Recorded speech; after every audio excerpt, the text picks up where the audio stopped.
A2.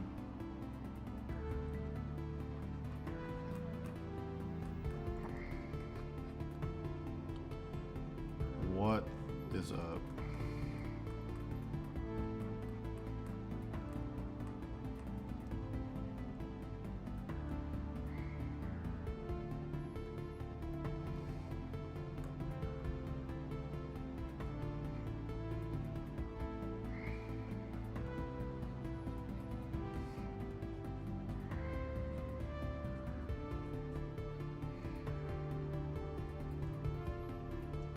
Hey, Brennan.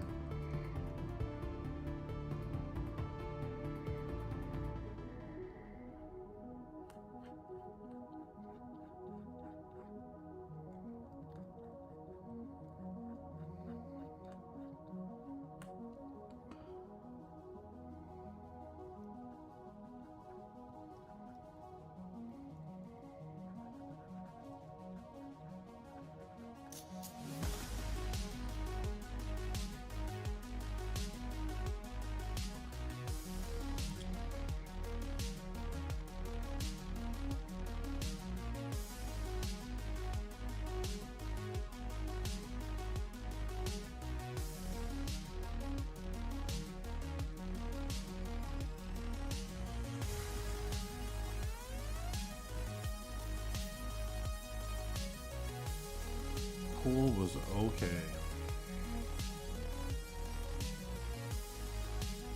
Not great, but okay.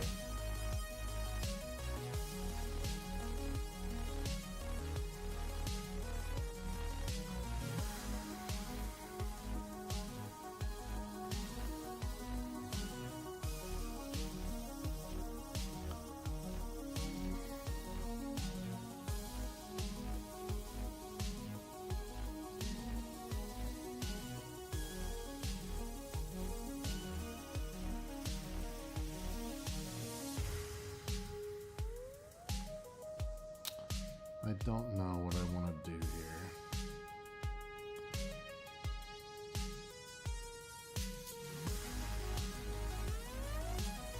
I don't know what I want to do here.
want to do this or do I want to do the skull?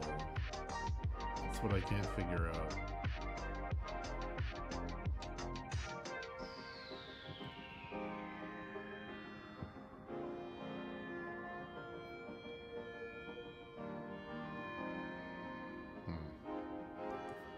It's going to be art director's preference.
Hi, Lee.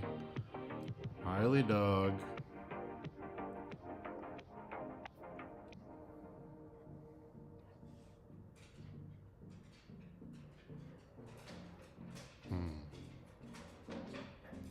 Let's assume I do this.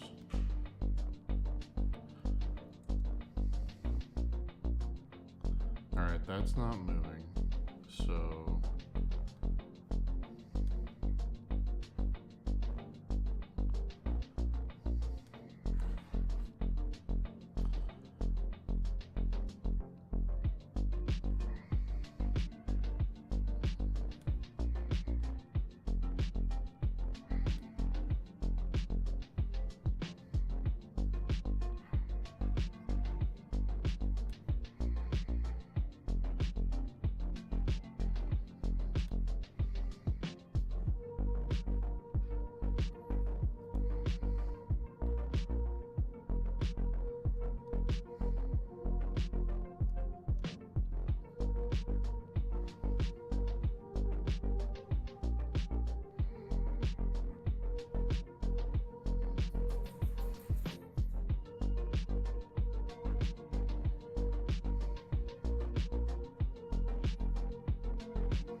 Not sure I like the skull, even though it matches Astle, but I'm going to pencil it in a bit further and then we're going to move on.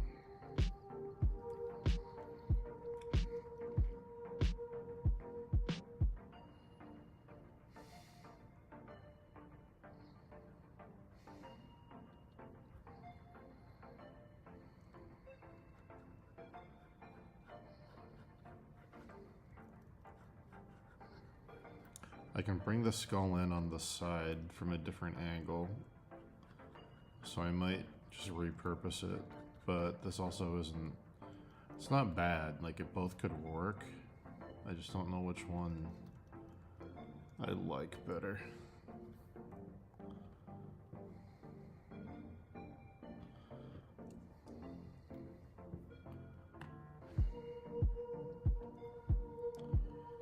Let's see.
What's up, Sharky?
Hi, puppy.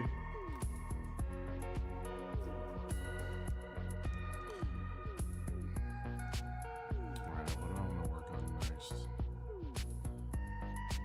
I guess I should probably figure out these towers.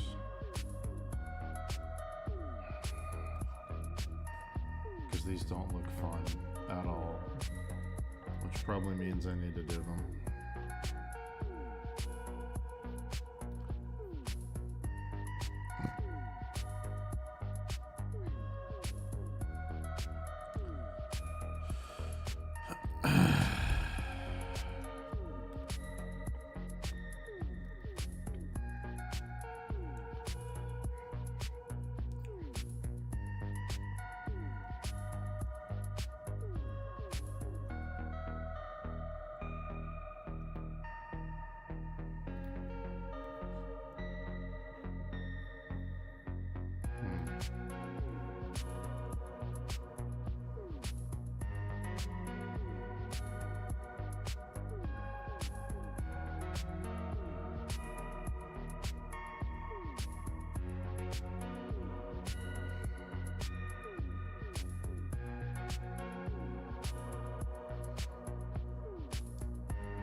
That's a jug of cold brew. Cold brew coffee. And a gallon of water.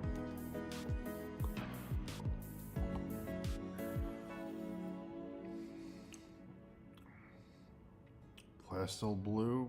That sounds familiar. I'd have to see their work. Sounds familiar though.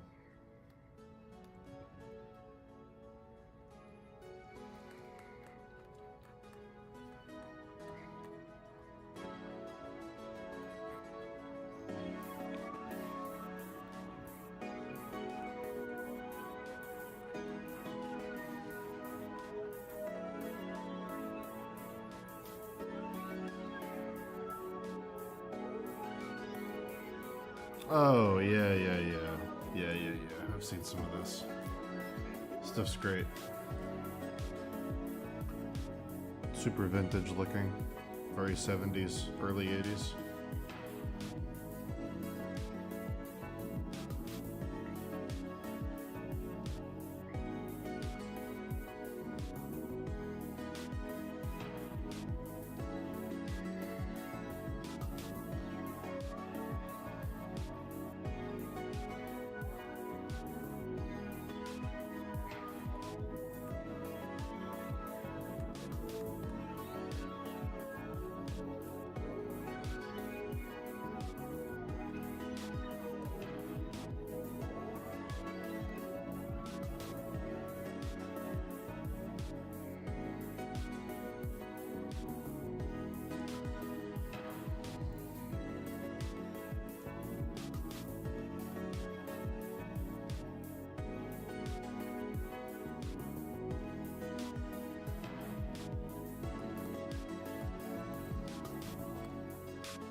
You never annoy me.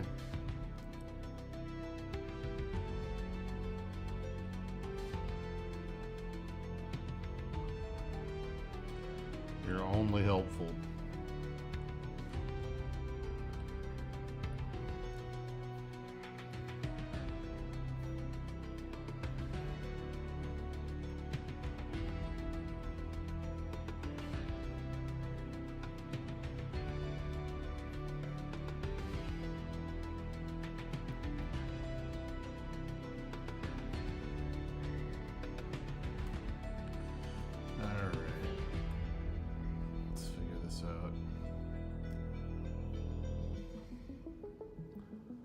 So, alright, there's a cut in.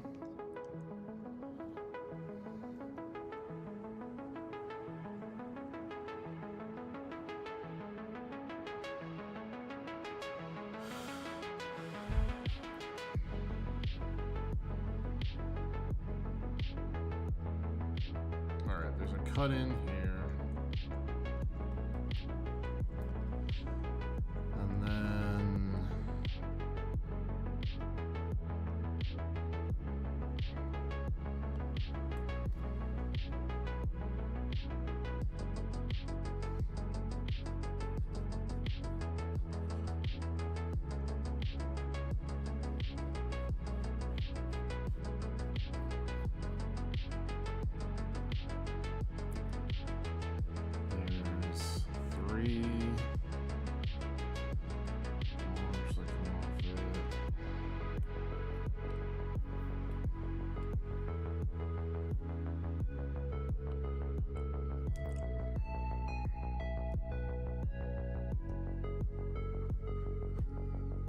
Roughly where I drew them, so that's good.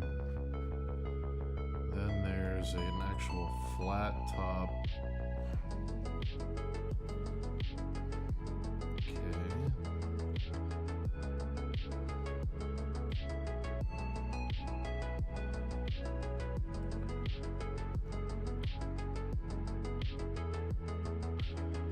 Not sure what this is.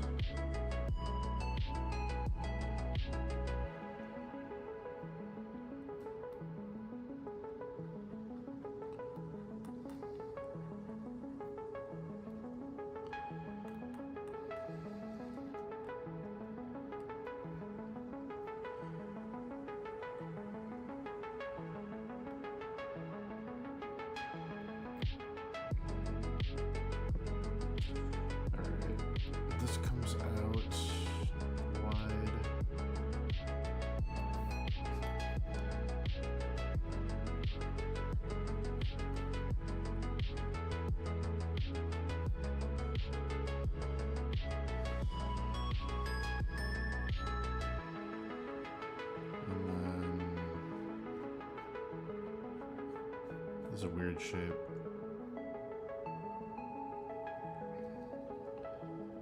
I have a really hard time understanding what this even is. These references are not great.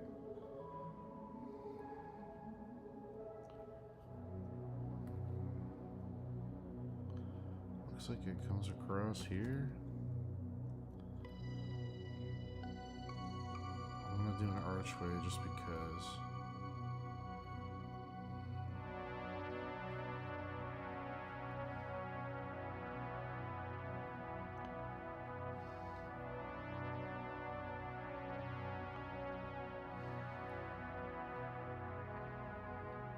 Alright, so then these archways do this very cathedraly raised peak. They come up into this. Okay.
Looks like these get reused.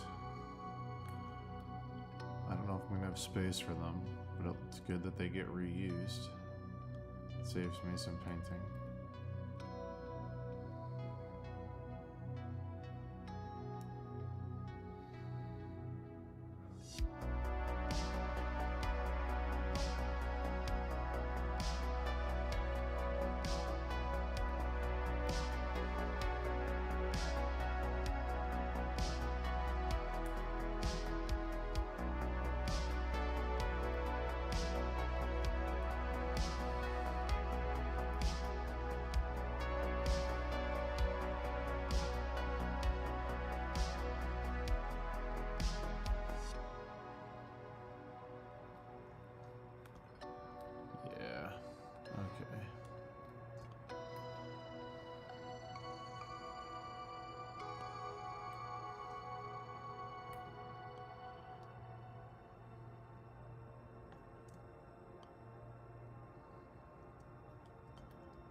That looks about right.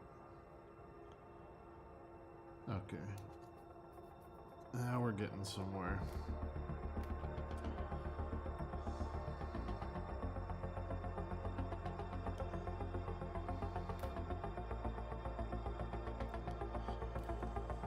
Make it symmetrical.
I will say it was pretty funny. One of my friends woke up in a hangover this weekend at the party. Went to my fridge. Thought that I had a fridge full of coffee that I had bought for the party. And drank an entire bottle of cold brew concentrate before I woke up. Came upstairs and was like, "Did you put water in that?" And they were like, "No." And I was like, "Bro, that's like 30 coffees." And then he had a very bad day. He had a not good day. So for as much coffee as I drink, I have not drank that much coffee.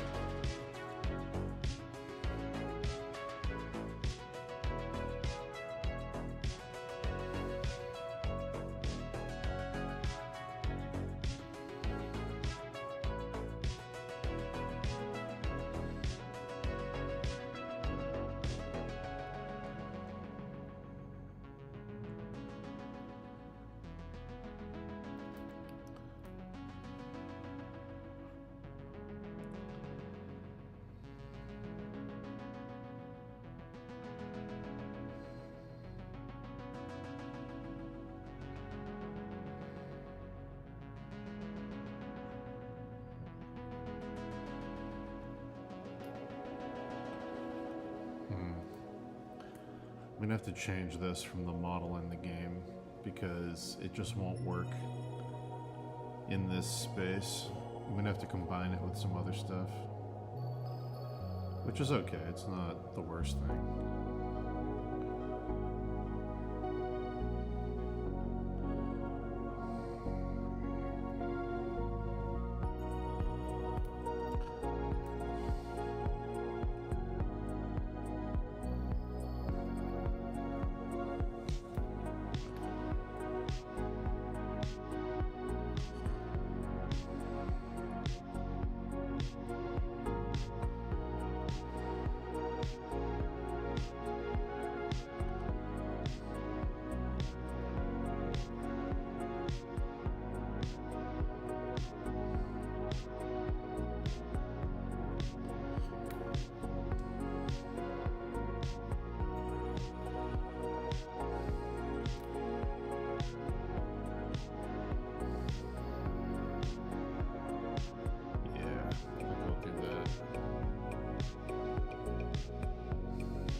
You guys in chat ever get the Daytona song stuck in your head?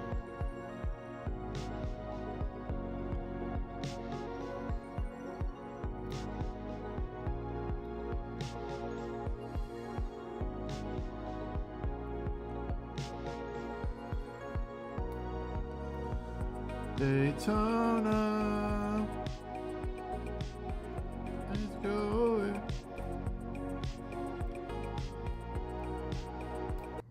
Please hold.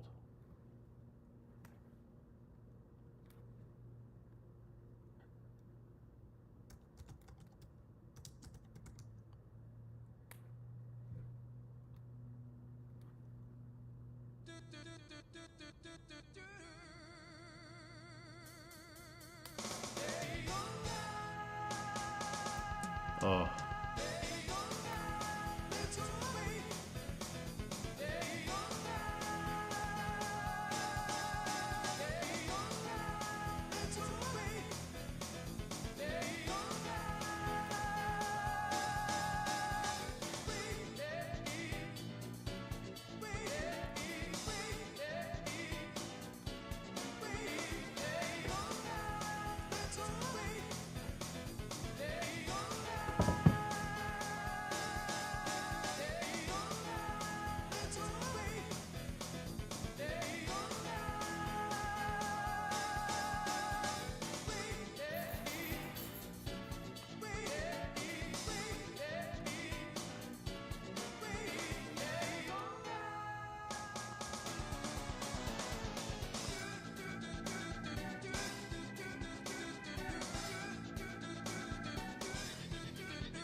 think it was Dreamcast. It was a Sega game, I think. I might be wrong, though.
Incredible.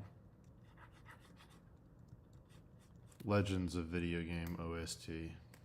Daytona. So good.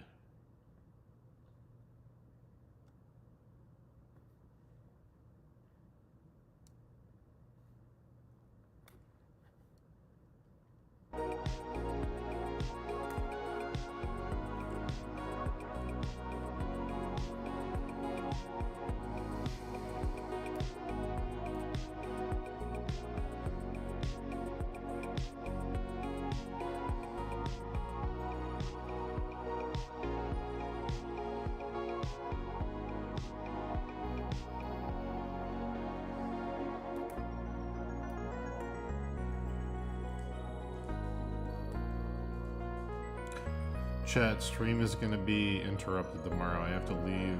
Well, I'm either going to stream very late or I'm going to start streaming early, then stop, then come back. Because I have a bunch of shit I have to do in the middle of the day.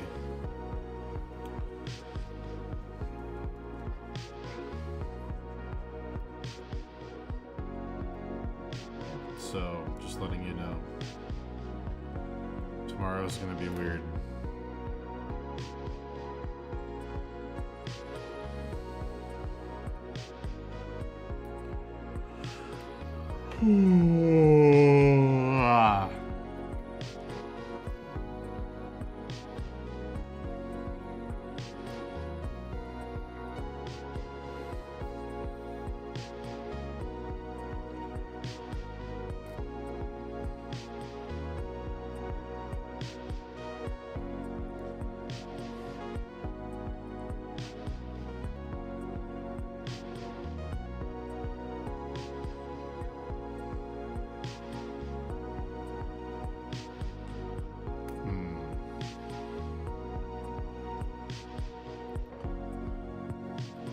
Second chat.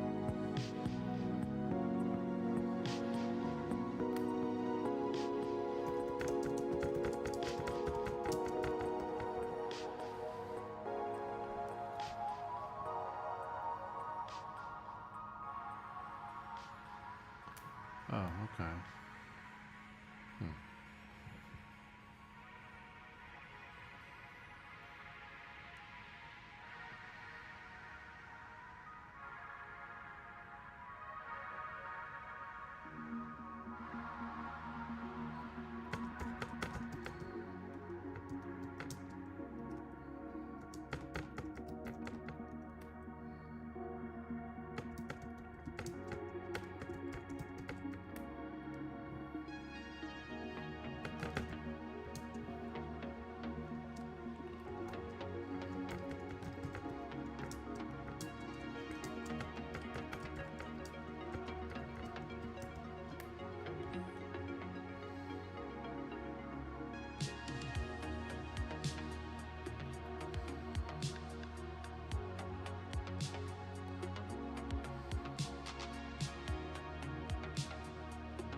Alright, guys.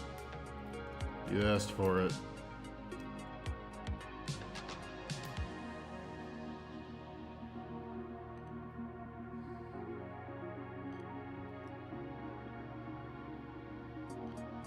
You asked for it.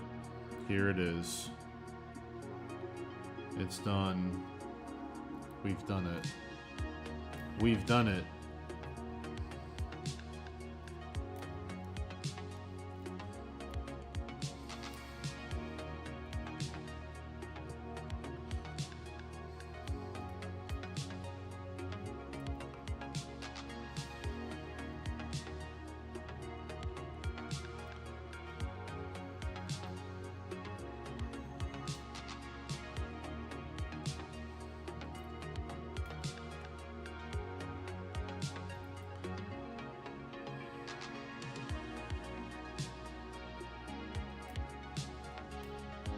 My furniture did come, and it's lovely. I'm very happy with it.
Oh, my X-Men.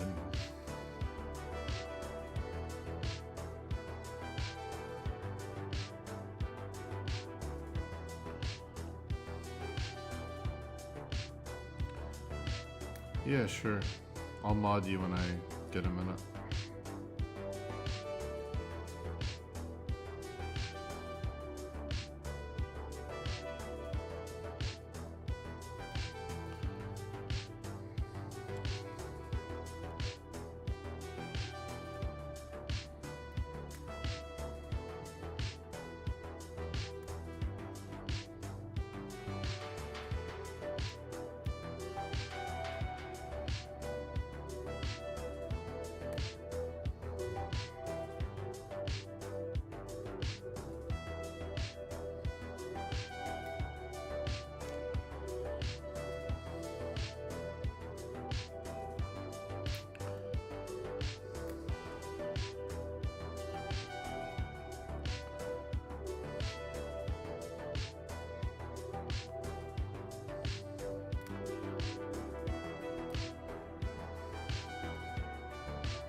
Oh, yes. Alright.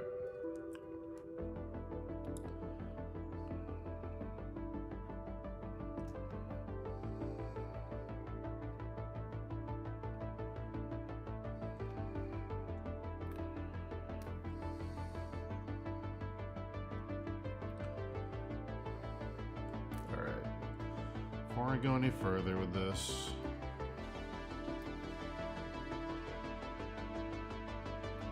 look at my reference list.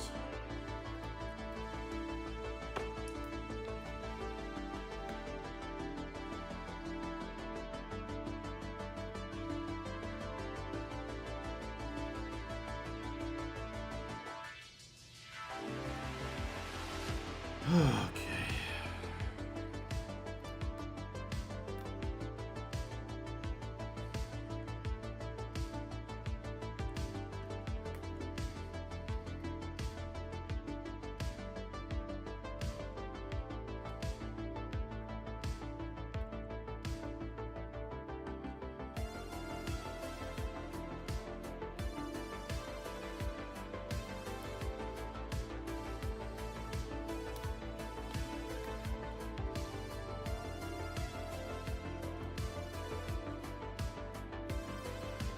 I wonder if there's a way to do an automated message that shows up in the chat every certain amount of time that says join the Discord. There must be a way. I'm not gonna do it right now, but I will probably do it later.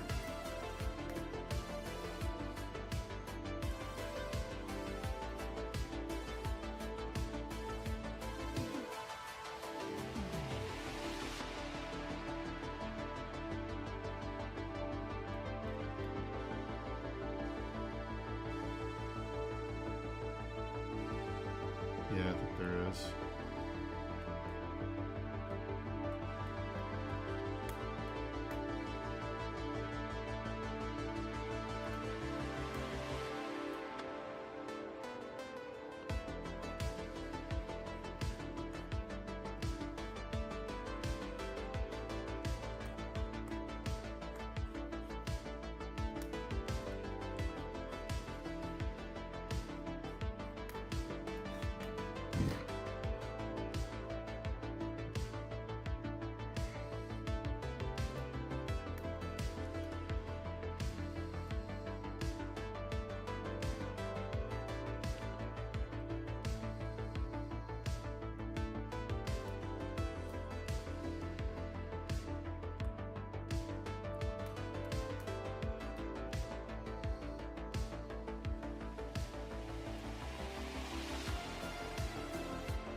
Yo.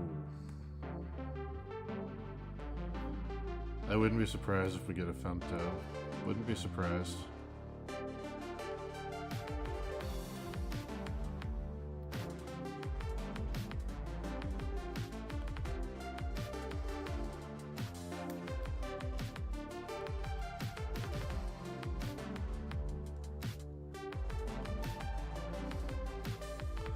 Femto is my least favorite design in Berserk, but I do like the wings. The wings are cool.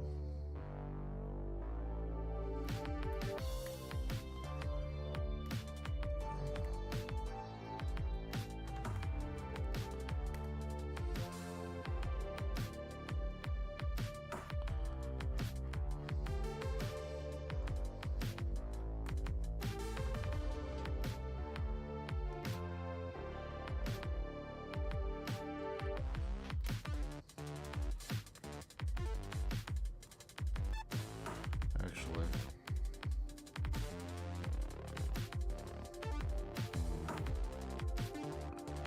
no, I'm not going to reuse those.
Hi, Puffy.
boy.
Wow.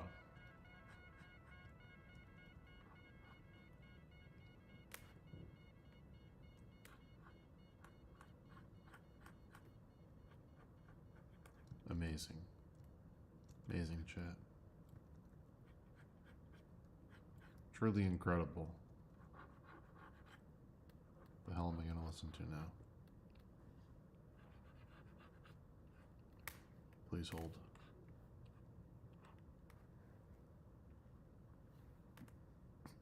Please hold.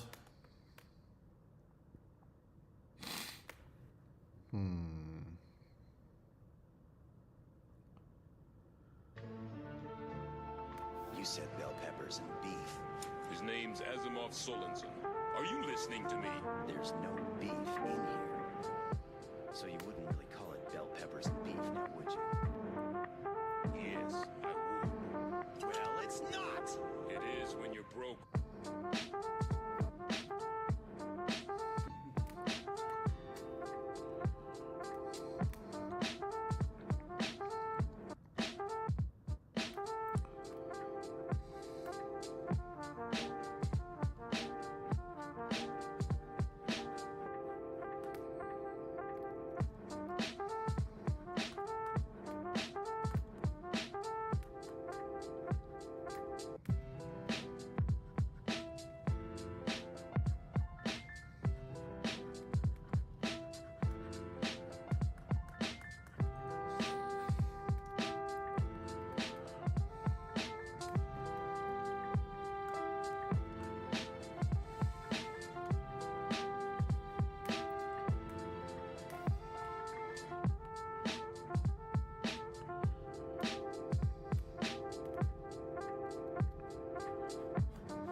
Jet, do you know that there are 3 things that I particularly hate?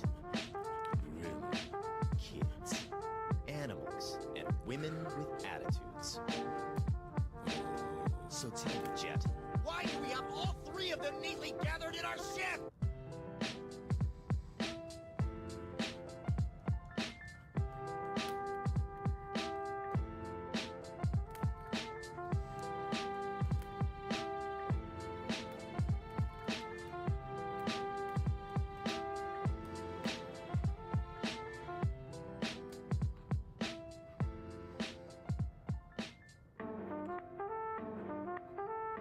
What's cooking? Special bell peppers and beef.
What's my opinion on separating the art from the artist? Unless somebody was harmed in the creation of the art, I don't care. If the art's good, I can separate a horrible person from a creation they made. Choosing to financially support the person is a separate issue. Like, if you know that they did something crazy awful and you don't want to give them money directly, I respect that. But I don't think a person being a shit person changes the fact that their painting was a good painting. Yeah, you don't have to attach extra value to it or support them, but yeah, that's my general take on it. Unless somebody was hurt in the creation of the art, like if somebody was using a model for portraits and you found out that they were like sexually assaulting them or something, like then it's like, okay, well, anything with that model in it is kind of fucked up now. But yeah, that's about it. Like, the classic example is the guy that made Rurouni Kenshin. It's like, well, Rurouni Kenshin is still a masterpiece and still very influential, even though that guy's got a pretty, fucked up history with CP laws in Japan. I don't think it changes, everybody loved it before they found out about that, so it doesn't really change the quality of the writing, but it does give you a reason you might not want to financially support the guy. So, yeah, still a good story, still a good manga, but not something people want to give money to necessarily. But yeah.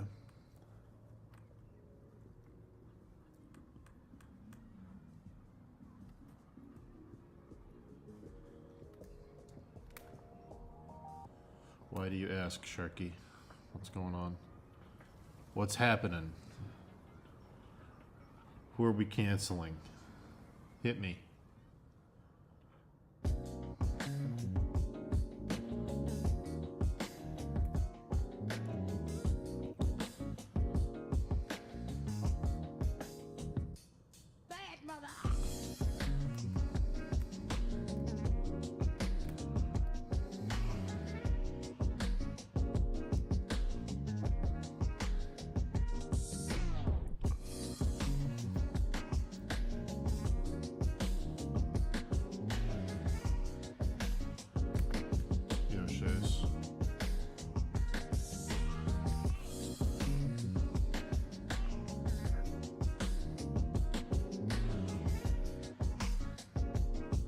Yeah, it's my general take on it.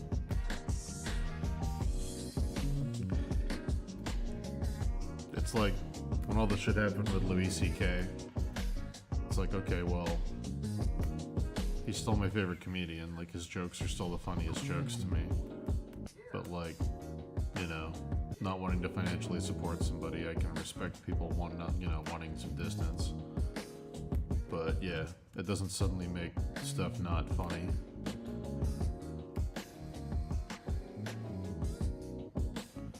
But that's my subjective take on it. You could disagree with that, and you'd be perfectly okay to disagree with that. It's an incredibly subjective thing about how people want to separate art from an artist. And you have to be willing to meet people where they're at.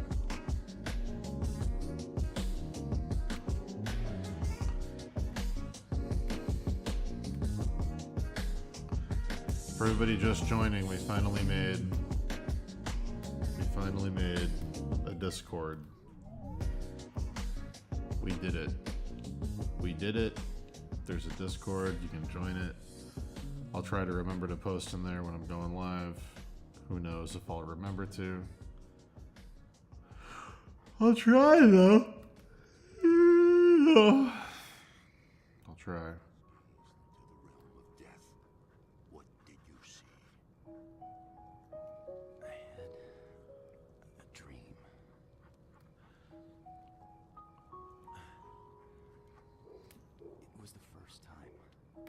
Hey, THYH. That I was really scared, shook with fear. If one thing, one atom had given way, then I would be gone.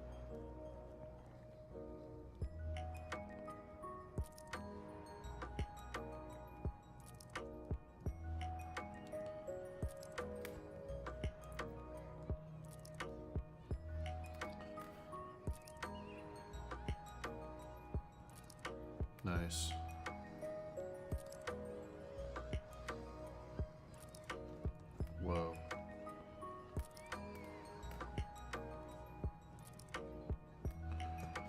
Excuse me? What is going on, Photoshop? I hate you. Photoshop, can you just...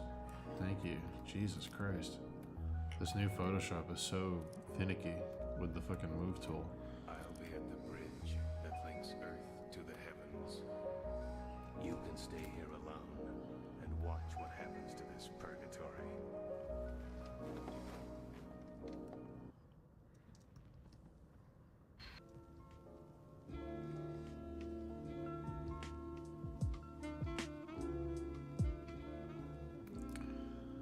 Listen. I don't play favorites, okay? Do I have favorites? Maybe. You need rolls? Oh god. Nosferatu's coming out at Christmas? Why not Halloween? Come on, David Eggers. What a missed opportunity, David Eggers. Why Christmas? This holiday season, it's time to get sucked into a new cinematic universe. Am I in some kind of library? No, this is my home. I built this library. I built it.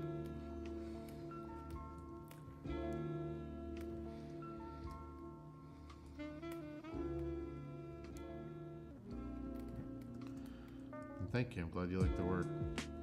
I'll show you the other ones from this set real quick.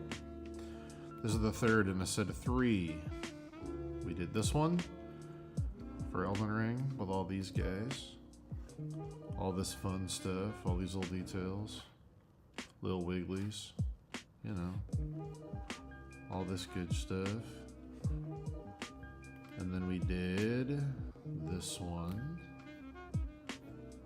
And now we're doing the final one. Yeah.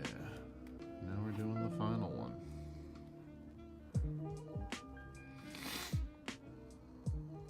Oh. So much rendering yet to come. So much rendering yet to come.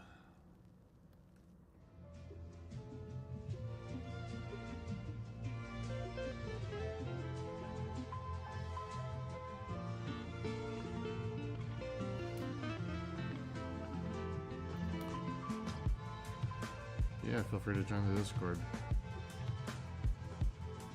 I'll try and post in there when I'm going live, if I remember to.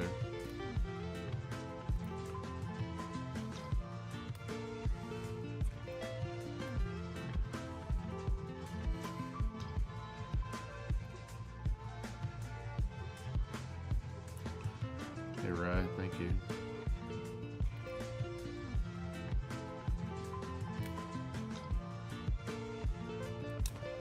This song is, it's a lo-fi Cowboy Bebop remix playlist.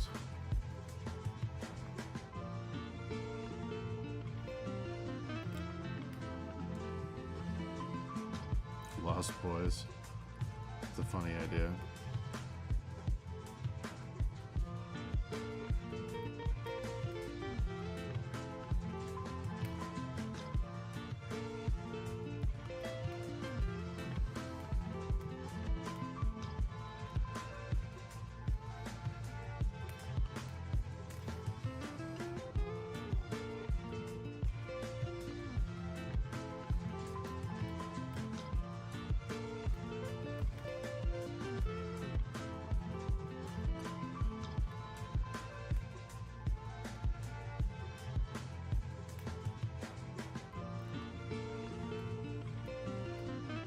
Almost completely done with the top of this, which is crazy because this was the hard part. This tower is the last real thing to figure out, and I think it's basically figured out. I just have to render it. It looks like we basically have a solution to it though, which is crazy.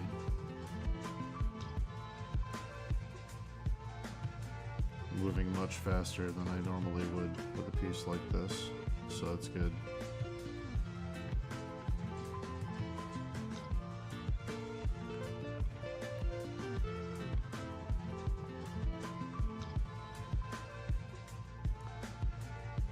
Gotcha, buddy. If I miss a question in chat, just tag me.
Maybe I'll do the water spout dudes on the sides here.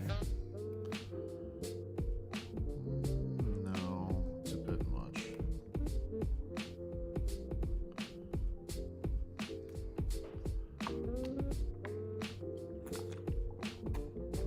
Do we have an Art Nouveau influence? Yeah. Big curly shapes, absolutely. Love Alphonse Boucault.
Yeah, contour lines is definitely another part of it.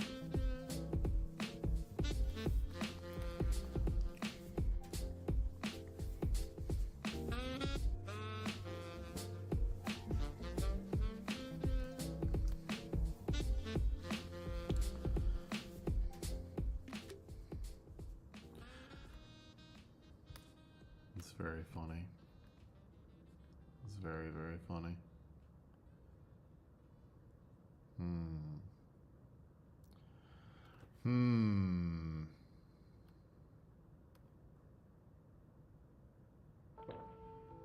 You told me once to forget the past, because it doesn't matter.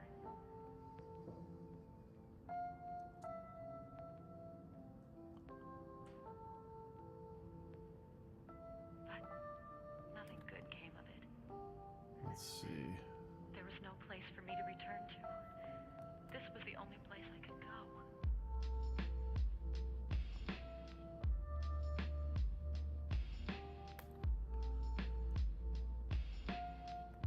Sorry, I'll mess with Discord later. I'm getting super distracted. I might change it to the Lost Boys, but yeah, I'm getting super distracted.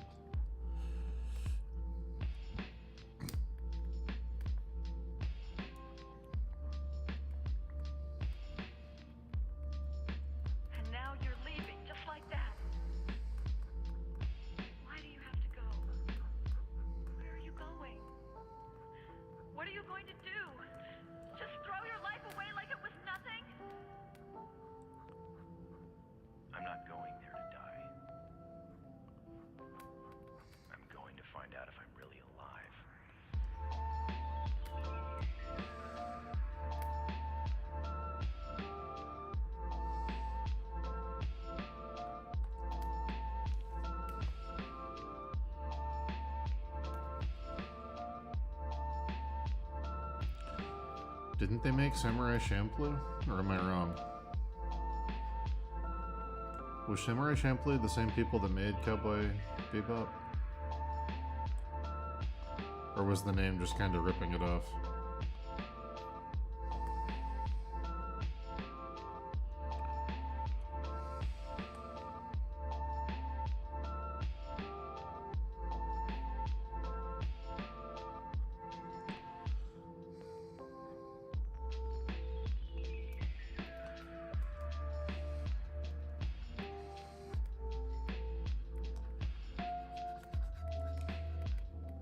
I thought so.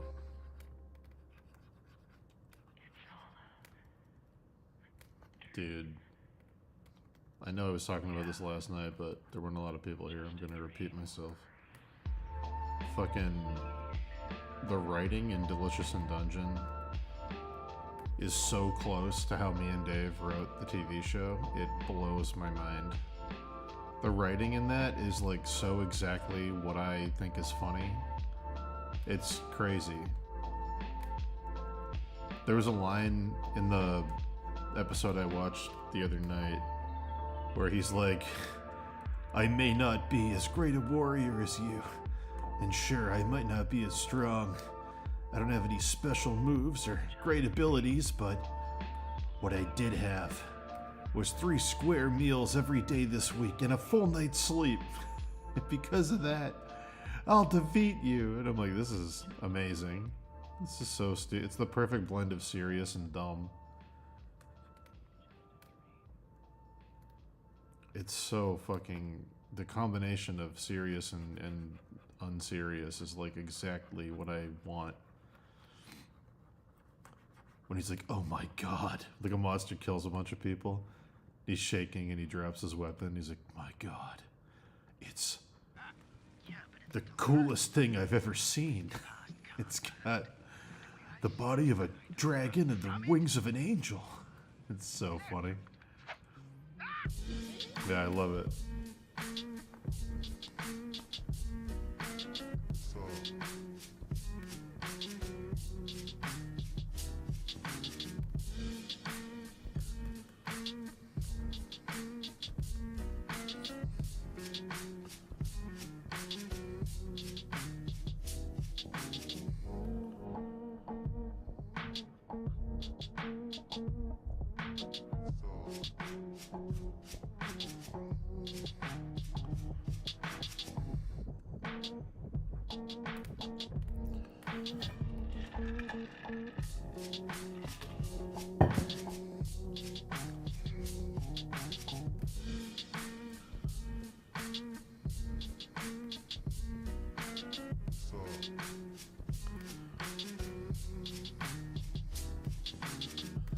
Oh. Oh. Oh. Maybe I'll borrow some of these. Yeah, I think I will.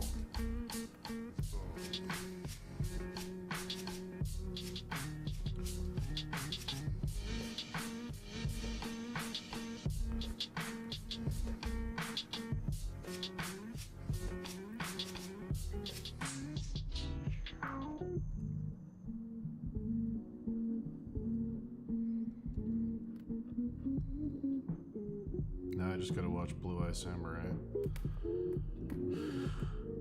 And Shogun. Oh my god. Finally. I think that's gonna be next weekend. I'm gonna no-life it. Just watch the whole thing in one sitting.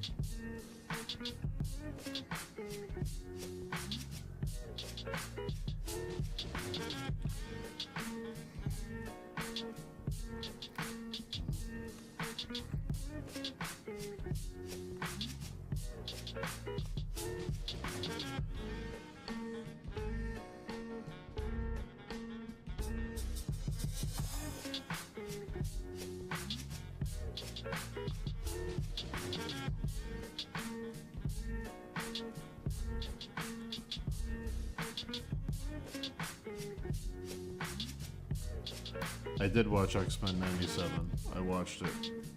It was good. the character deaths felt impactful and meaningful, which I thought was impressive. The animation didn't always hit, but the tone and the writing of the character arcs was very, very good.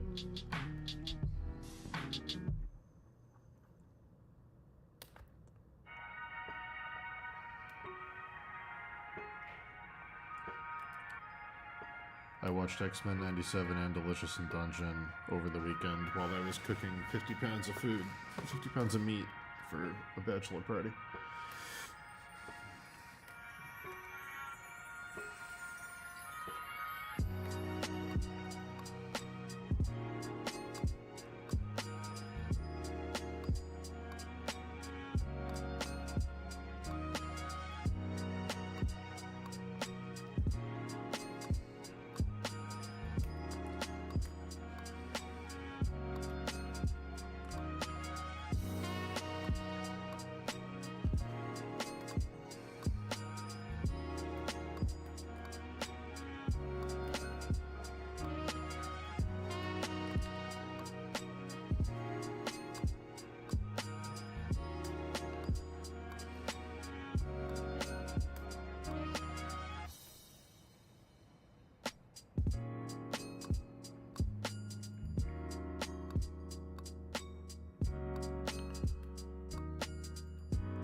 Oh boy.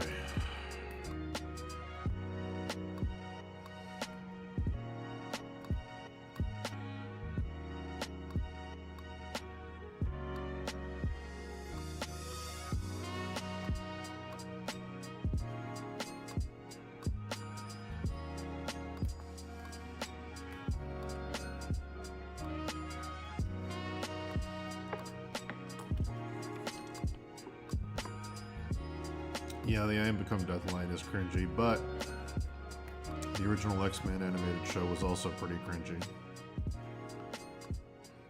But yeah, I thought that line was a little out of place. A little too many of the Oppenheimer memes lately. But I thought the character death was written really, really well. I thought everything in Genosha was great. Honestly, that would have been a great, that whole Genosha thing they did would have been a great X-Men trilogy for like a live-action series of movies in the MCU. Like, have a first X-Men movie, there's a big crazy thing, they fight Magneto, and then the UN rules that mutants get their own country, get the hell out of here. Movie number 2, setting up Genosha, mutant civil war. And then movie number 3, Genocide of Genosha. Like, just follow the comics. That would have been a great trilogy, especially if they wanted to set up like an X-Men versus Avengers thing. That would have been great. I don't know why they don't just do that for the live-action movies. It'd be perfect.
very smooth moves, my friend.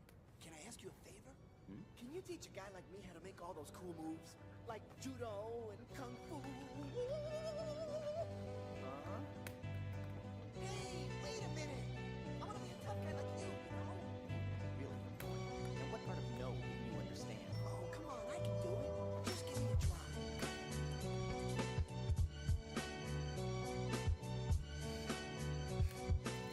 Yeah, they have a weird, like a lunge.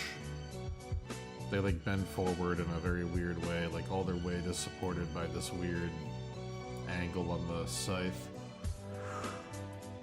I took a lot of screenshots from the game. I wish Elden Ring had a photo mode, but I know you can't pause those games. It would defeat the purpose of the always online. But man, it'd be great if it had a photo mode. The photo mode in the new Final Fantasy games is so helpful.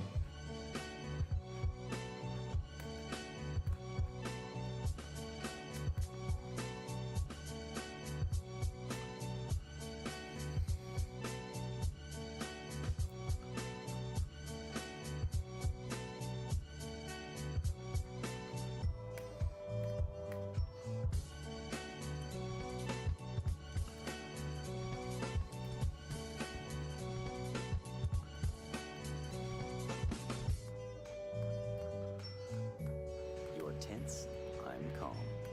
You apply excessive force, I control that force through fluid motion.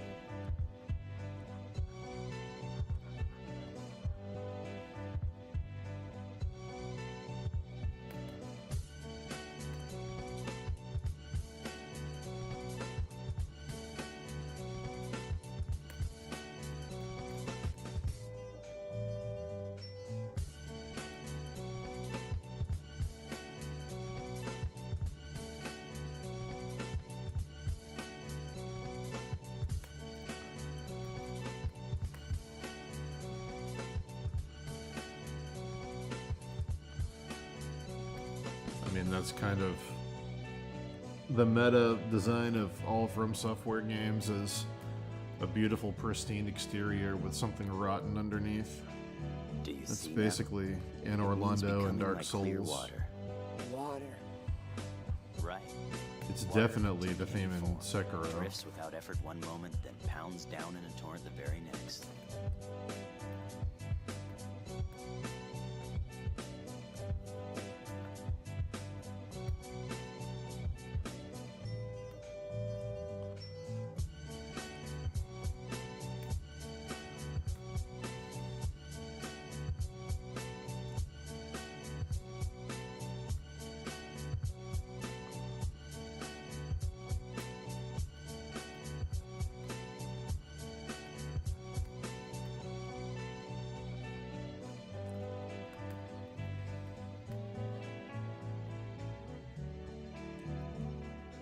Master, you see it? I was fluid Yeah. like water.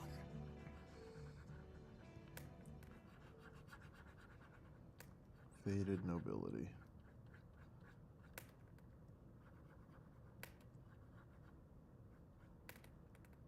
Decline and decay.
goodness.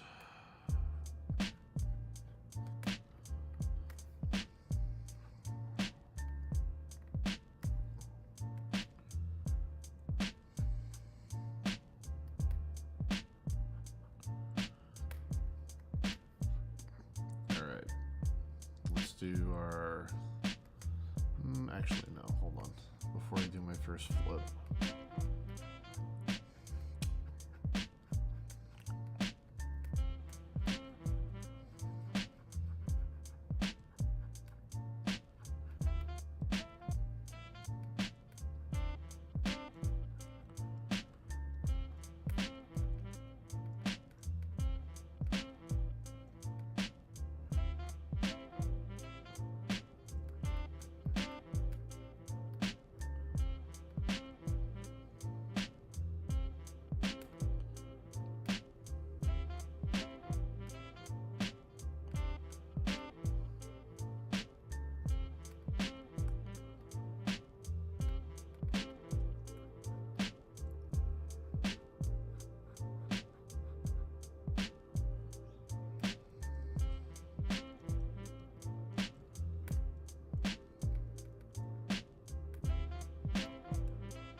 Let's flip.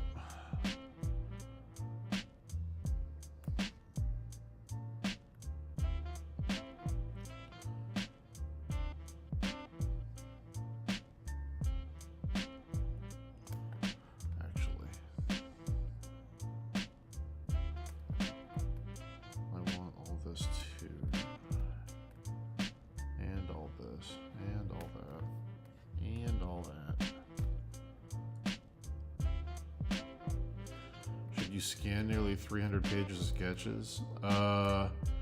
Depending what phone you have, the camera on it might be good enough with the camera settings to just do high quality photos. Unless you're planning on painting over the sketches in Photoshop, it might be faster to just take high quality photos. If you have an iPhone, it has like an 8K mode or a 4K mode, I can't remember.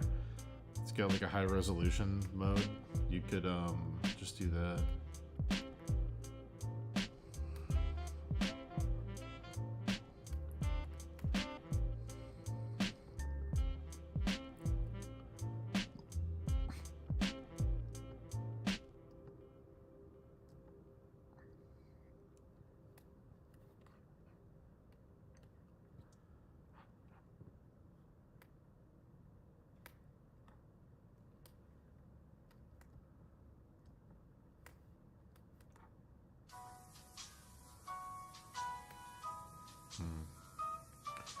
Not sure then. Oh, you know what? Fuck. Hold on.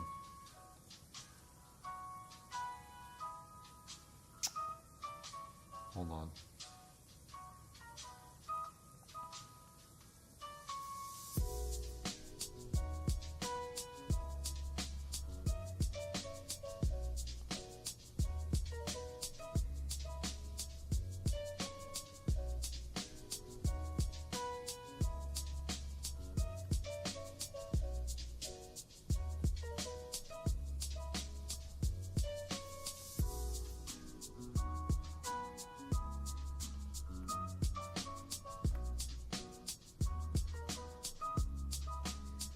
It's all good, man. You're allowed to vent. The only way to get this symmetrical is to include that. I did not think of that. Yeah.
cool.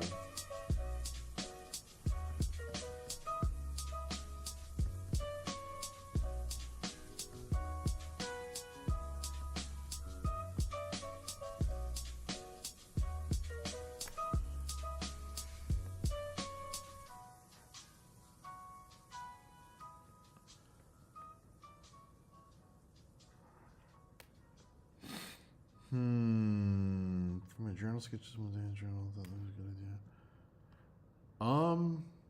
I mean, it's better to have them. I mean, I'm talking as a guy who went on vacation to Florida a couple years ago. Like a long time ago. And while I was on vacation in Florida, the pipes burst in my apartment and flooded it and destroyed every pencil sketch that I had since high school. So having a digital backup for me, I wish I did. That's all I'm saying is physical media. Anything could happen. There could be a fire. There could be a burst pipe. Yeah, I don't know. I'd back it up if I were you, personally.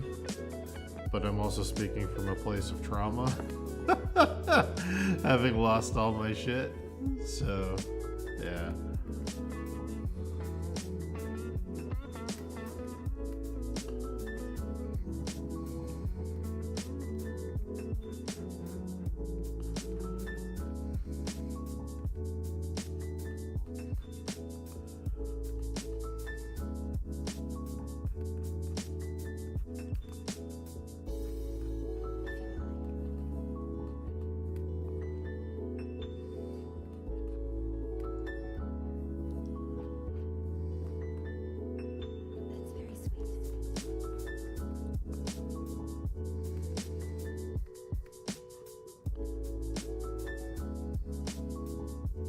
Is aged beef actually nicer? Yes. It depends how long you age it. Yeah. You can definitely age beef too long, but it definitely adds a nice flavor, assuming you don't like overdo it.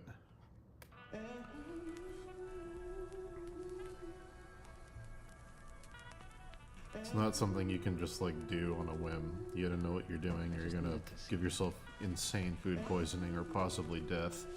I'd like to So be careful. take you out.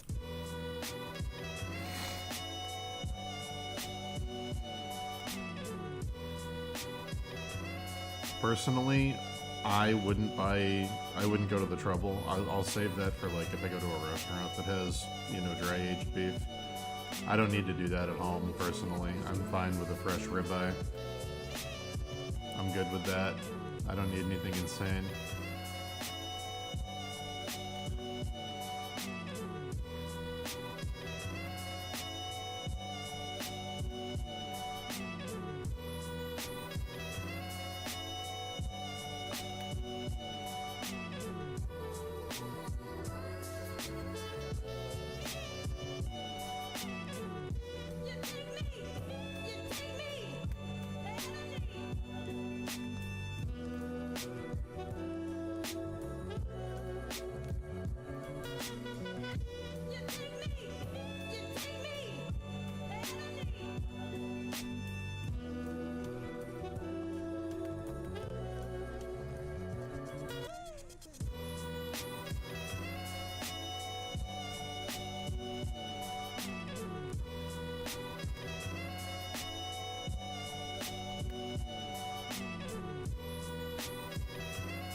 Yeah.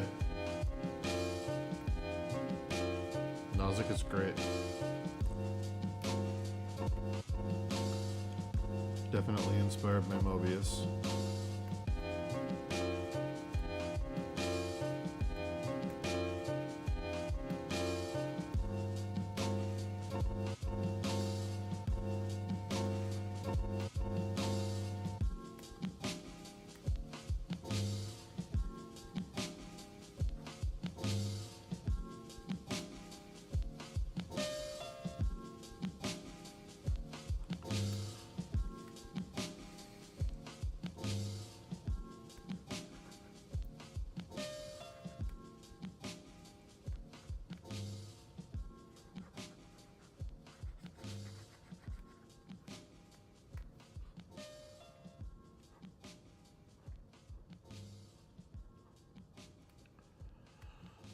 Oh boy. Oh boy, chat. You know.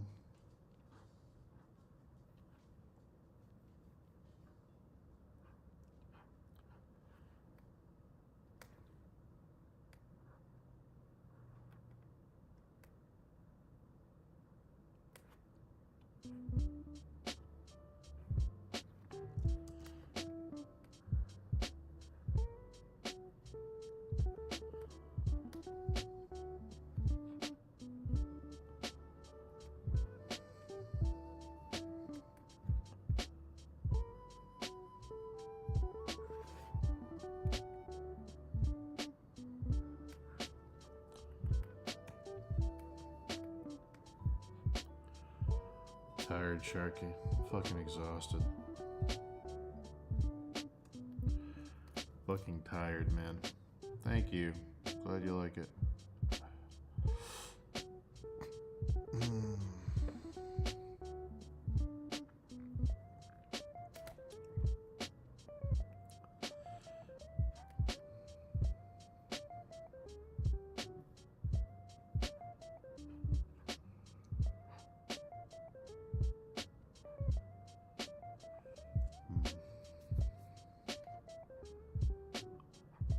I think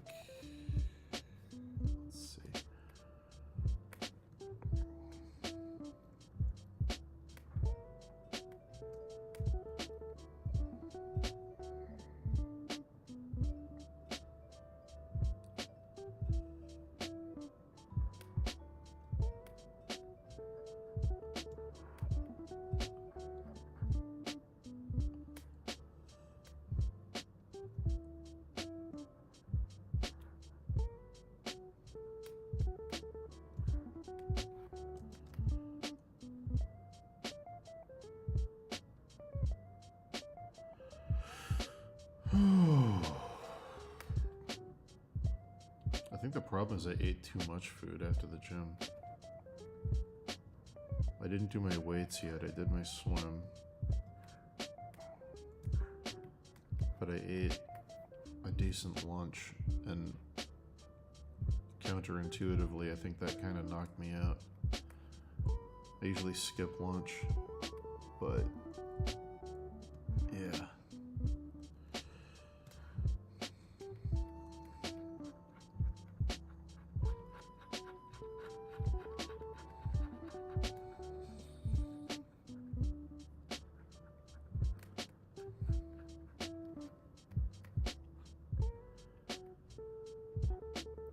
Am I using symmetry? No, I'm just painting them manually and then flipping them in some cases, not all cases.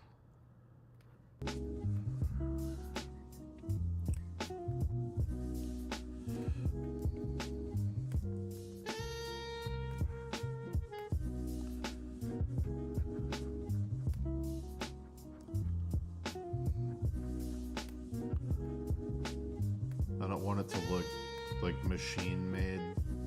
I definitely flip in some spots to save time, but I usually go in and slightly adjust the flipped stuff so it doesn't look exactly the same.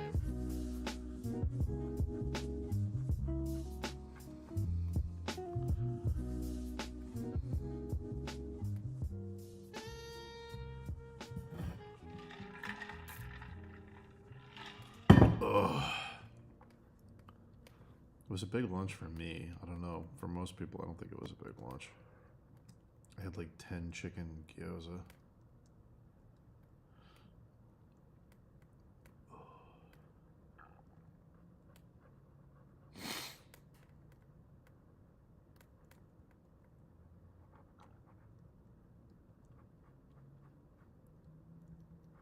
Good Lord.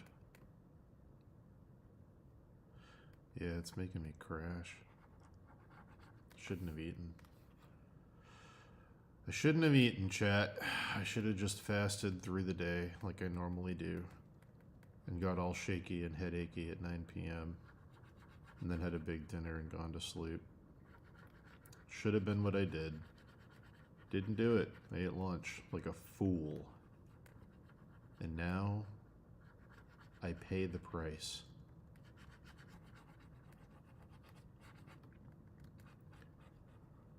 Oh.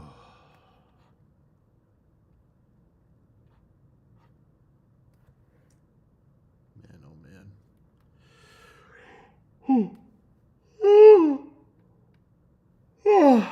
Fuck.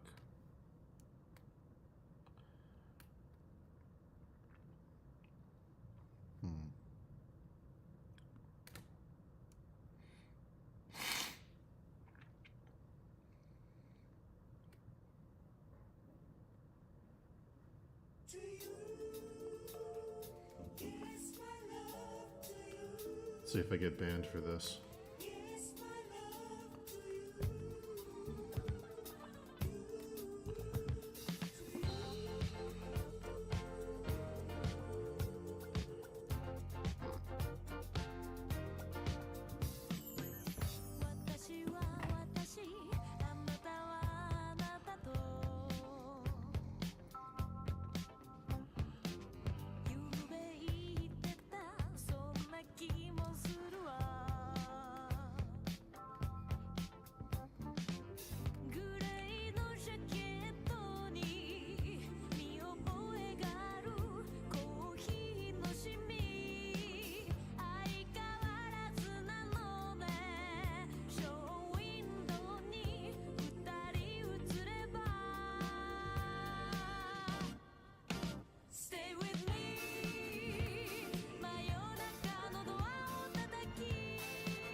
Hold on.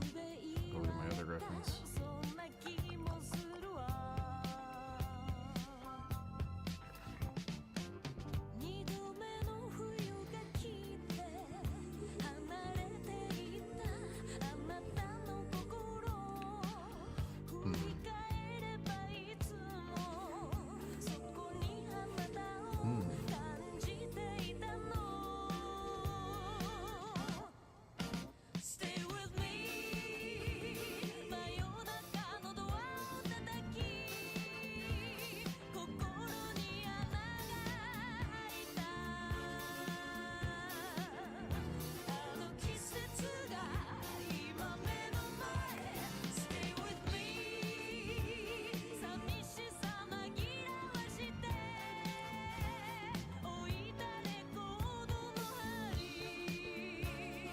I do have to keep this.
Thanks, Henry.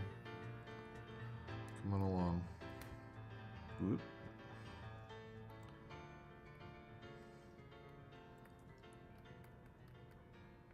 I can finish that night once I'm done with all this masonry.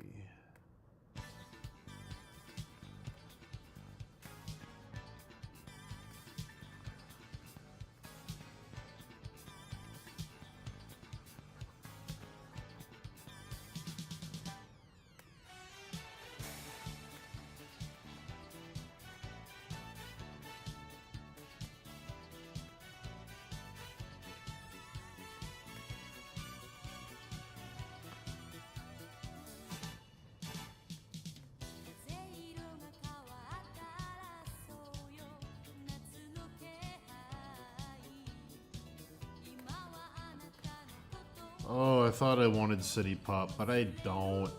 I don't want it. I don't want it. Oh, man.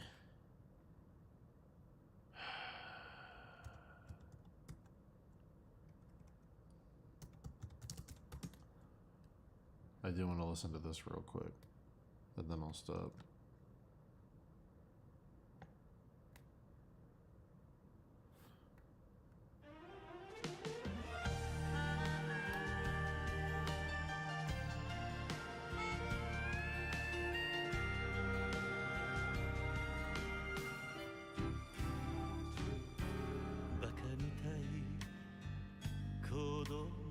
のね夢を追って傷ついて嘘が下手なくせに笑えない笑顔を見せた I love you もろくに言わない口下手でほんまに不器用なのにどうしてさよならは言えたのダメだねダメよダメなのよあんたが好きで好きすぎてどれだけ強いお酒でも歪まない思い出がバカみたい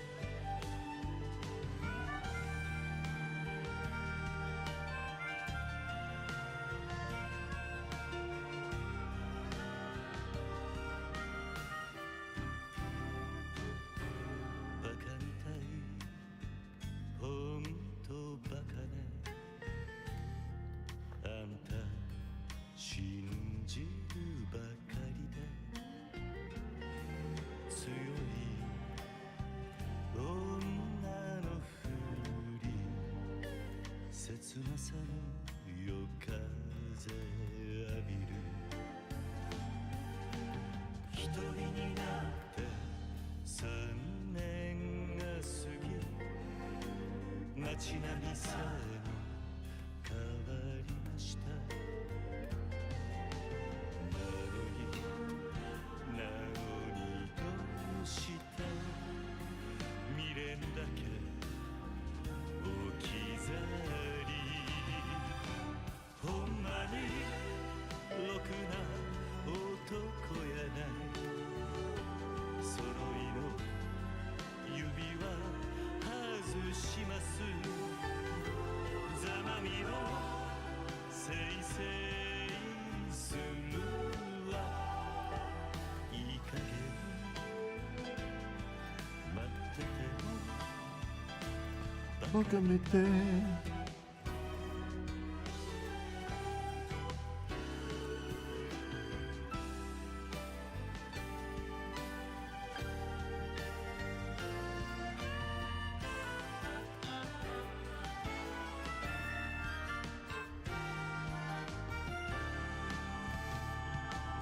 ダメだねダメよダメなのよあんたが好きで好きすぎてどれだけ強いお酒でも歪まない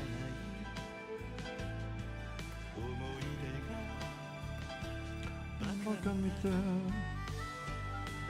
んまにろくな男やない揃いの指輪外しますざまみろせいせいするわなんなのよこの涙バカめて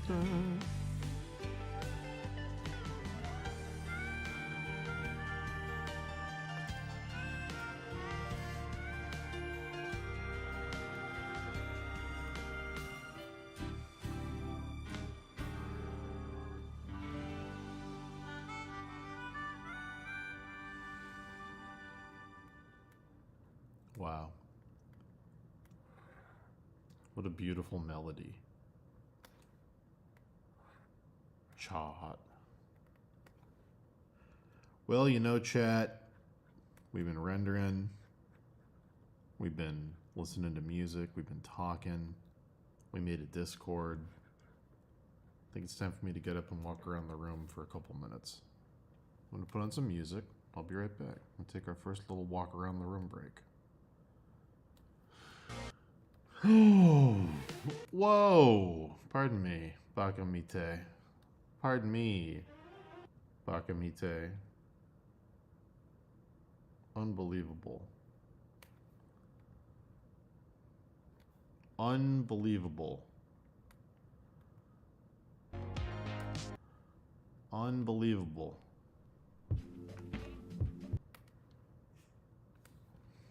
Alright, I'll be right back.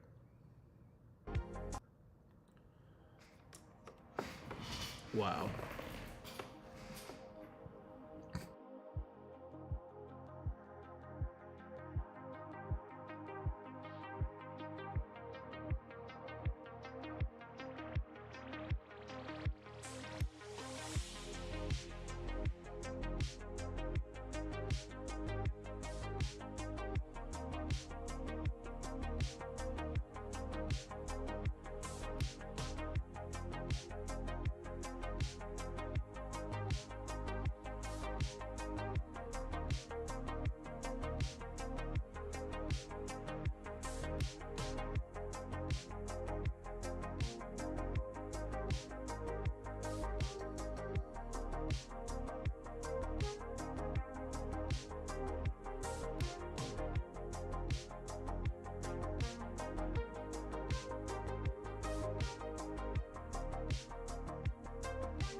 We're back.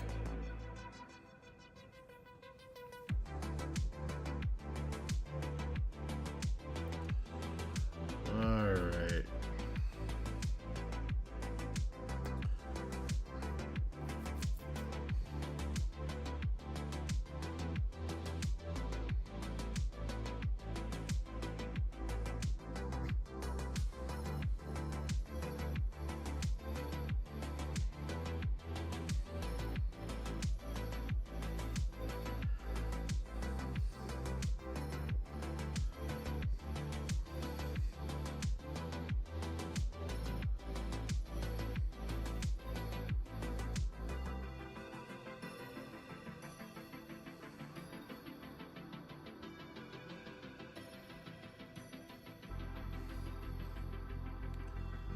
Alright.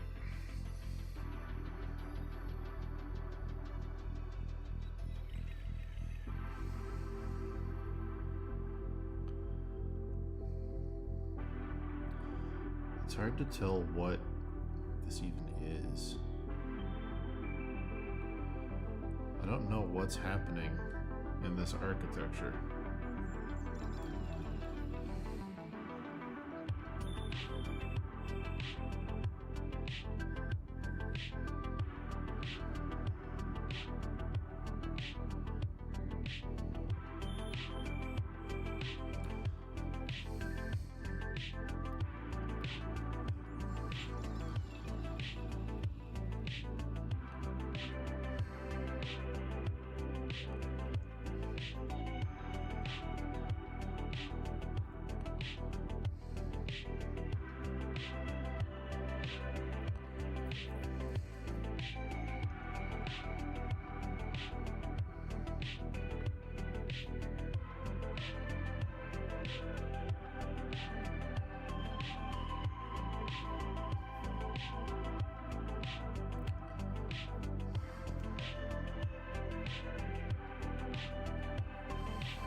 Very weird.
Hey, gross girl.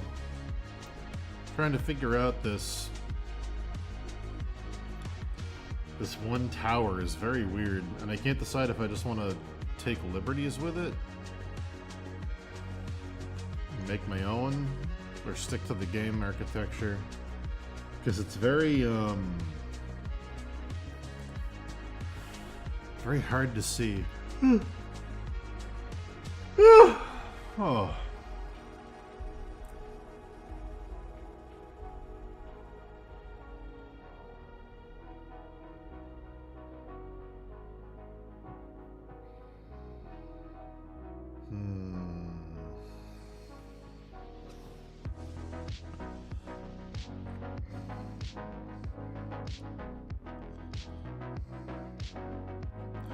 I'll stick with it for now and see how it looks, I guess.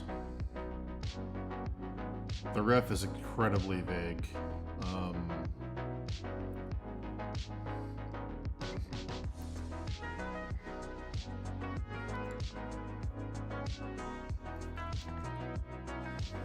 This is the ref. So it's very weird.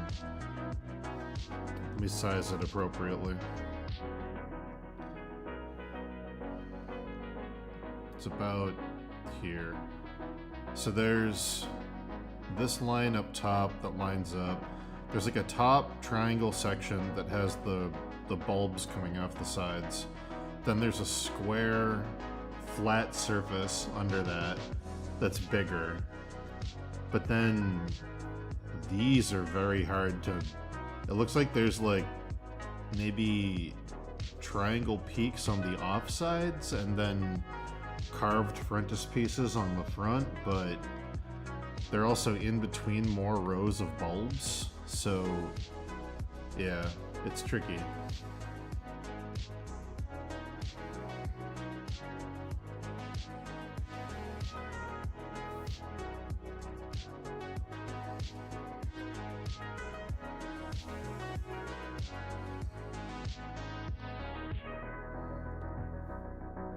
So I think technically, if I want to be accurate, there's like triangular pieces over here.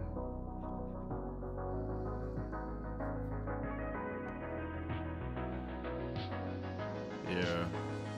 Well, we'll play with it for a little. I don't want to spend forever on it, but I do want to get it right.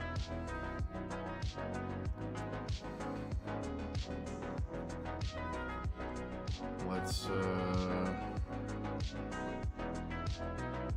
see.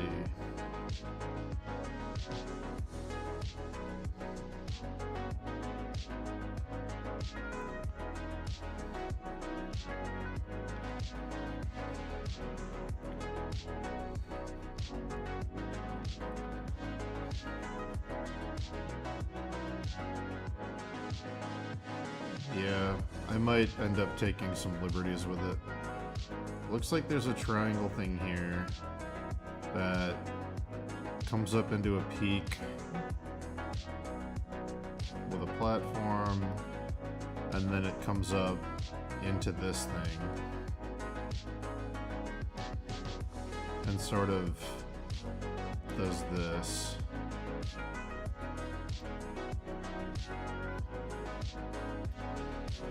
And then on the side,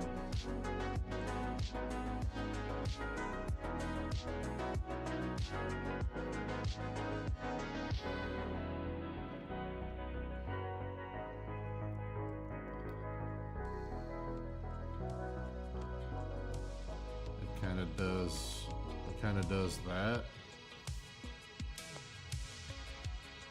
sorta. But then this line up here comes out because of the square, then it comes down here, and then it comes down into where the two triangles meet here. And then this has bulbs on it too. So there'd be one here, and there'd be one here. Yes, okay, there's only two.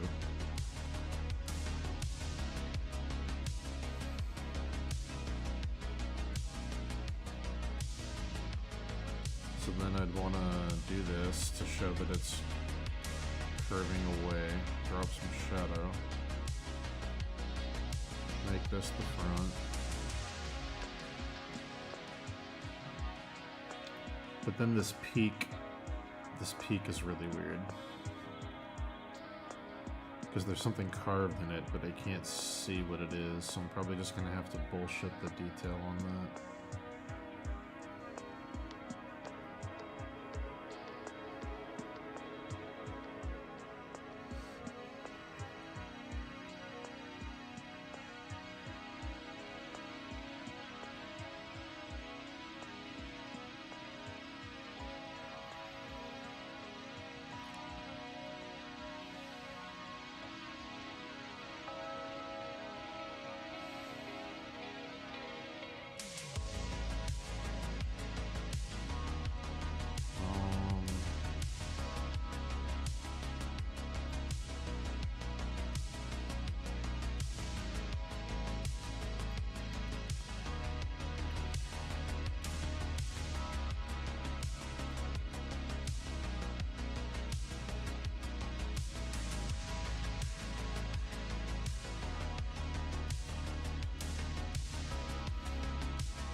So then there's another triangle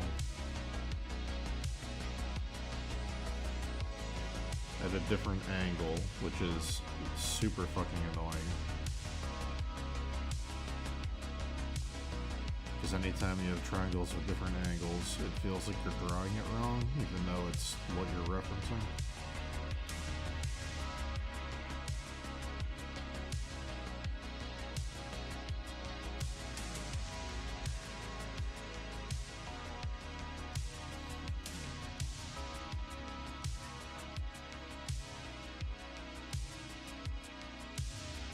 And then I have no idea what's carved in here at all. I have no idea. So we're gonna have to bullshit this part.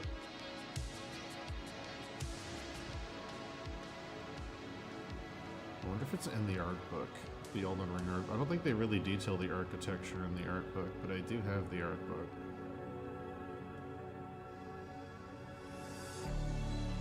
Alright, so this does... Okay. Alright, so this is the angle, and then the thing pops out to be forward facing. So there is... The back of it follows the line of this.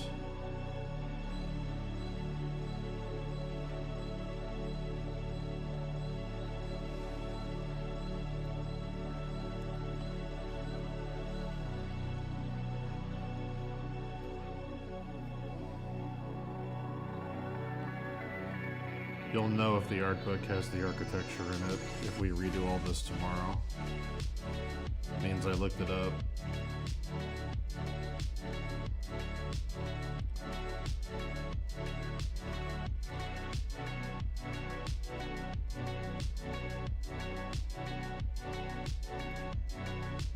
Okay, so...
And then these bulbs are... I don't even know. I don't even know. I rendered them somewhere. Oh, here. It's these things. These fucking weird borderline bird shapes.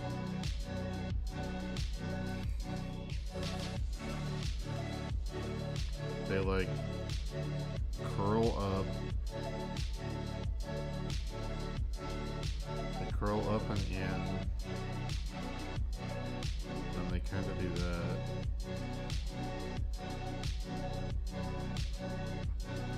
Oh, Gross Scroll, we made a Discord. Finally.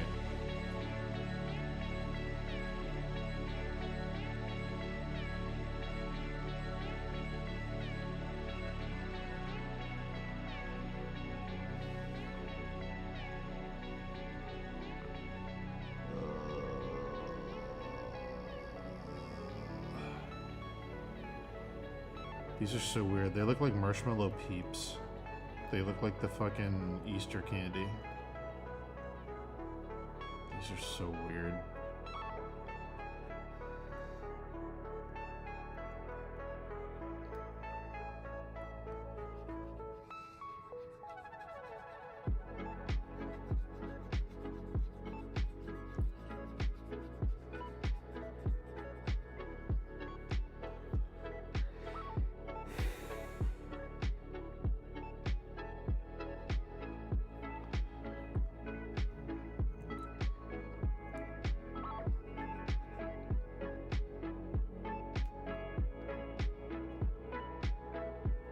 Thank you, Sharky.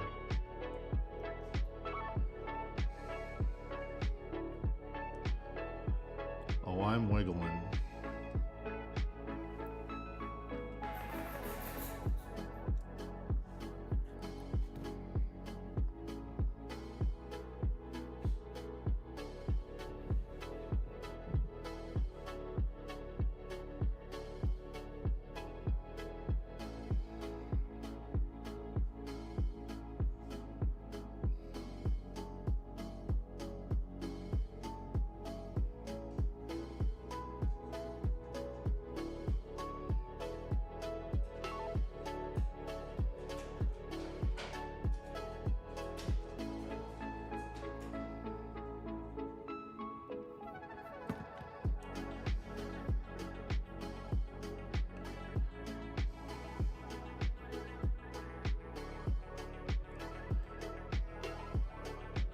I don't know what these things are supposed to be, but they do look like birds. So I'm just gonna go with that. They're either birds or they're like flower bulbs.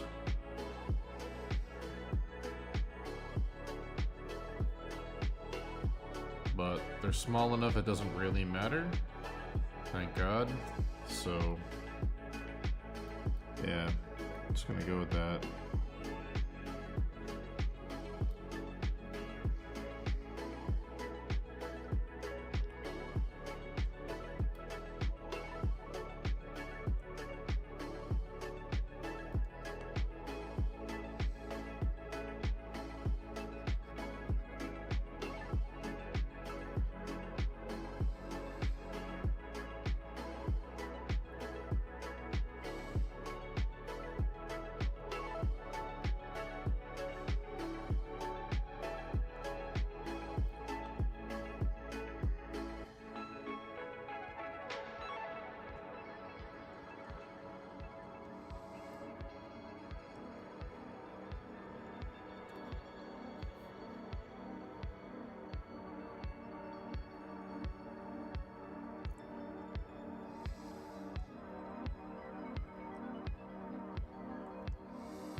Oh boy.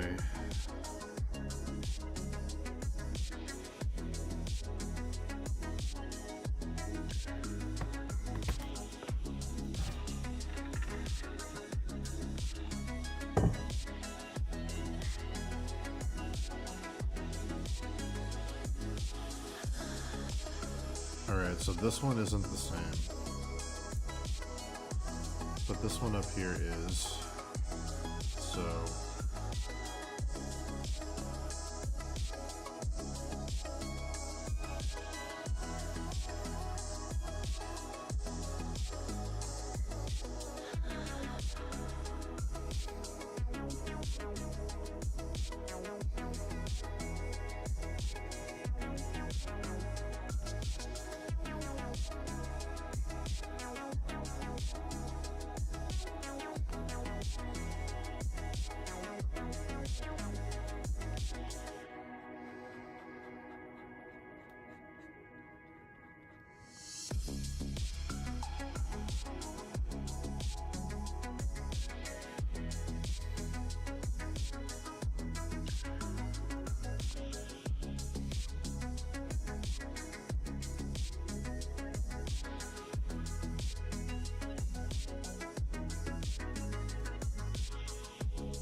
Would I be comfortable discussing income? The image is a couple thousand, and then the prints I make most of the money on.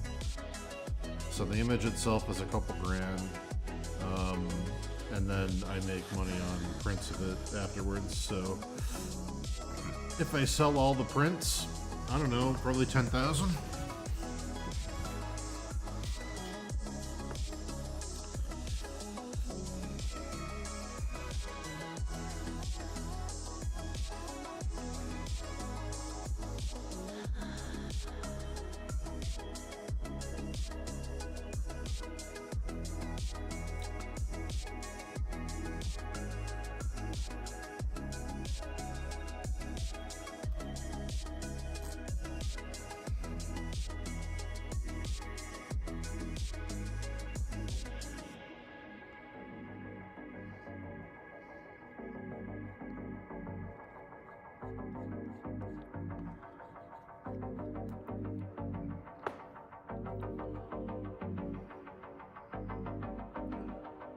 On stuff like this, there's two ways to go. If you're doing, pardon me, if you're doing first party advertisement for a big company, like if I was working for Bandai Namco doing something for Elden Ring officially, you could make, 5 figures on the advertising, doing stuff directly. Or if you're working for a third-party company, which is what I'm doing right now, you can make, you're going to make less money up front because they don't have a huge marketing budget, but you're going to make more money on the back end with sales of prints, potential royalty, stuff like that. So, 2 different ways to go about it. I like doing the third-party stuff. I specifically love working for the company I'm working for right now, Meat Bun, because it gives you more creative freedom to do like weirder stuff that first party stuff doesn't normally allow you to do. Like if I went through Bandai Namco, they'd never let us do this. This is like a weird, unique, painted, illustrative thing that doesn't look like a marketing image. It's designed to be like art first. Very, very graphic and designy. So I like that working with Meat Bun as a third party, they allow me to do cool, interesting, weird stuff. It's kind of like Mondo. Like if you did a movie poster for a movie for the studio, you could make, $10,000 doing the painting, but then it's gone. But if you did something for Mondo for a movie, you can get really, really weird and do something really unique and cool and collectible. And you'll make less money from Mondo on the commission, but you'll make a bunch of money on your print sales. So...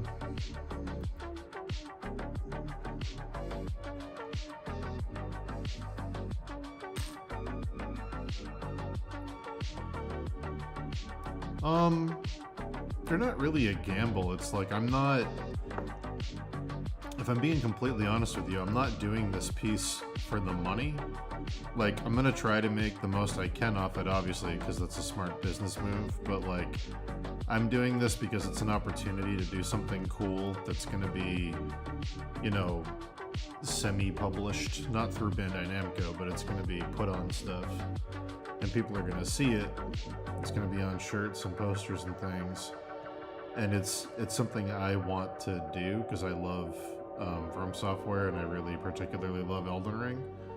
So this is like, I'm okay if I do take a financial hit, even if I made no money on print sales and I just made the couple $1,000s for doing the painting, I'd be okay with it because it's an opportunity to do something like this that's gonna get eyeballs on it. It's a way to do something, you know, attached to an IP that I actually enjoy. So I'm fine with that. I'll try to make as much money off it as I can, but even if I don't, I'm fine with that.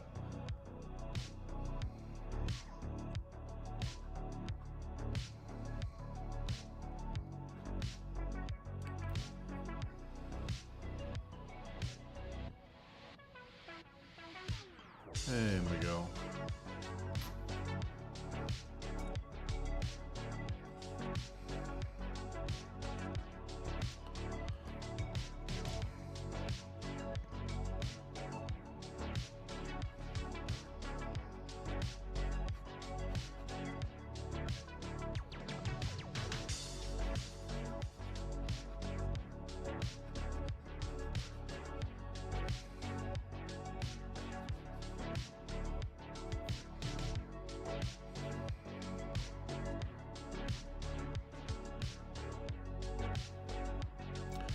We made a Discord, Mike. You can scroll up in the chat to see it.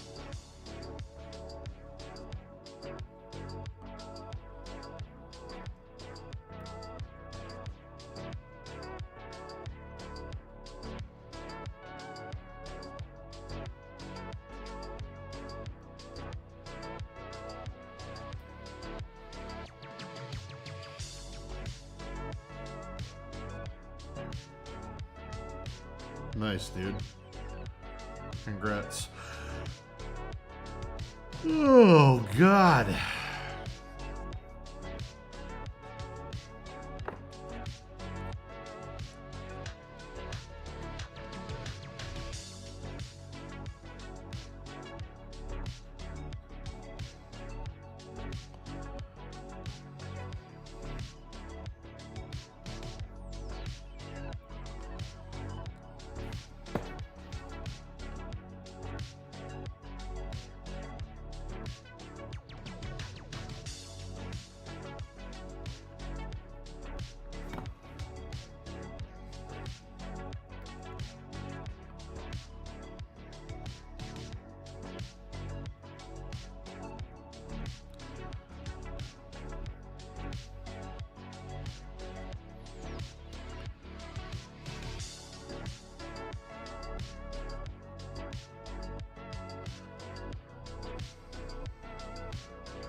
Oh.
I really hope these are supposed to be birds. I have no clue. They're either birds or they're flower petals.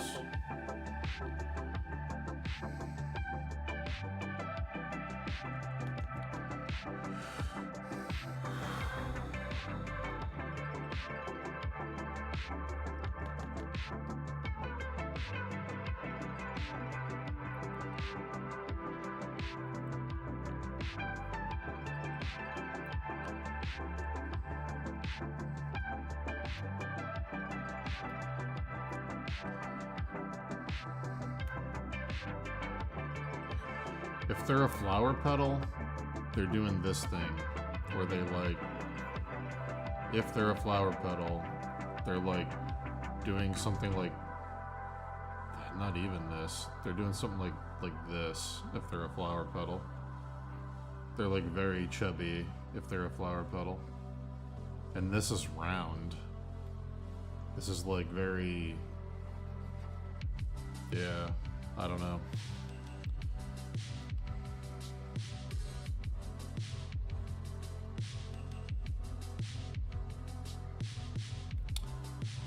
Well, now I'm... God damn it. Are they flower petals? Fuck me. Are they? God damn it. I don't know.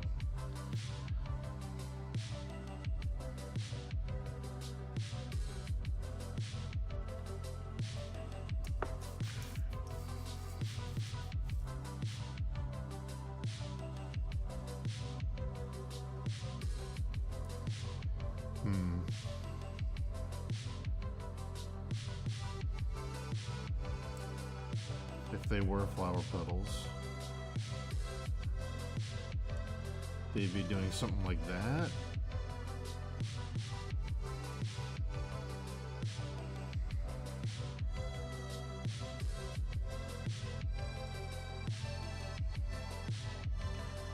The problem is everything on this whole thing is tree themed. It's all growth. So it's like, are they birds in the tree or are they leaves? Or petals.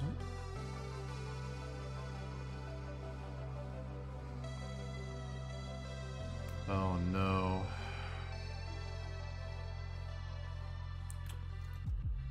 Please hold. Please hold.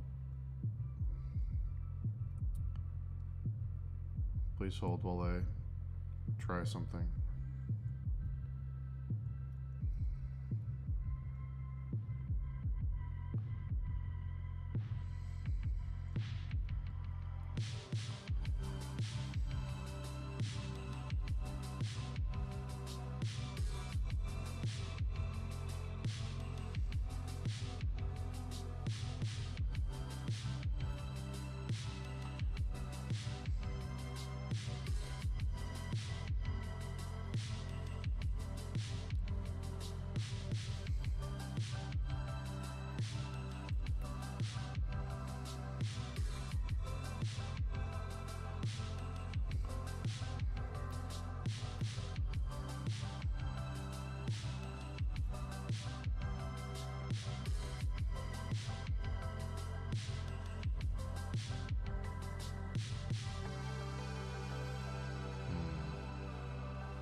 No, it can't be that.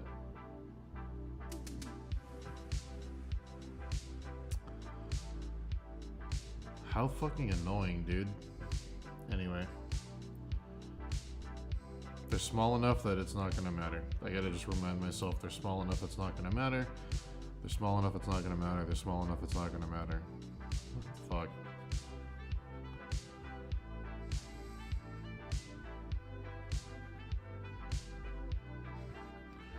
Flash forward to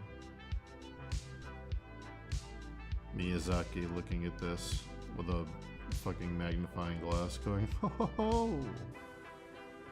The crenellations on the citadel are not lore accurate. Filthy casual.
This steps up like that.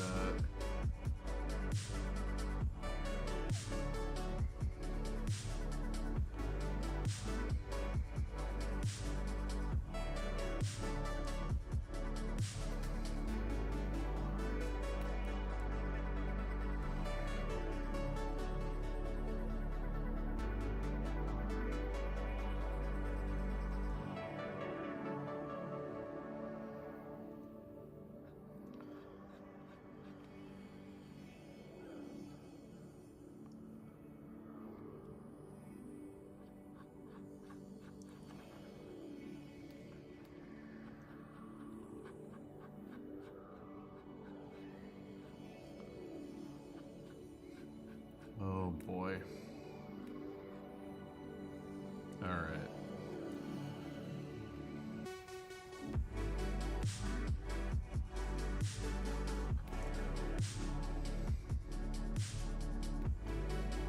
This is mimicking the top of the ivory tower from the Neverending Story, where it turns into like a flower, kinda.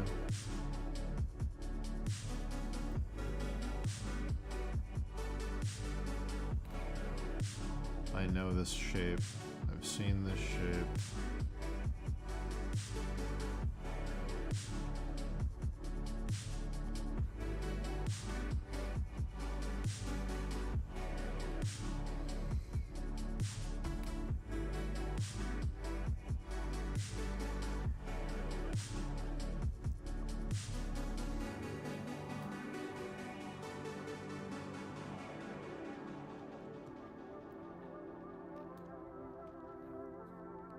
The fade traditional painting medium? Acrylic. I like acrylic a lot.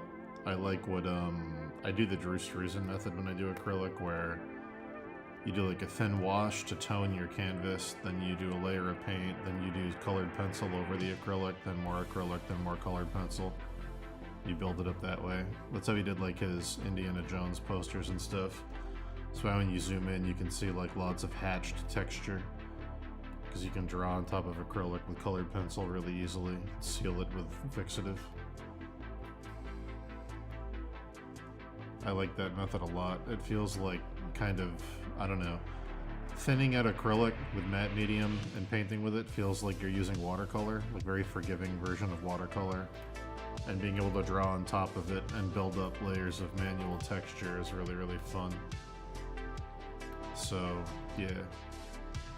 My favorite traditional medium.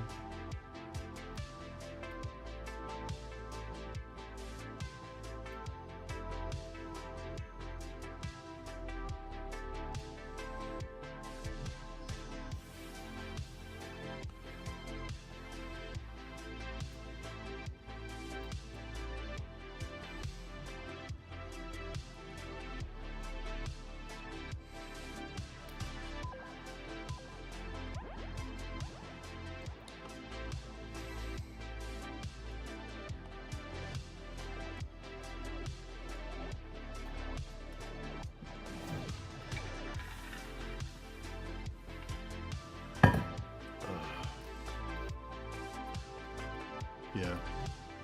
I've never used oil. I don't know anything about oil.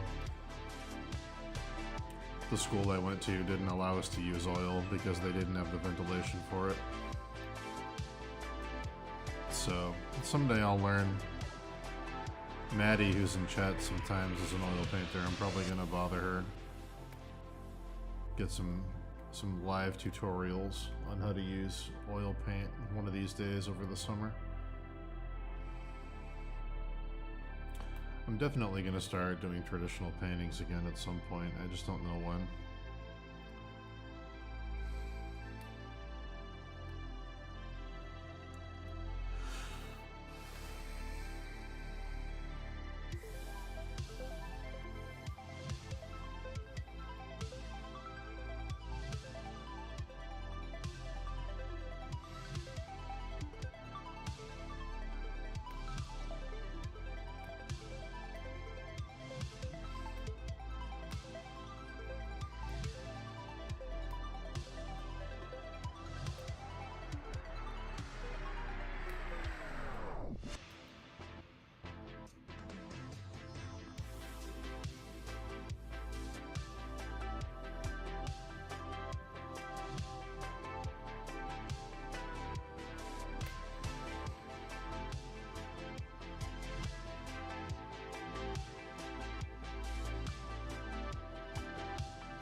This room is 30 by 40 and it's empty.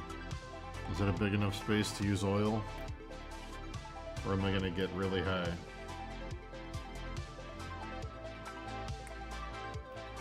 Water-based oil sounds like an oxymoron.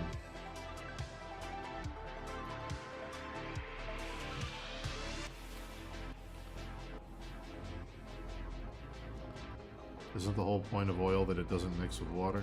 Isn't that like a thing?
Ah.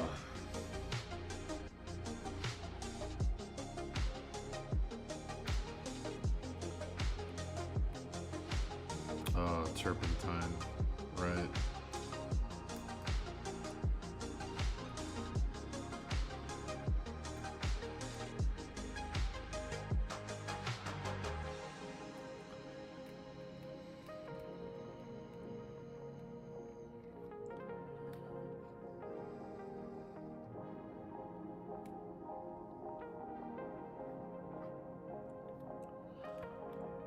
I don't like waiting for stuff to dry, so I might stick with acrylic, but I definitely want to try oil.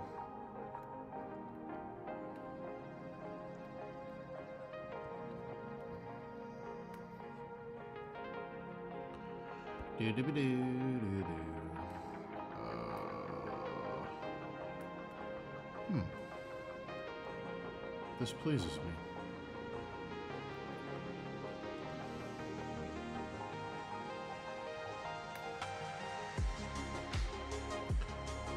Have fun at the airport, gross girl. Be safe. Good luck. I think you're in LA. Good luck on the highway. Fucking sucks on the airport.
cleanup? Sure.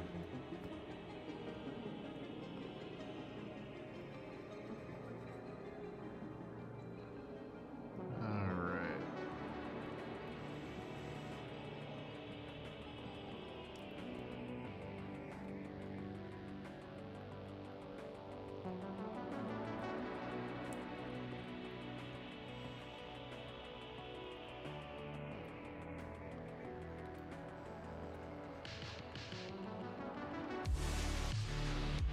Reminder, tomorrow's stream is either going to start early and stop early and be in 2 parts, or I'm not going to stream until evening.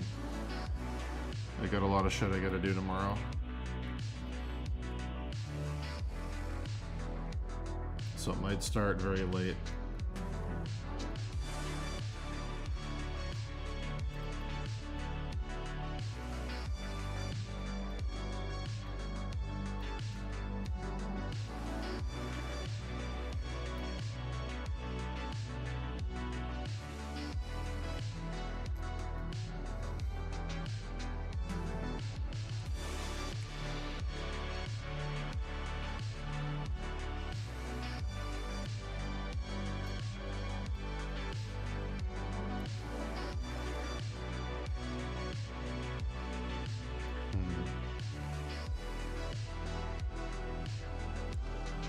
I think this is actually supposed to be... Yeah, hold on. I think I did this wrong. Now that I'm looking at it. Yeah, I think I did it wrong. I think this is actually supposed to be... this. Yes, it is. I was looking at it from the wrong angle.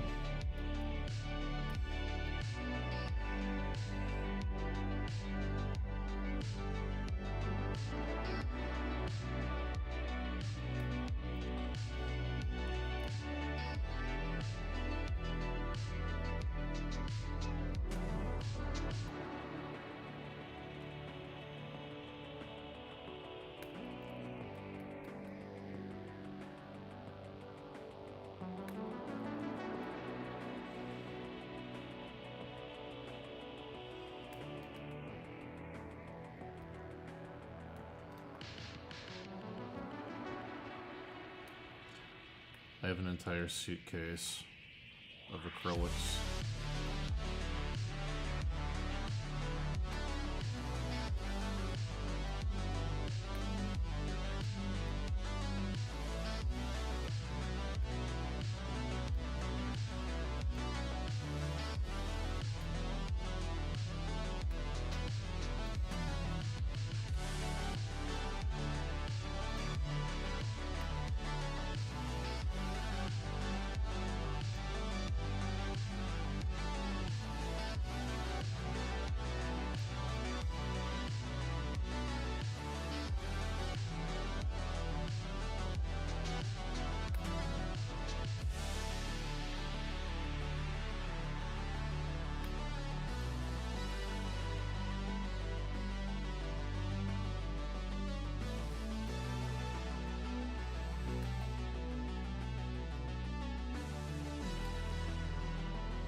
Titanium white is very expensive.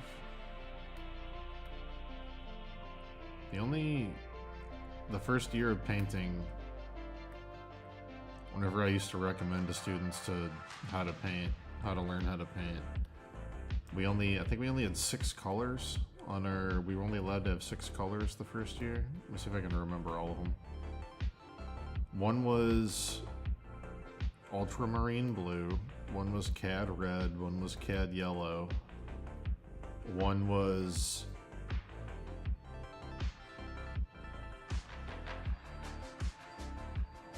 ultramarine, cad red, cad yellow, burnt sienna,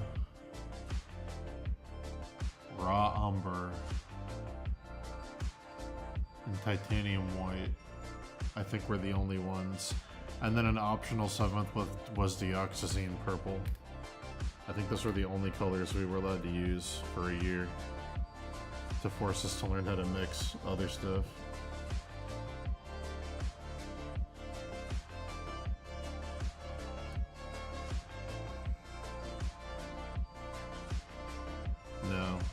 yellow ochre.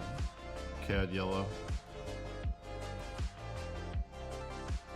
If you wanted yellow ochre, you had to mix it yourself.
This is so hard to get right.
One moment, chat.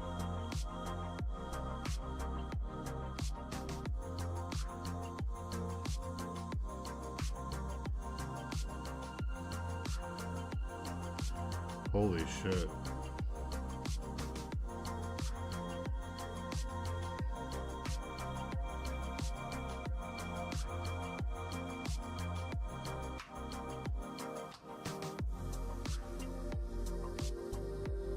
Wow.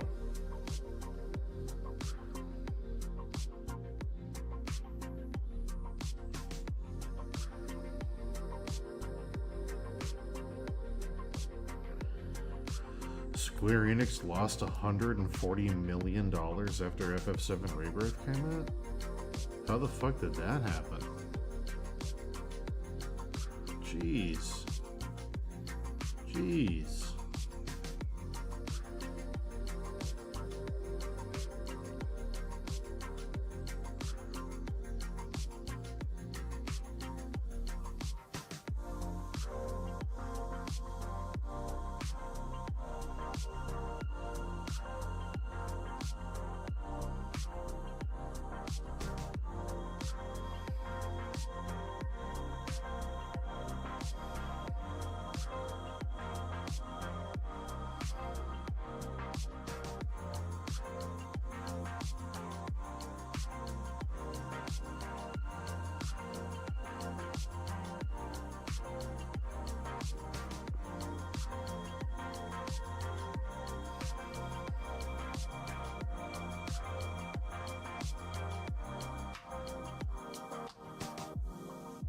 Jeez.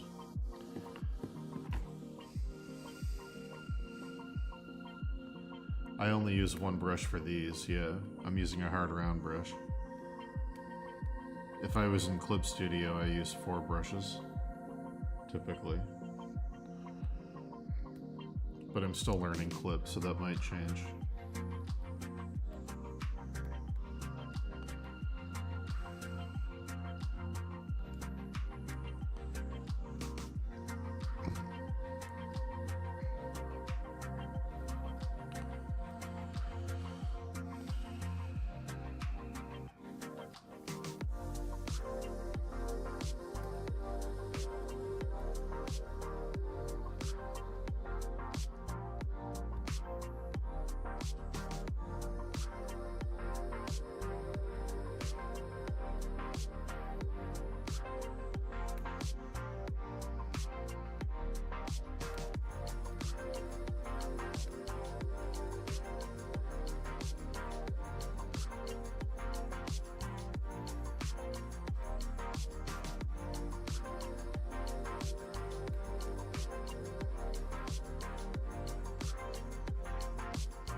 Jeez.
Some of the Jack Kirby palettes are crazy.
There's really cool palette generating websites if you need like a good swatch.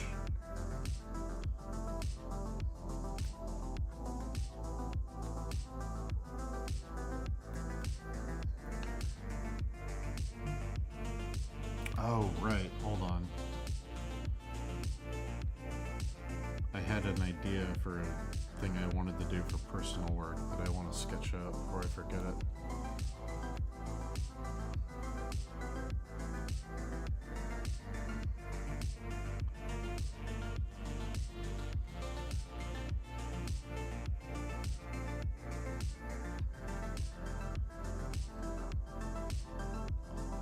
So down here would be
What's up?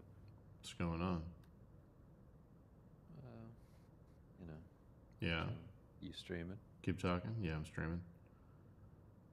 Hello, what hey, up? hey. All right, yeah. going? You look okay. Looks about right. What's going on?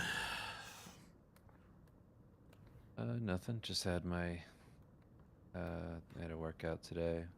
Nice. This morning. Met How'd with it the go? trainer. It went good. Did all cardio today. Nice. Cardio is the one that I'm definitely like the weakest at, so I just Yeah. get crushed. Cardio sucks. But yeah, went good. Toe went good. Nice. Didn't Yeah, really have no, any problems, so that was nice. no crazy pain. No, I'm fine. Gotcha. And yeah, the Diablo's season 4 got announced, so I was able to post up my painting with like the 3 characters holding the Yeah, I saw that. weapons and stuff. Nice. Yeah. Yeah, it was nice to, it's nice to have like these regular releases of work that are pretty quick. That is They're like the turnaround on them is fast. Yeah, it isn't like a year away. Yeah, it's like when you Yeah. work on Magic or anything like that, it's like a year Yeah. or more maybe. So I like it. I like just being able to do something and then have it, be like a whatever, couple months or something. Yeah, it's pretty cool. Easy. It's pretty cool. I have a hard time waking up How are today. you doing? I'm just tired. Yeah. I'm just really tired today. Ugh. Just powering through. Coffee. What are you up to? Working on a sketch for a project that I got asked to do. I'll type it Oh. in the chat. I can't say what it is, but To chat with me, right? huh? Yeah.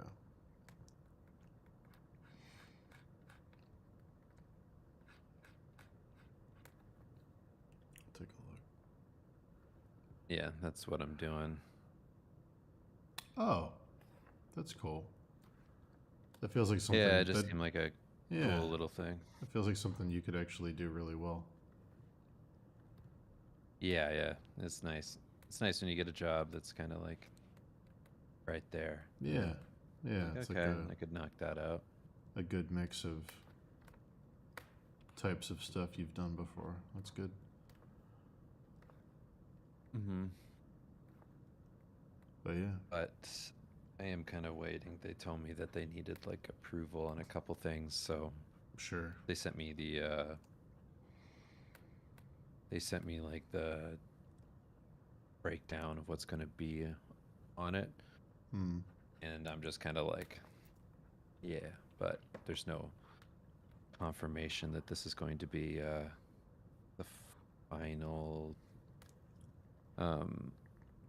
art like description. So I'm like, I don't know how bad I should.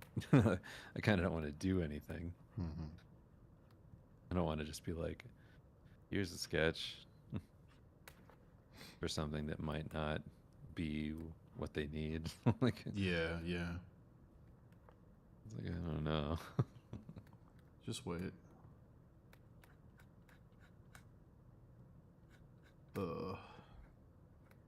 I have a funny feeling we're gonna see Chrono Trigger pretty quick. You think so? Yeah, because I just saw that after Rebirth came out, Square lost $140 million, and they put out a statement saying Why? not enough people are buying their stuff, and the cost of making it is too high because they're focusing way too much on cutting edge graphics. So they put out a Okay. statement saying they're going to do more surefire hit stuff, and they're going to focus less on. Well, they didn't say they're going to focus less on graphics. They said they're going to be more picky with what games get the high budgets and what games don't. So if they have something that's a surefire hit, like in the chamber, like a Chrono Trigger, I think that's probably going Right. to get bumped up to the priority. Yeah, I mean, it makes sense. It'd be better to do something like that anyway. I mean, like, Yeah. everybody on a trigger. Well, Chrono Trigger's huge. They've been hinting at remaking it for years. Dragon Quest 11 sold super well. Toriyama just passed away. Like, they lost a ton of money and they need a hit. So it just seems like everything's kind of aligned. Right. So, yeah. But yeah, hopefully they do that. I'd like to see it. But yeah, it sucks they lost so much money. But maybe it's a good thing because they've been way too focused on, like, I don't know. It shouldn't take them as long as it does to make the games they do. They're just focusing so much on the graphics. Like, the graphics are really good, but they don't need to be as good as they are. It is impressive, but it's not like necessary. Like something like an Elden Ring looks great, and it's like not the same fidelity of the models in like Rebirth, but like it's fine. Like if the gameplay's good, people aren't gonna Well, care. I think it's a little different just because in Elden Ring there isn't like a massive emphasis on like talking to people, Yeah, I mean, and having your they main need character to have like models. really good graphics for like lots of faces. Yeah, but I don't think they need to be where like the models for Cloud and Barret are. Like those are like fucking wild. I get that FF7 remake and Rebirth are like a generational thing that they're probably never gonna do again, but yeah, I don't know. It's good that they're gonna hopefully focus on some smaller scale stuff. That Tactics remake is probably gonna get announced too, because that won't cost anything for them to do. Well, judging by like 16, they're not going super hard with like graphics. Like 16 is Yeah. really good, but it's nowhere near. Yeah, it's Rebirth. nowhere near Rebirth, yeah. The problem with Rebirth is the main characters look so good that all the NPCs look like they're from a different game. Like, the models on the main characters are ludicrously good. Like, and they can't, you can't do that for every character, so it makes a weird thing happen. At least in 16, most of the people in the game look like they're in the same kind of world. Because there isn't such a huge, vast canyon in quality between, like, NPCs and main characters. But Right.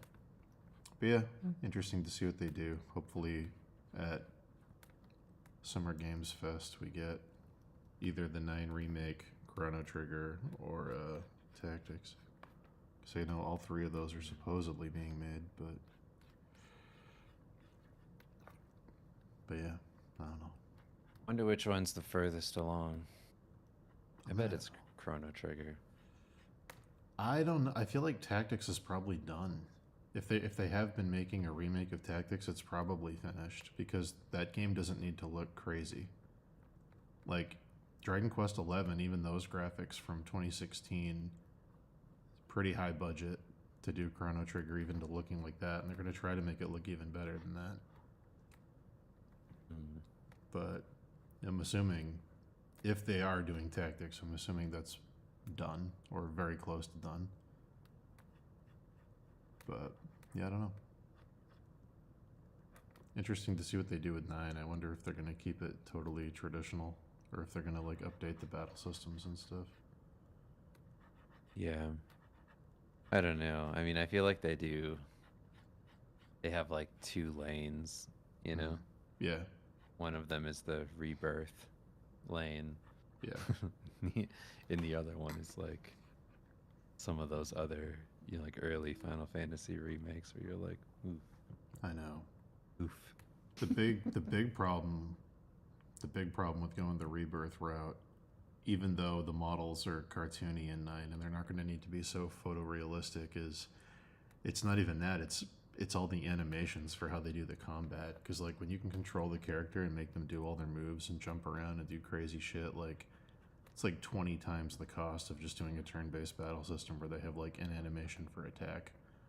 Because now it's like I got to attack and I can slide and I can counterattack and I can do this and that and jump attack, and like for every character it just becomes ludicrous. But I don't know. I'm assuming they're just gonna, if I had to guess, they're going to do an option thing where it's like control the characters or do turn-based, but if they have to pick one, I think they're going to pick turn-based just because of cost. But I don't know. Yeah, I would.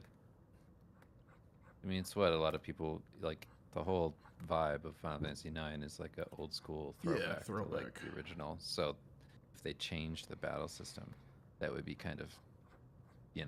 counterintuitive. Definitely. But yeah. Maddie says, Dave, you better set up Kim's mic stat.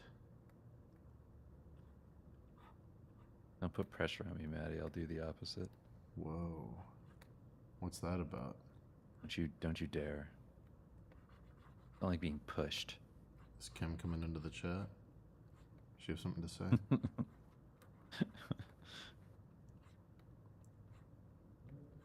Kim getting on her soapbox? What's happening?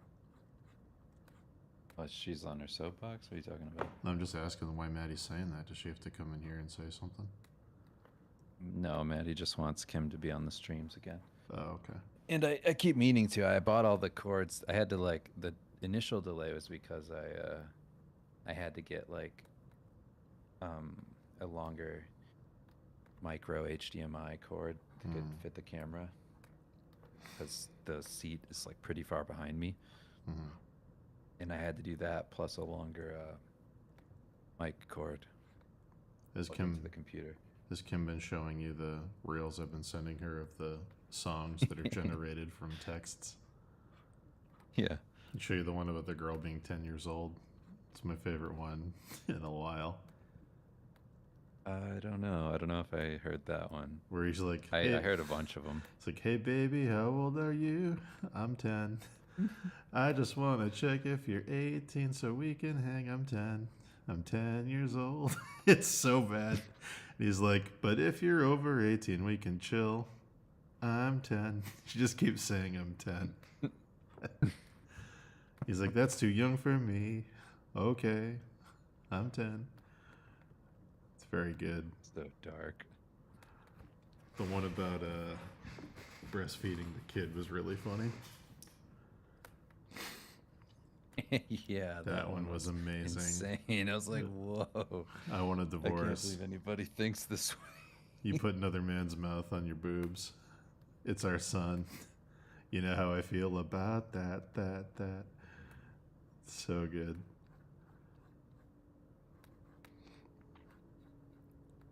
Yeah, Yeah, Maddie's coming out to visit. Nice. When? The end of May. Nice. Yeah, Kim and Maddie are gonna go. We're gonna go roller skating. Nice. Sounds good. And if I don't have the camera set up by then, which I should, you can set it up.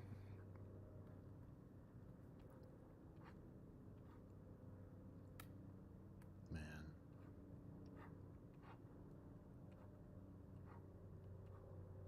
Let's see. Trying to set up my next comic page to color. Cool. Need to get this done. Do you still I have... was talking to Mark about it. Oh, he called me. I was streaming. I didn't pick up. Oh, really? Yeah, what's up? Nothing. Just talking to him about this book. Oh, cool. How many copies you thinking of doing? Well, I gotta get it funded first. Sure. You gonna do a Kickstarter? Yeah, just to scale pre-orders. 'Cause Nice. I don't know what kind of demand there is for something like this. Sure. Yeah. Comic/art book. Might blow up. You never know. Yeah, I mean, I'd be happy either way. If I sell 10, I don't care. You're just gonna use the Kickstarter account we already have, right? Or are you gonna make a new one? I'll make a new one. Oh, okay.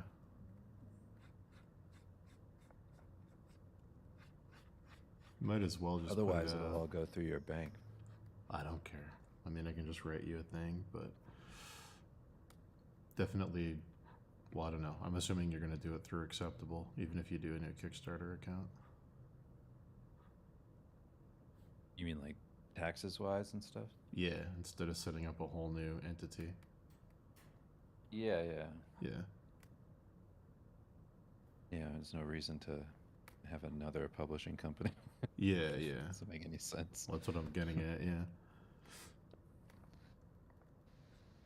Do you still have that Ayami Kojima art book? Yeah. I guess that's worth like $1,000. Why? You there? Oh, really? Yeah, someone told me it was worth like $1,000 now, Oh, nice. which is wild.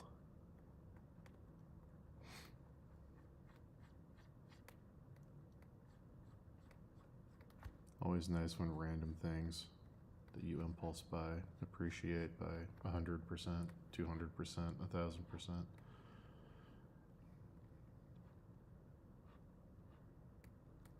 Yeah, I know. Yeah, I have like a bunch of those. Like, I feel like a bunch of my art books are just like suddenly worth like hundreds and like thousands of dollars. You're like, what happened? That Drew It's like getting we're like getting to that age where like stuff that we grew up with and we just bought is now worth a bunch of money. Like, I remember people being surprised who grew up with like Nintendo when you be like, oh, that super rare thing is worth like this much, and then be like, what are you talking about? Yeah. You know, to them, not that much time has gone by.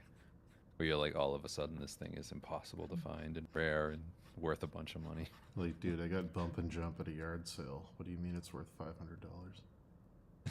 Yeah, exactly. Bro. It's so funny to see like all those things happening to us now, where I'm like, oh, okay, so those things that like I just have, like I wasn't buying them to be a collector. No.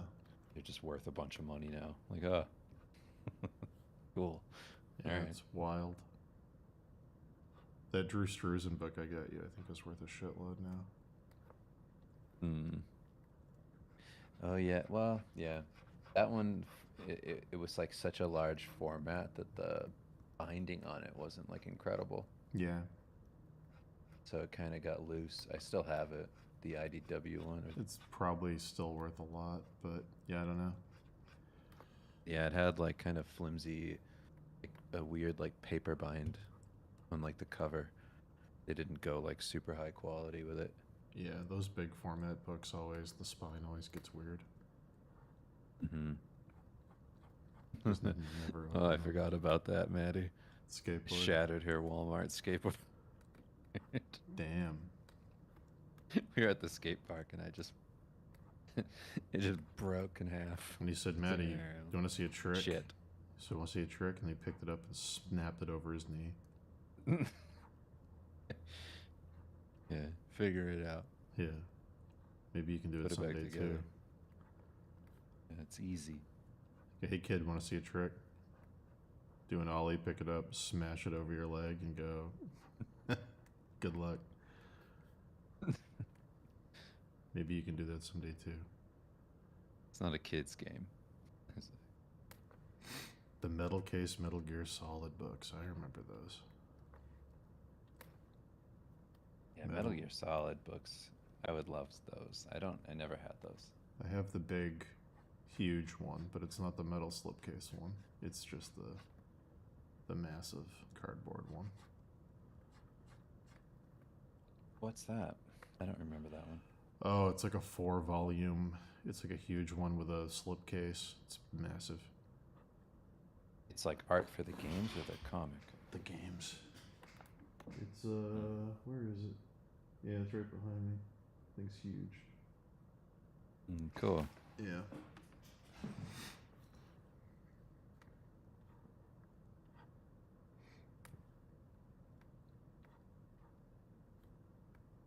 Man.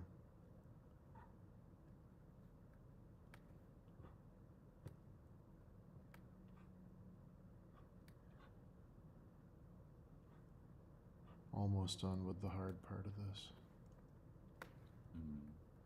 I'm on the last one that's like a headache. Because the architecture on the towers is so far away that you can't really see what's going on. There's like general shapes, but like From Software does that thing where if something's far away, they don't do a full scale model for it, or like a full detail model, I should say. They do like a low poly one because you're not going to get close to it. So like the shapes I'm looking for don't even exist because they didn't render them because it's so far away. So I have to like kind of make up some of it. Dude, me trying to draw all the details for what's his face? One of the bosses. The one with the blade. What's his name? The Blade? What game? Bloodborne. Oh, Ludwig the Holy Where he Blade, has- the horse guy? Yes. Yeah, dude. Ludwig. Yeah. Ludwig's model is like It's ludicrous. impossible. You can't really even see it. Like it's just like a bunch of junk. Like it's so hard to tell what he is. You have to find like one of those unskinned 3D models of it. They do exist. They're just hard to find. Like the game rips without the textures. No, I do have them. Oh, I had them for that image. It doesn't matter. yeah. It's so bad. You just like can't tell still. Mhm. Like, it's like purposefully just crazy looking. Like you Well, yeah. like a big mess. Yeah. So that was annoying. Just like trying to figure that out. I was like, God damn it, what is this? Mm-hmm. Yeah, he's a mess. He's got that weird, like, second head, open mouth, full of teeth thing. Yeah, I mean mostly like it's the underside, like all the anatomy like underneath him. Like that stuff is super hard to tell like what it is. You're like, oh my God, what are these legs? Mm-hmm. What are these forms? Like I can't even see it. It's horse fish man. It's a horse, a fish, and a man, and a couple other things with a bunch of arms and a ton of eyeballs. Horse fishman. Yeah, horse fishman. Yeah. Yeah, it's my new effects show. Yeah. What am I doing? Okay. It is funny that they took the Lovecraft thing that seriously, where they were like, well, if we're going to do Lovecraft monsters, they have to be indescribable. So let's just make cool looking stuff that's nonsense. So if someone says, what is that? They can't say what it is, really. Yeah. That's pretty much it. To be able to do that and also make it still look cool and memorable is like a crazy accomplishment. I mean, they do a crazy good job though. So Oh yeah, they're one of the all best their art stuff teams is out just the best. there. Yeah. The fucking new villain guy from the Elden Ring DLC looks so cool. You seen him? He's I got don't know like if I the bat wing. remember it. He's got like a bat wing helmet and a huge red cloak and a big bat wing spear, and he's got like a snake growing out of his head that wraps around him with like metal bat wings growing out of it. Cool. He's so cool looking. I don't know what his character's what's gonna his be. name? Oh god, what is it, like Mesmer or something? Hold on. If you just type in Elden Ring DLC, you'll see him. There's like a statue. Shot, the big bad boy. There's like a statue of him they're releasing with it that looks really cool.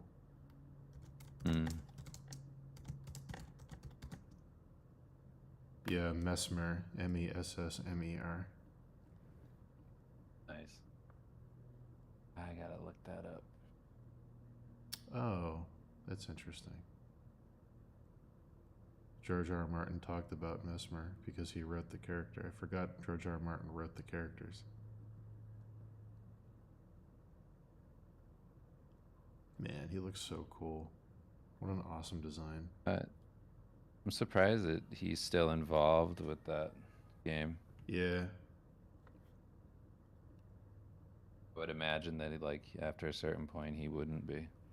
Like after the initial release and all that stuff. Well, apparently he wrote this. They wrote all the DLC stuff before the game was made, so this was written a while ago by George Martin. Oh, that's cool. Yeah, this, I'll send this to you. I love this design so much.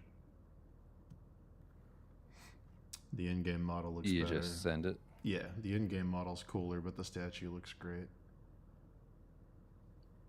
Oh, nice. It kind of has like a Ghibli vibe. Yeah.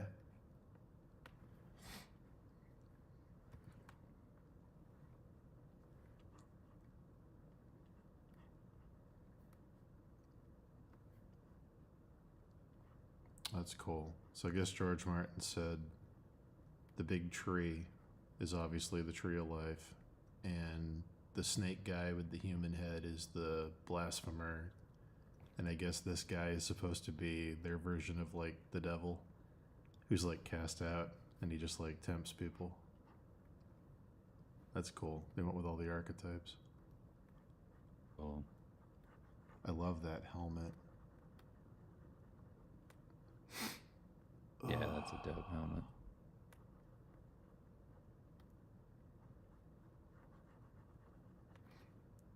Man. I still think Bloodborne's probably the best art direction they've ever done. Yeah, I like just the newness of it. It felt like, whoa, I've never seen this before. It felt new and like somehow familiar because they like combined every popular like Edwardian English like Van Helsing related thing you've ever seen like into one perfect version of it. It's Yeah. great. Yeah, I loaded it back up on my PS5. I just re-downloaded it from my account. Did you ever and get to started the it. And, you know, it was really funny to see like just how much the graphics have aged. Like I just Oh yeah. it was weird, like, you know, that same sort of thing that happens where you play Final Fantasy whatever 9 for the first time and you're like these fucking videos are insane, like all the CG cutscenes. And then, some time goes by and you're like, oh. The gameplay But- looks better than these now. Yeah. Yeah, exactly. You're like, whoa, that's weird. Like, this is not my memory at all of what this looked like. How far did you ever get in Bloodborne? Did you get to the castle? I didn't get super far. I kind of stopped playing it, and then I just looked at what everybody else was sharing from it. Man, the castle's so cool. Some of the best art direction.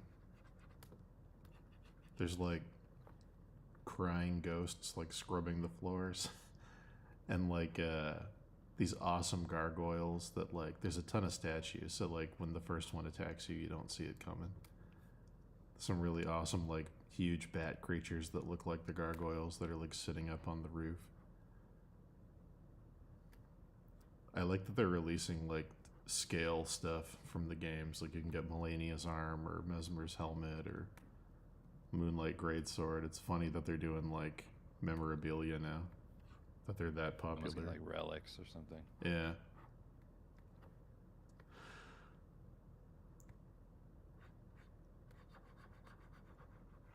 It's a good tax write-off if you're a guy like me that has to paint Melania. I don't know where I would put a giant golden arm.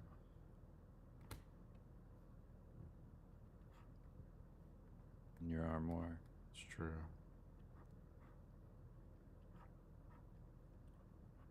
Should just have a giant cabinet for only that, so I can make that pun and only that pun. Yeah. It's not Oh, that. just a not funny thing. It's my good. armoire. And then just sigh heavily.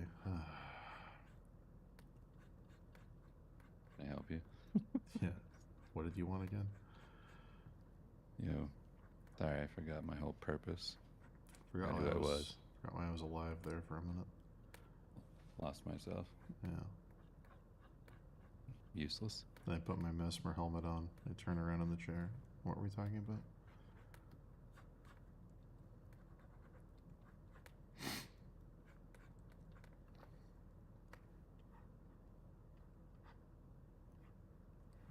I'll be right back. If I don't piss, I'm gonna explode.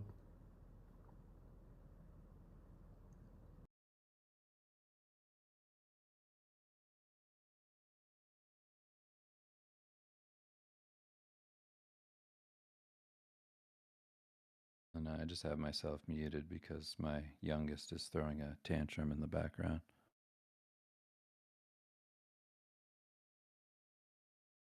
I know my mic has a pretty good gate on it, but I don't want to make you all listen to that. It's very exciting, though.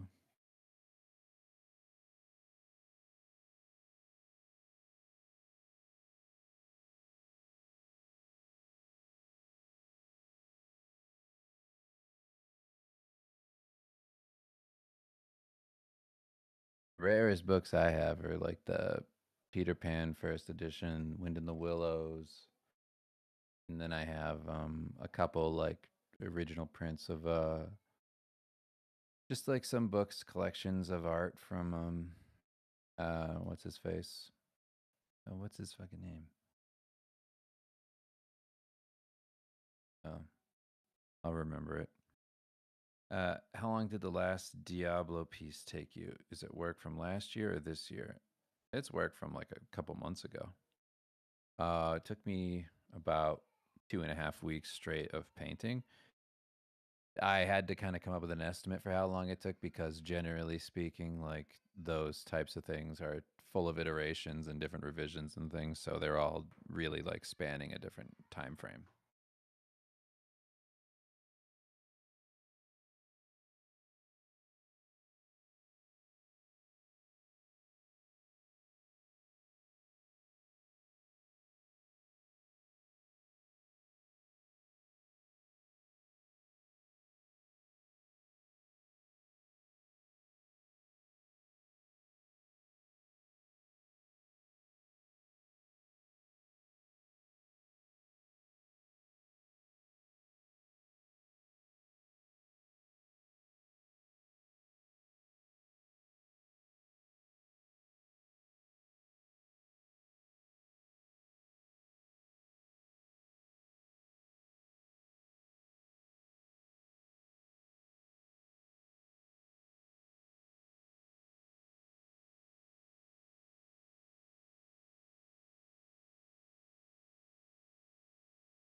Sorry, everybody.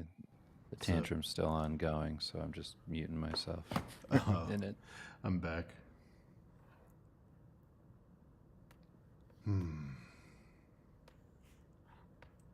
Tantrums. What happened? Oh no. Well, you know, there's no logic to it. It can't be like this happened. It's Well, like I don't he's know. Just, Sometimes he's just a little kid. Sometimes tantrums have reasons, but Yeah, sometimes, but most of the time with like a, 3-year-old, you're just dealing with like hormones that don't really mean anything. So like anything can set them off and then they just spiral. yeah, And you just kind of have to like let them come back to earth. yeah. Did you see the videos of that tornado Fair. in Nebraska? Like, I think so. That was the one that was like kind of like sepia toned, like It was like wild. It was yeah, like gnarly looking. you could watch it like go over propane tanks and like huge explosion at the bottom of the tornado, which the fire gets sucked up. It can go over power lines and like a huge explosion and like see a big bolt of lightning go up through it. And you're like, oh my god, this is just, it's just fucking huge. It was one of those tornadoes that was so big it had a secondary tornado around the outside of it with all the debris, like a few 100 feet away, like also circling around it. Like this is nuts. Oh dang! Yeah, I don't think yeah, maybe I didn't watch that one. that was crazy. Yeah, I don't think I actually saw that. It was the biggest one I've seen on video in a long time. Must have been so. Just going outside and being like, well, everything's destroyed. I'm just fucked. There's just nothing I can do.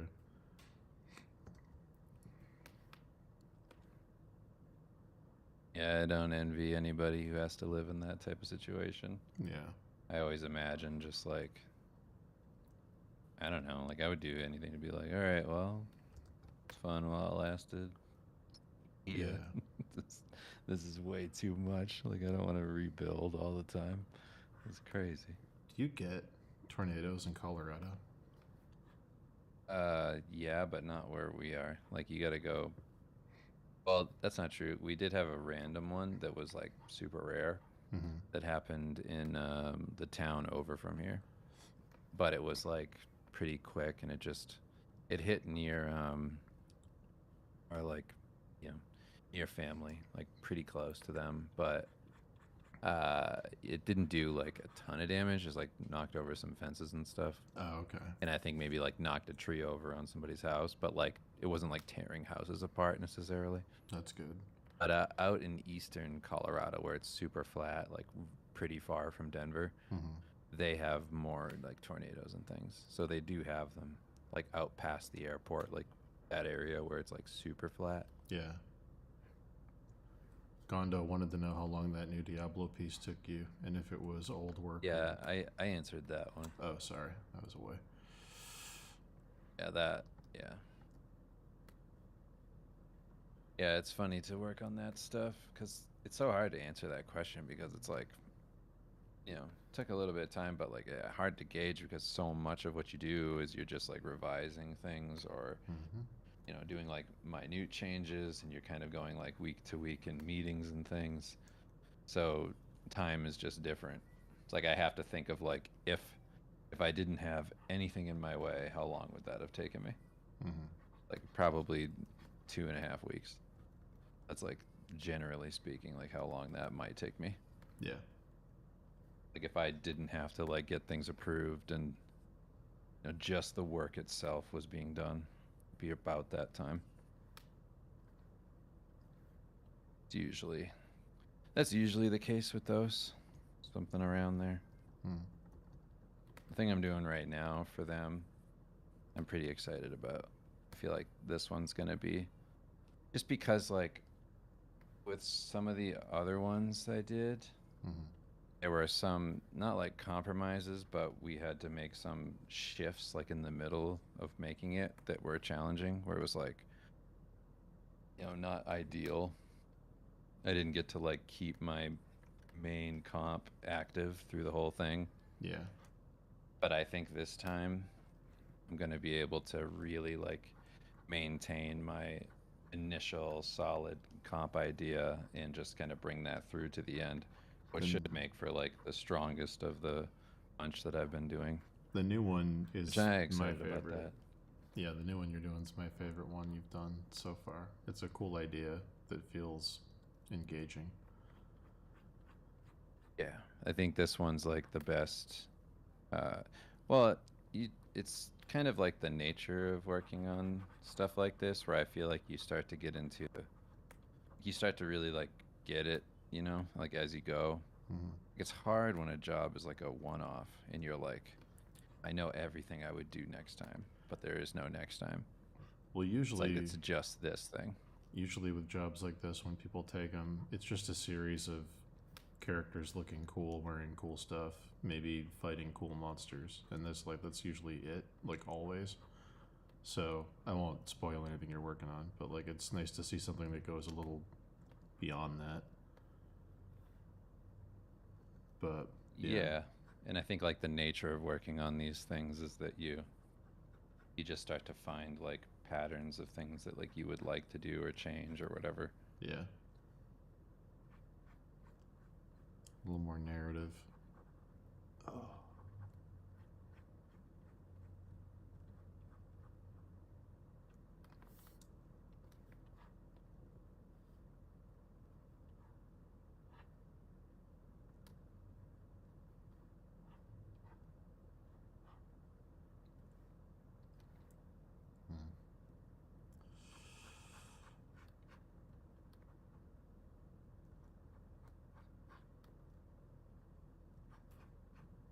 I'm trying so hard just to pretend that I haven't had insomnia.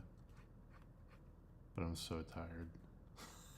I'm just trying to like just do the work and just pretend I'm not sleepy. Just try to ignore it, but man.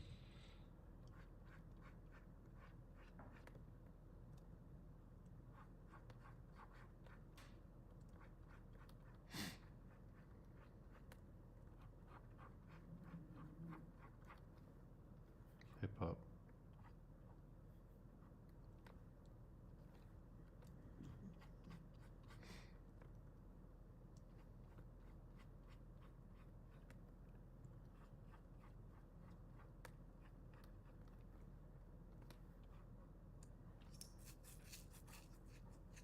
What's up, chat? Who's got questions, chat? What's going on?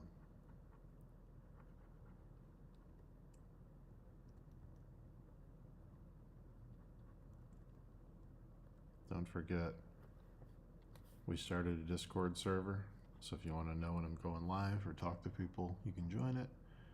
Also, tomorrow's stream is probably going to start really, really late or start really, really early and get interrupted halfway through because I got to do a bunch of stuff out in the real life tomorrow. Appointments and things I got to take care of.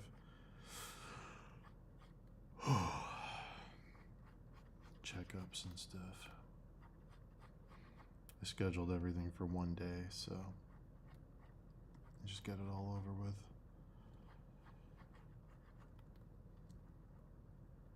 It's like right in the middle of the day though, so either gonna start early and leave at like noon, or I'm just gonna wait till I get home tomorrow night and start streaming at night. We'll see how it goes in the morning. If I can get in the pool, I probably just won't stream. I'll just do my workout early and go straight into it.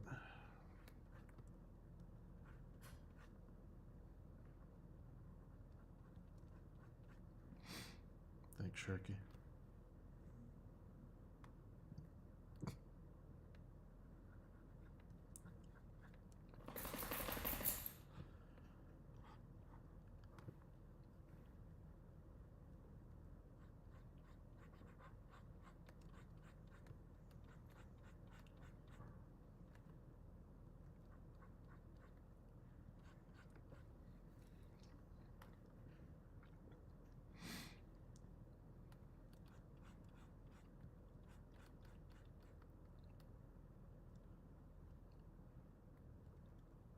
Yeah. What up? I'm just listening to Loic not make any sense. He's like, I only don't know what to do. It's just like As in like it's one of those crazy nonsense tantrums. The only thing he knows how to do is what not to do. I like that. I only know what not to do. He's like, I have no idea what I'm doing. Matt, It's if you just stream, let me know. We'll tune in. Crazy.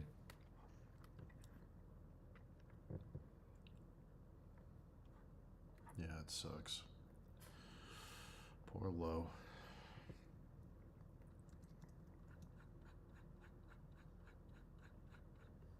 Streaming's pretty easy, Maddie, as long as you have like a, decent amount of RAM, I guess, Yeah. to run everything at the same time.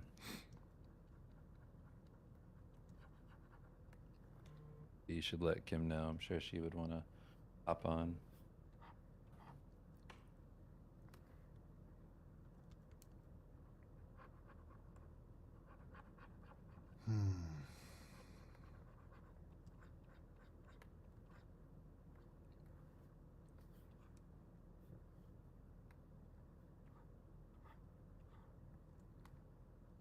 I've had the Daytona song stuck in my head all day.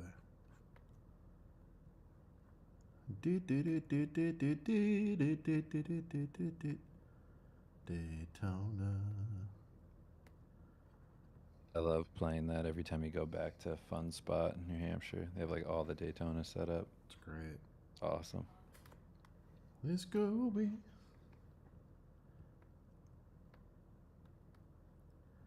Oh yeah, that's true. Maddie's going to be doing oil paint, so you just need RAM to run your camera. You don't need to run Photoshop and capture a window. It's good. You should be fine, Maddie. Depending what resolution you're streaming at, it should be good.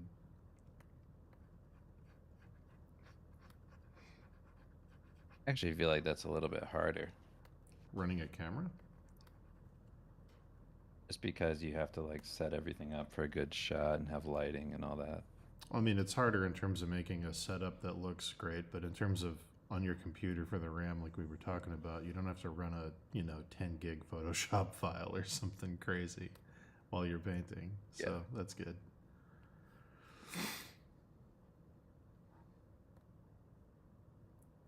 Sharky says, odd question, been questioning my relationship with art lately and feel super distant and disconnected from it and don't know what to do really. I've never felt this bad about my art or this close to giving up at all.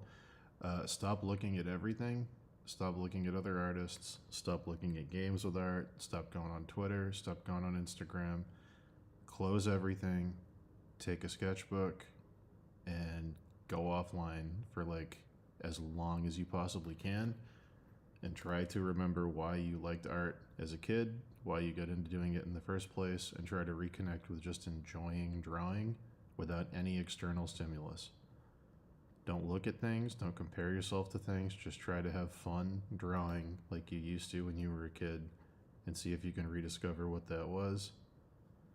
Maybe do the things you did when you were a kid to help kickstart it, play games you used to play, maybe watch a movie that you liked when you were a kid. Just try to reconnect with why did I enjoy this in the first place? Because almost every time someone says this to me, it's because they have compared themselves to other people so much that they can't see any of their strengths anymore. And because they have tried to copy other people in their work to a point where they don't know what their own identity is anymore. Because all of their work is just a combination of studies of other people that they think are better than them. So you gotta go in a little hermitage for a little while. That's my advice.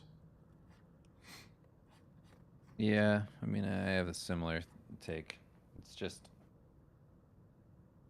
if you're thinking about it, like, I know that it's hard, but if you're obsessed with thinking about like where you are at in terms of everybody else, then kind of a non-starter. Like, it's just not worth thinking about. Like, all you can do is put in the effort that you know that you have to do. Like, it's one of those things that, like, you probably know what you need to do to feel better in terms of your skill level. Like, if there's like hang-ups you always have in your work, I always run up against this wall. I'm always bumping up against this issue. It's telling you right there what you need to do. Like, I can't come up with cool compositions. Well, there's the thing you need to work on.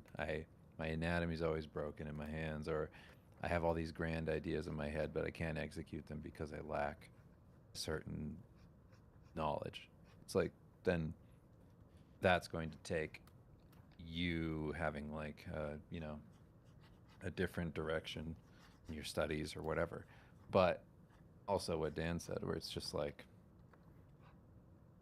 for me, like, getting out of my own way and doing Steve Lichman stuff, just doing like comics and just not really being a part of my, community, that helped a lot. Just being completely removed and just feeling like, I was stuck in this way of thinking for so long that I forgot that there's this whole other avenue to this, where it's not like everything is skill based. It's not like everything is. It's not like everything is just how am I measured up against this person? And will I ever get work or whatever? It's like when I stopped kind of thinking that way, it opened me up to just the sheer amount of ways I could express myself doing art that didn't all need to be super serious. It could be goofy, it could be not well done in terms of the drawings. It could just be, idea based or whatever. Like all of those things were very freeing about that experience. Just kind of coming back to it as like a, like kind of what Dan was saying, just like back to like what I did when I was a kid. Like we talked about that a little bit on the stream that I hopped on, where we were saying that like my goal when I was younger was just to do dumb art really well, and kind of rediscovering that in some sense was very helpful. Just being like, oh right, like my version of finding myself again is finding out that like, oh, I'm not the type of person that really cares that I'm doing like super cool serious artwork and that I'm the best artist in the world. It's that I can also do this dumb stuff and have fun, and other people who are just non-artists, they see the value in that, of just having fun and just being like, here's just something that I like. It's like, oh, okay, turns out other people like that too. I think it's one thing, like if you're still enjoying the process of drawing and like, art is still something you do and like it's an activity you enjoy, but you're feeling lost in terms of how do I get better? That's a very specific type of thing with a very specific answer of things you can study and work regimens you can go into. But if you're feeling disconnected from the actual practice of doing it completely, then you need to get offline, basically. Like, and try to figure out how to enjoy drawing again. And yeah, it might mean like Dave was saying, part of what freed Dave up to be silly and do the Steve stuff was not comparing it to tons of other people. It was just like, what's funny? Let's execute the funny idea simply. It doesn't have to look like a skeleton that Brad Rigney painted. Like, it's just, you just gotta get out of your own way and, not compare what you're doing quality-wise or technical skill-wise to other people, just to have fun doing it. And then once you enjoy doing it again, once you get the spark back of you're like, I'm enjoying doing the process, then you can fine-tune which direction you want to like put the compass in for like, okay, anatomy, composition, illustration, design. But yeah, focus on getting the actual enjoyment of the activity back first. I think like that also helped me have more confidence in myself in terms of like what I'm good at, or doing something that isn't just this single lane concept art illustration route, but something that's kind of open, like comics. Like comics, you know, there's realistic comics, there's painterly comics, there's like stick figure comics, there's every form of a comic. And I think being in that space, I was able to use like old muscles, or just like rediscovering, like, yeah, like Dan said, like what I used to do when I was a kid. I used to make comics, and I just didn't see any sort of way of doing that now. And then getting back into that, I was like, oh, I have all these other skills that like none of my peers have. Like I have all these things in me that maybe come even like slightly naturally that I wasn't building. Like I just thought it's not relevant to what I'm doing in illustration, so I just never used it. And doing Steve, I was like, oh, I can do like funny stuff. Like I can do timing in a comic for comedy that other people can't do. Like people don't see it, and like I have an eye for it. Like I can see comedy pacing on the page.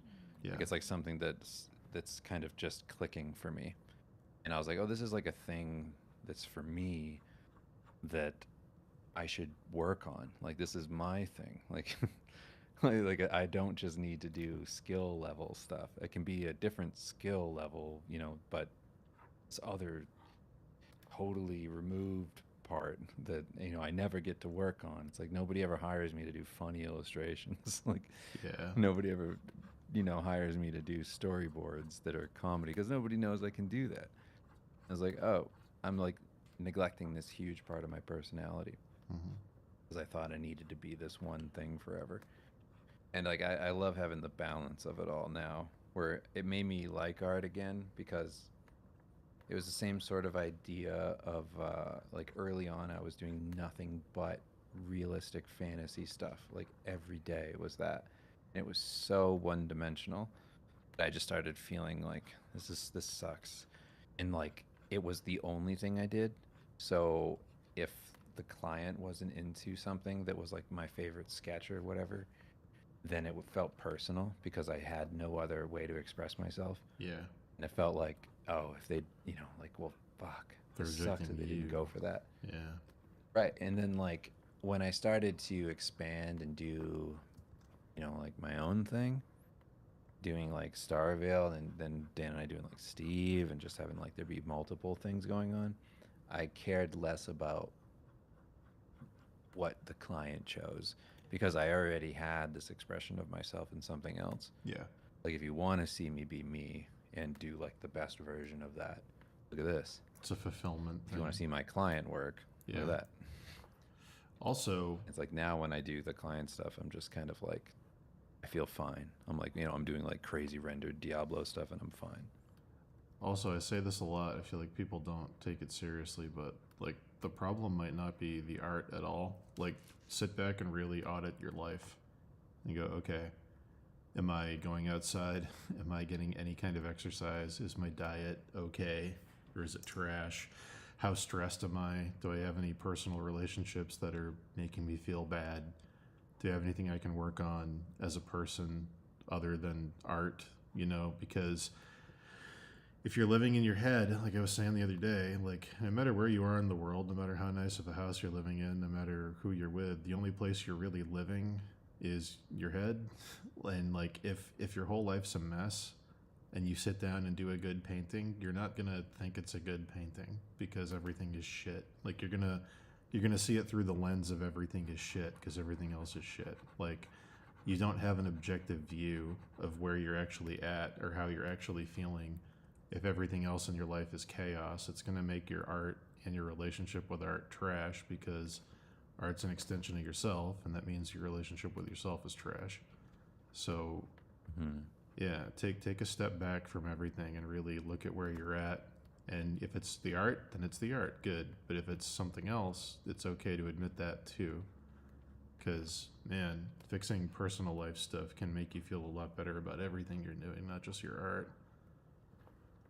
Yeah, of course. I mean, you don't put on a new suit, skin, just like when you Yeah. paint. You don't become a different human being. Yeah. You're still you. We were saying It's like yesterday in the your chat- interface is your brain. Like if Yeah. your brain's fucked up, or you're not healthy or anything, then yes. We were saying yesterday in the chat, like, you can't compartmentalize two separate human beings, like, unless you're a sociopath. Like, you can't run two programs of I'm two different people in my head at any given time. So, like, you can't sit down to draw and be like, okay, I'm no longer Sharky. I'm now Sharky art. Like, you can't leave who you are at the door and activate, now I'm the artist. Like, it doesn't work that way. You're still you. And if things are shitty, then they're going to keep being shitty. But, yeah. Absolutely. Absolutely. Yeah. Can lead to all kinds of stuff. Not the least of which is very, very, very severe imposter syndrome to the point where you can't even see your work the way other people see it.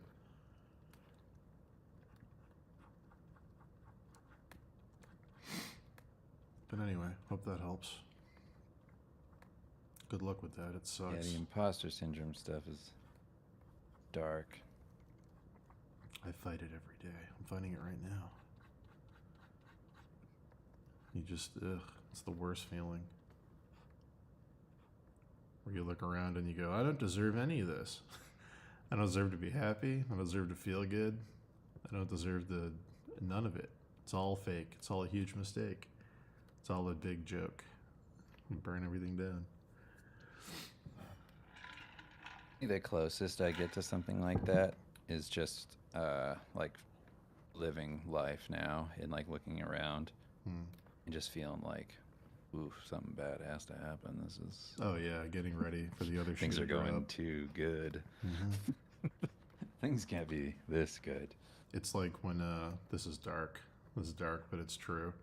It's like last time I was dating somebody and they said I love you for the first time. Immediately I was like, that was fun while it lasted. Now it's over because now something horrible is gonna happen. Just immediately, Yeah. like you can't even enjoy the feeling. It's just, well, I guess that's over because this isn't gonna last. That's why I was like, I don't know. I feel like I need to really like almost like reel things in because I get that feeling about like, you know, life in general, but I'll be like looking around and thinking, ooh, I should hire a personal trainer. Like, I'm gonna get sick or something. Like, something's gonna happen. There's no way. Shay said, what happened?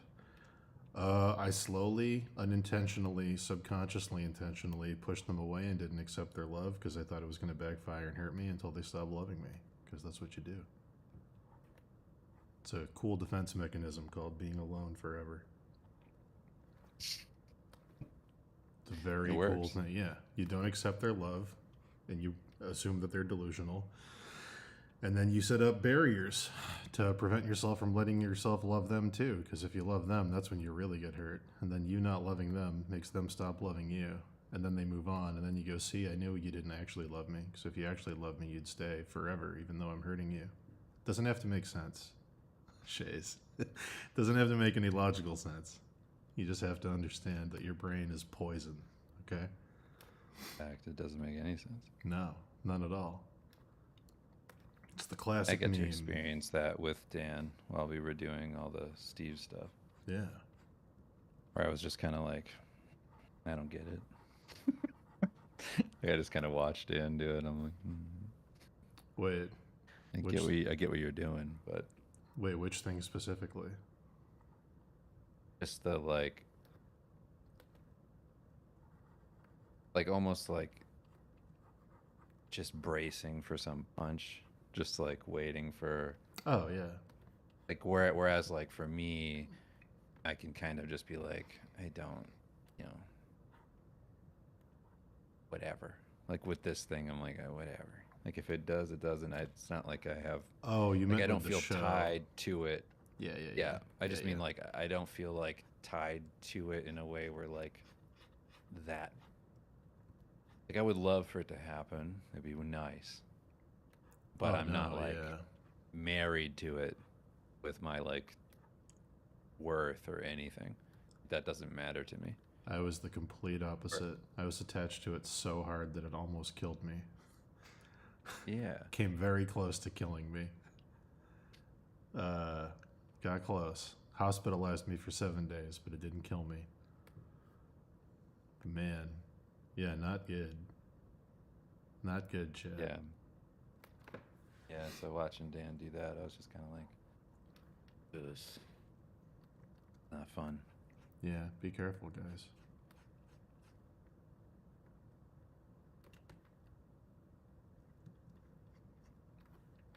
It's the classic meme of pushing someone away and then hating them for leaving. It's the old tried and true.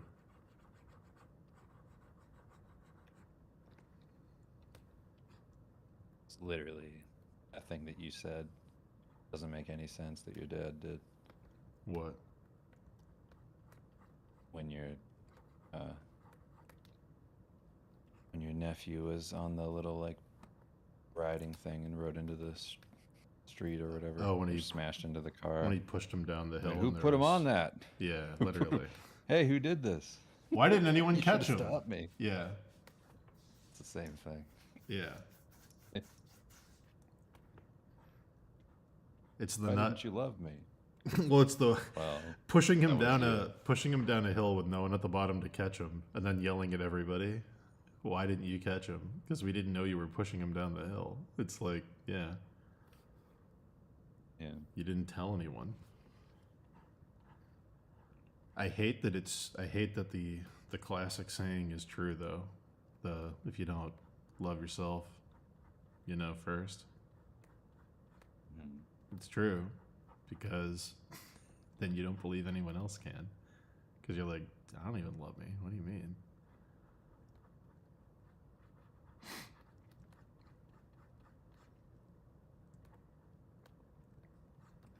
Yeah. I had that was like part of my first mushroom experience. Mm-hmm. Was like that type of stuff Yeah. where I went, the door's opening. Mm-hmm. And I went, oh no. Ruins Now I everything. understand why I can't sing in front of people. Yeah. The shame. I was like, oh no. Here's where the shame comes from. This is why I make fun of people for doing these things. Oh. You ever make a joke to cope in a situation and then realize after you say the joke that it's actually the truest thing you've ever said to a person and it freaks you out? Or like the joke, Sounds very specific, the but joke- I'd like to hear it. the joke becomes so honest that you actually have to stop for a minute and go, oh no. Because I was, Sure, I've done it. a while ago, I was hanging out with a person and they were like, they asked if I'd be interested in like potentially a relationship. And I was like, no, I don't think I can do that. And then they were like, well, how about just like, we can just like casually. And as a joke, because I didn't know what to do, I felt like pressured to have an answer. So as a joke, I said, I don't think I'm down for casual sex. I'm barely comfortable inside my own body, let alone someone else's. And then I just stepped back and looked around the universe and went, I think that's the most honest thing I've ever said to any human ever. And that was just my body throwing a joke out randomly.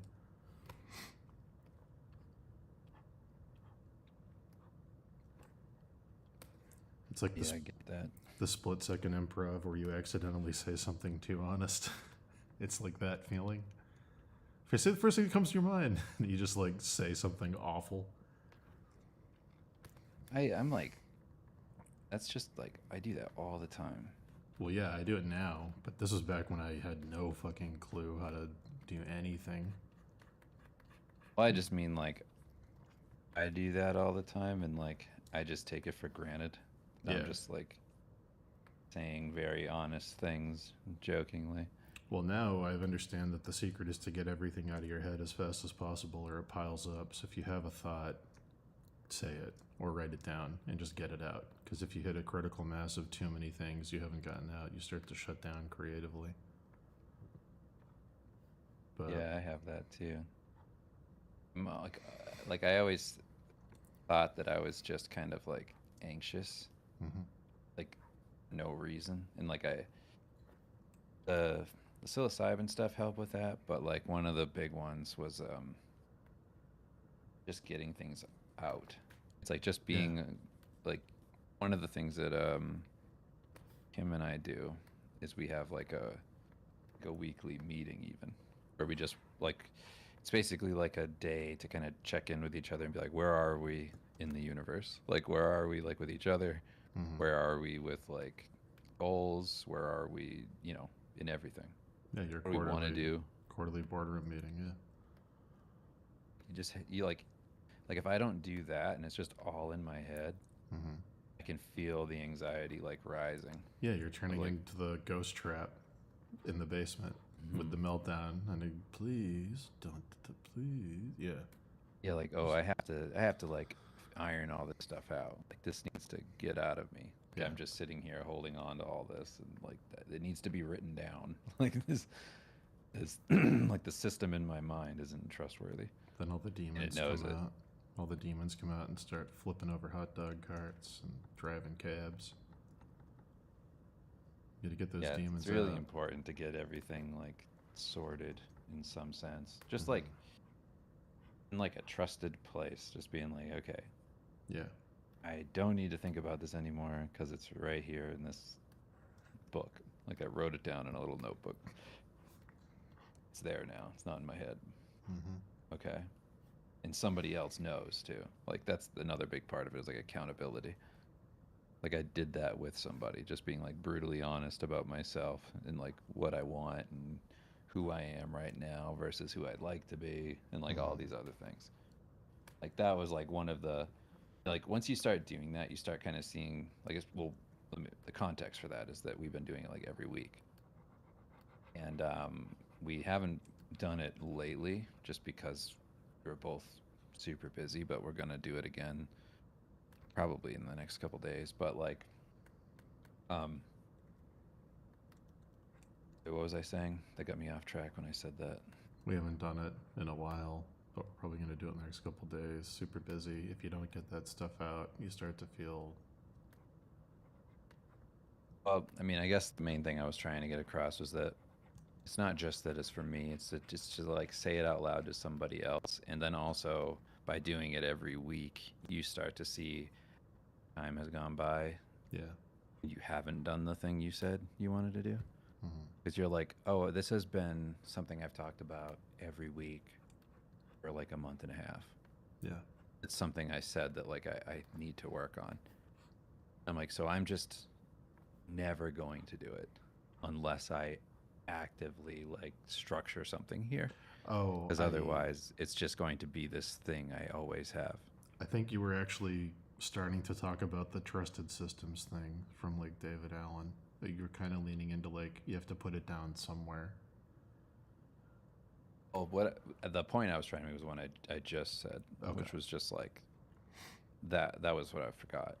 Was yeah, just that just having like accountability and being able to like look back at a weekly log of things that you said and just going back through it and be like, has there been any progress on these ones? It's like no. Mm-hmm. So what am I doing? It's like I just am saying this is something I want to do and I just never do it. It's Yeah. like shit. Yeah.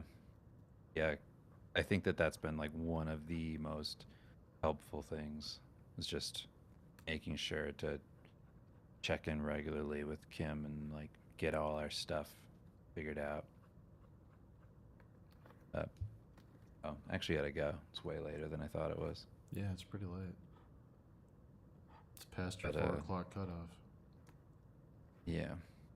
I'll Alright, talk man. to you later. Yeah, I'll see you. I'll be around. Bye. See you.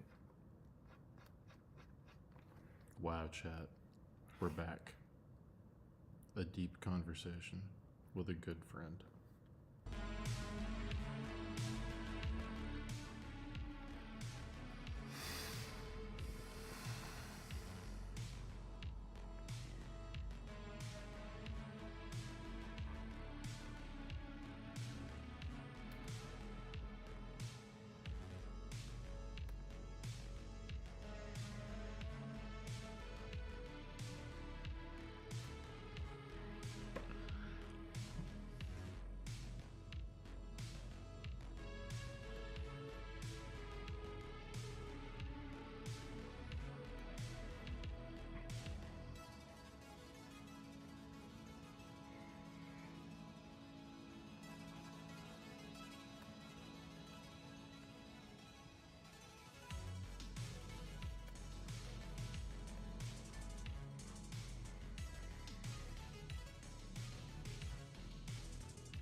What are my tips to make more money, like getting better work and stuff?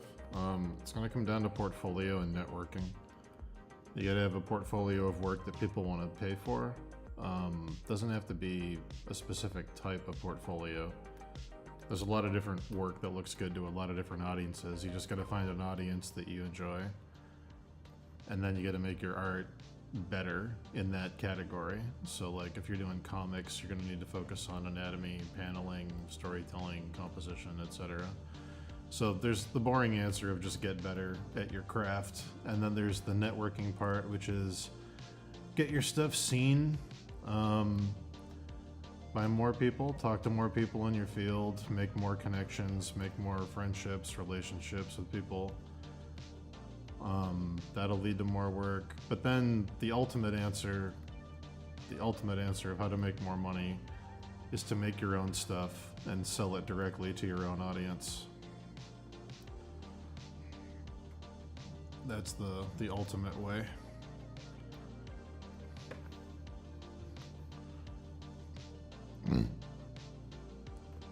The most money I've ever made is from our own books and then selling them to be turned into a TV show. So make your own stuff, because then you own 100% of it. You can do whatever you want with it. You can retailer it, redesign it, re-release it, remake it. Doesn't have to be an IP. You could make a fashion brand. You could make a publishing company. You could make a comic. You could make anything, really. Game. Card game. Yeah. The best advice is to make your own stuff and find an audience that wants to support you as a person. That'll be the most money you can make.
Yeah, Maddie, you can become a famous oil painting streamer. One step at a time.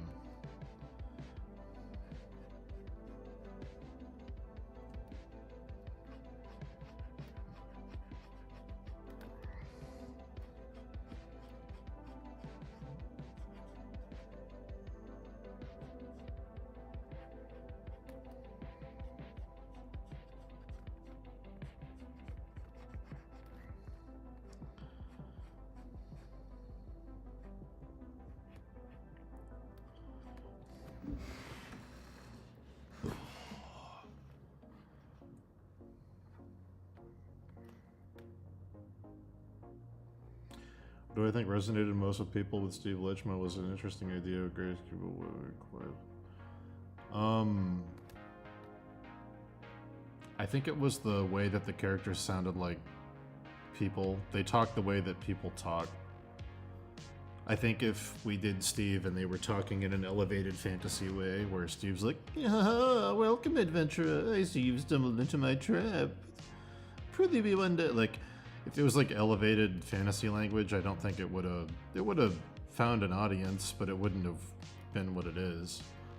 I think the fact that it's the whole thing is juxtaposition of fantastic and mundane. That's the two ingredients.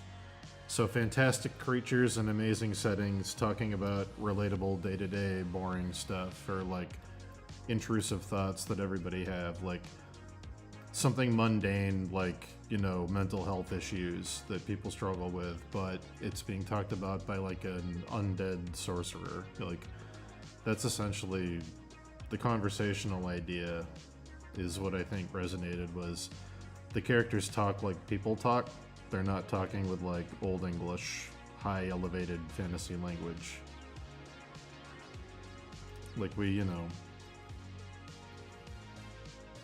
instead of nothing, we'll do like nothing, N-O-T-H-I-N with an apostrophe. Like, we'll abbreviate stuff all the time to make it sound like the way people talk. The only character in the book who talks in an elevated way is Dracula, and that's by design, because he's kind of a poser who's acting better than everybody else to cover up for the fact that he hates himself the most. So he's the only one who's, oh, very flowery, and like, he's, you know, he's hiding in plain sight. But, yeah.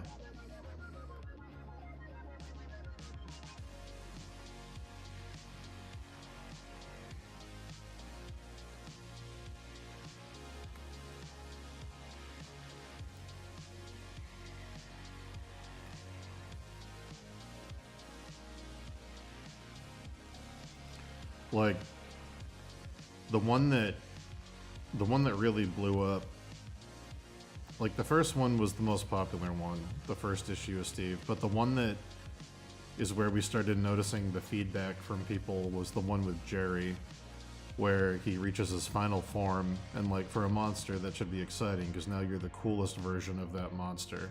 You're in your final, most dangerous, badass form. But the angle we took with it was, that also means that, you know, next time you die in a battle, you're not going to become cooler, you're going to die, and that's it. So then we approached it from, like, your final form is almost like finding a malignant tumor. Like, your body changed in a way and now you're doomed. Like, so it became a whole thing of, like, almost like grief counseling. Monsters were talking to each other the way, like, people would talk to a relative who gets a cancer diagnosis. And, like, that was the one where people were like, oh, okay. That's when we started to kind of hit a sweet spot.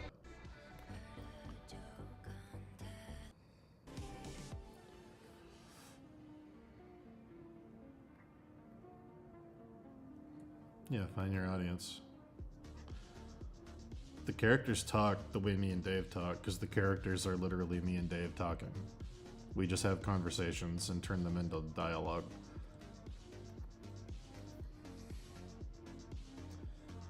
Some of the characters have spice, like Dracula or Tronix, but like,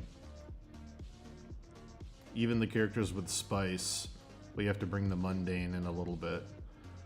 Like, Dracula has to talk about really mundane shit, like life in a trailer park, while he's talking in an elevated vampire way with flowery language. Or Tronix, the Death Knight, trying to understand the nature of evil. So he talks about listening to all of Bruce Springsteen's music and the futility of being a working class hero, because your blue collar is actually a hangman's noose. Like, it's really dumb, but it's like relatable dumb.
If you want to know how to find your audience, it's actually easy. You just make something that you really like and you don't compromise on it. Make something for you that you think is good and then put it out there until people find it.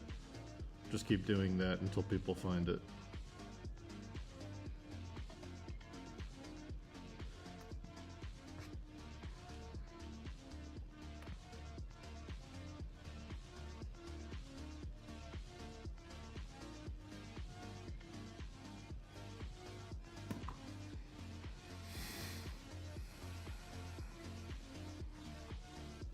Essentially just make something for you and then give it away and let people find it.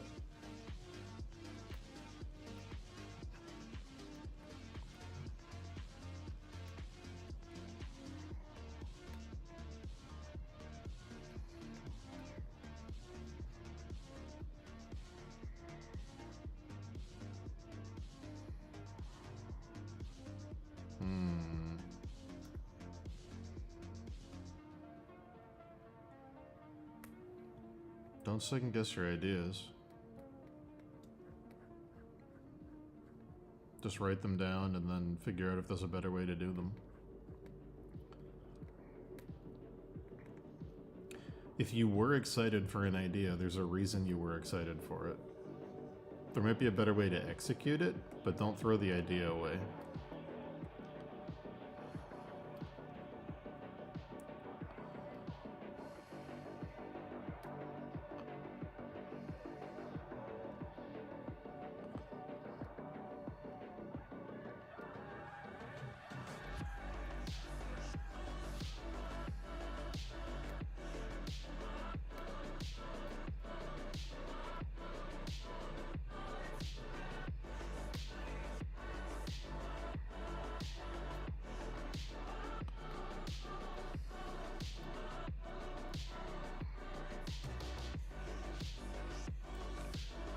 Animated music videos, huh? It's a very specific area. That's cool, though.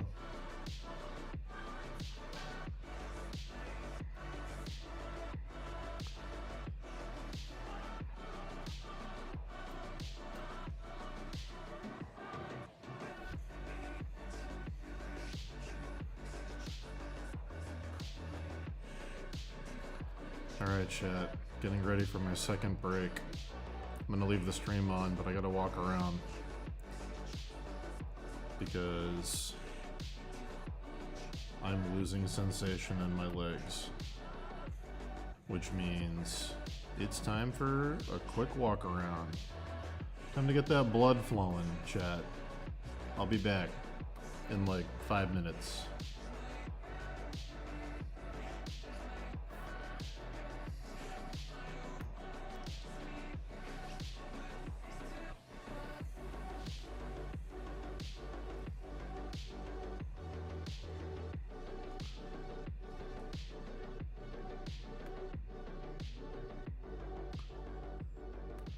Oh, yes. Be right back, chat. Be right back. Oh, I never turned my camera back on.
Oh, we're back. Sorry about that, chat.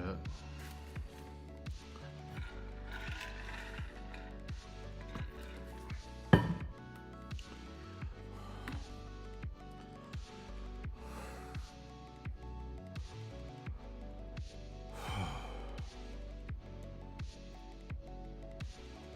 so fucking tired. I'm so tired. Oh, I'm so tired. Anyway.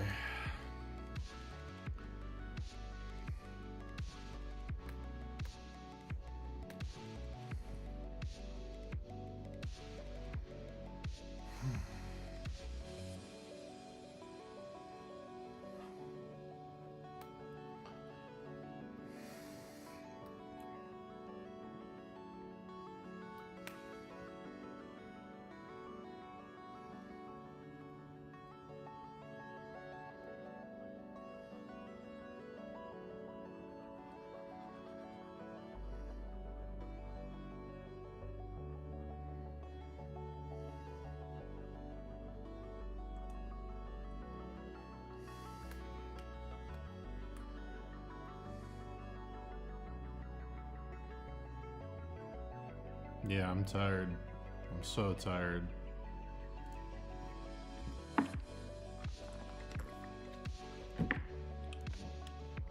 My sleep has been fucking abysmal. Oh.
How long we've been streaming? Almost 6 hours. Okay.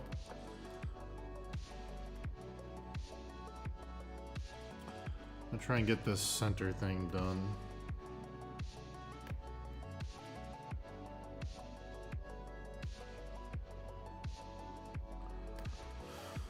Holy shit. I'm tired. So tired.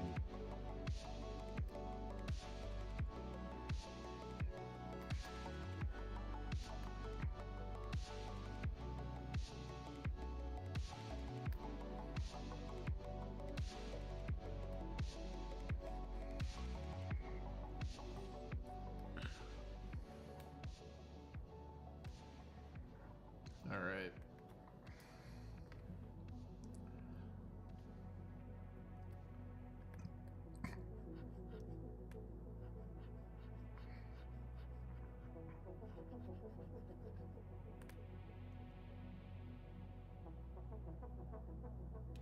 What Drew Struzan book? I believe it's called Oeuvre. Oeuvre. Oeuvre.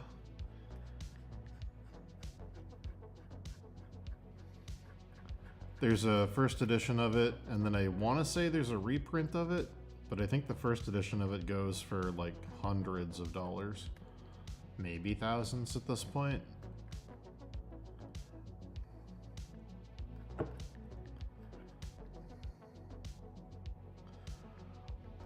Unless it went down in value after the reprint. I know when I bought it, it was retailing for hundreds on eBay. It was hard to find.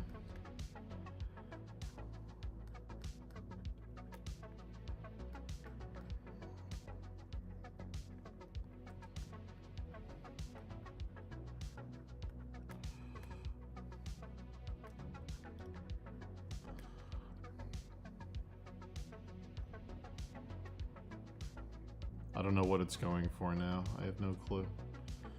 Sometimes when stuff gets re-released, all that shit changes.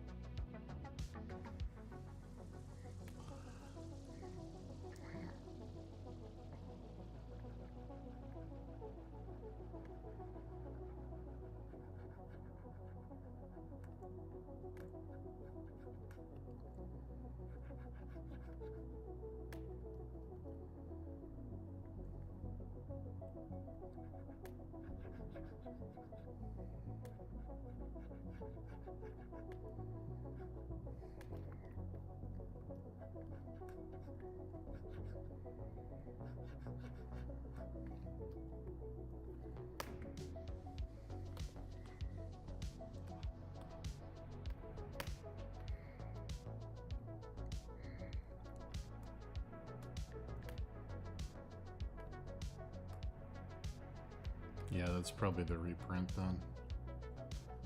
It's a good book. I'm glad it's affordable.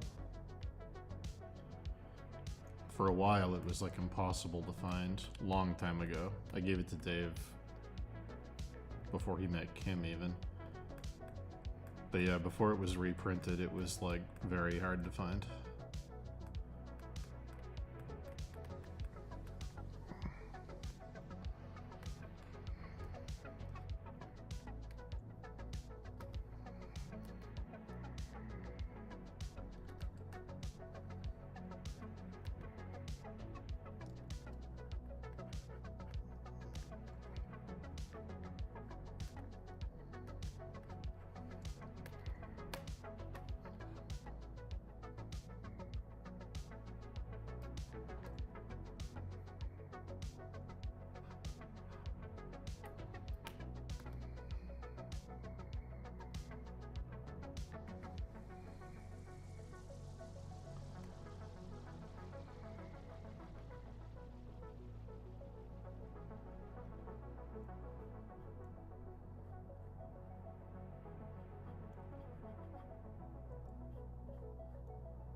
Sharky, were you the one that left the comment about Ayumi Kojima's book? Because it's on Internet Archive.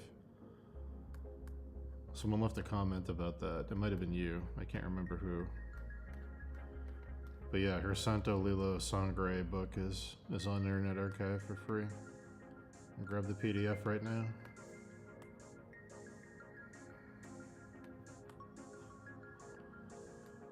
Physical copy's nice though.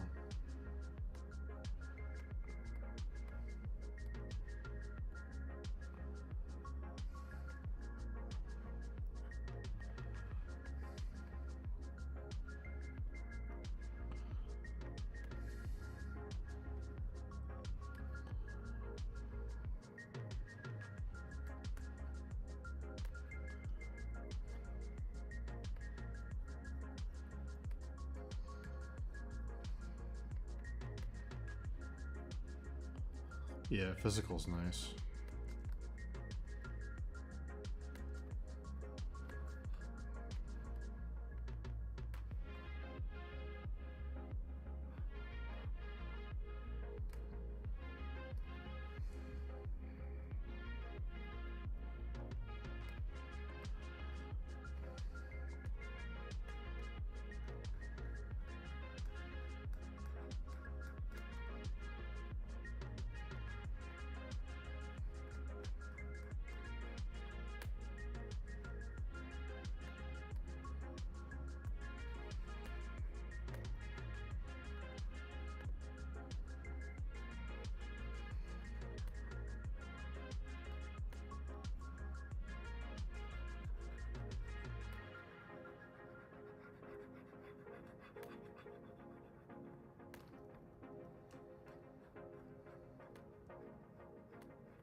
I feel bad ending the stream early because tomorrow's gonna be a short stream. Or a late stream, or a short late stream, but I'm struggling, chat. I might have to go. I might have to go take a nap.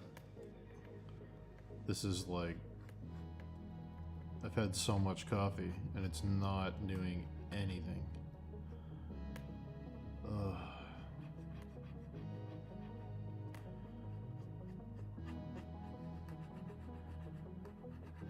Over the weekend, I finally had an insomnia night where I didn't sleep at all. I was just up for 48 hours straight, and I haven't come back from that physically. My body's still dealing with it. I think that's what's fucking me up today. I want to say it was Friday night. I just didn't sleep at all. I was just up the entire night. And then I just did a 48-hour push.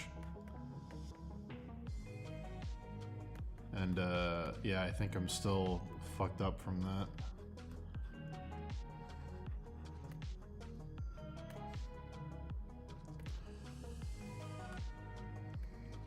Well, at least we got what I wanted to get done today. I figured out what this tower is. Because I had no clue. Like, at least we found something that looks like it's gonna be done. It might not be exact to the game model, but it looks like it belongs with the other architecture. It doesn't stand out in a way that feels like I made it up. So that's good. That means that the top is basically done. All the hard stuff on the top is done. All the problem solving's done. So we'll just do some rendering. And then, yeah, we'll go do the bottom.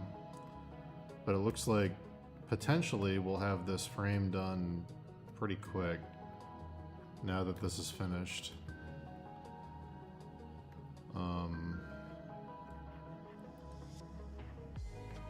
It's a good feeling.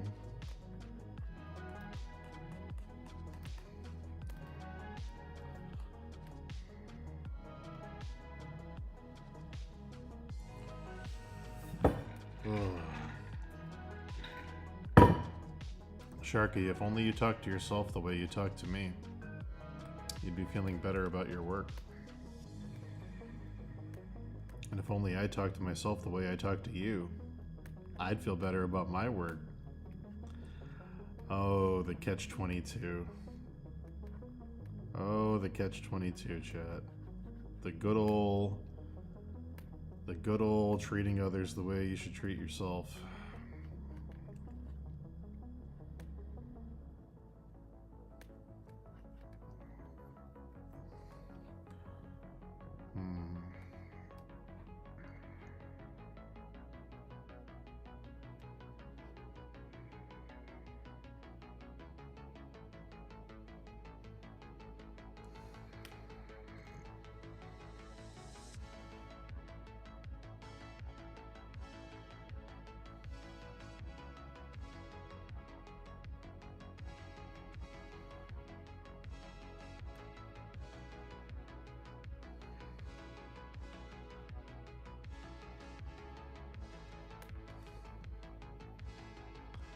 See?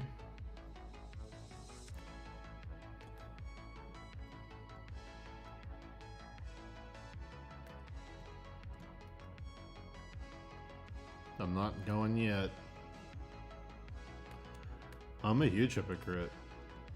I'm a massive hypocrite. You know how many paintovers? I've actually said this out loud during paintovers, where I give someone advice, and then I go like, man, I wish I did this in my work. Listen, chat. Don't come here because I'm smart, okay? I'm not. Just come here to hang out. Don't necessarily take my advice on anything. Or do. It's up to you. I'm just telling you that I'm a big dummy. Alright? I'm a massive hypocrite.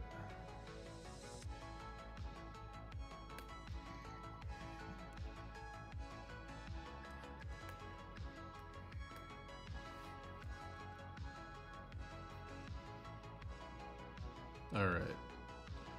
I wanted to see how this ended up.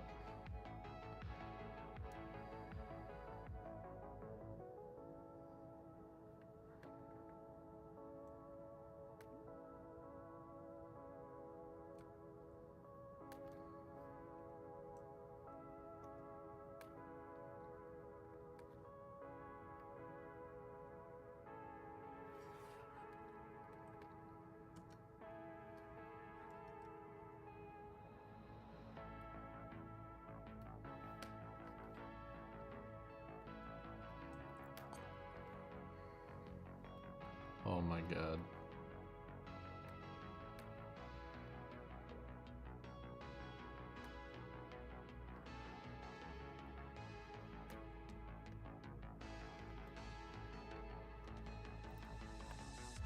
I want to make sure this side works before I walk away.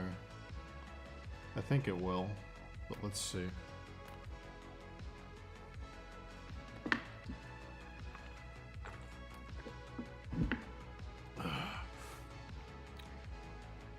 You never have to pay me. It's all good.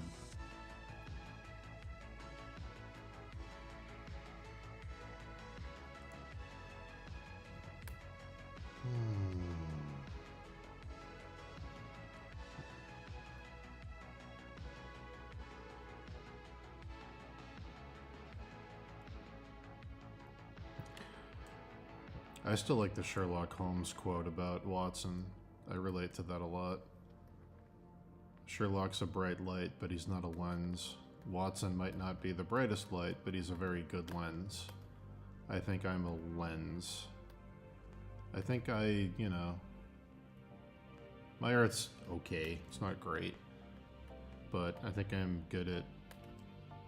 better at taking other people from 2 to 10 than I am at taking myself from like 5 to 7. I think I'm better at being a lens, personally. But hey, you know.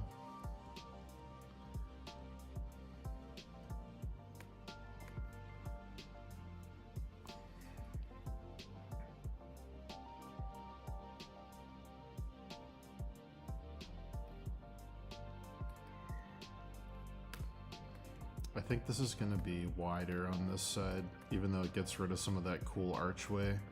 I think it just has to be to balance out the other piece, because there's so much stonework in the other piece.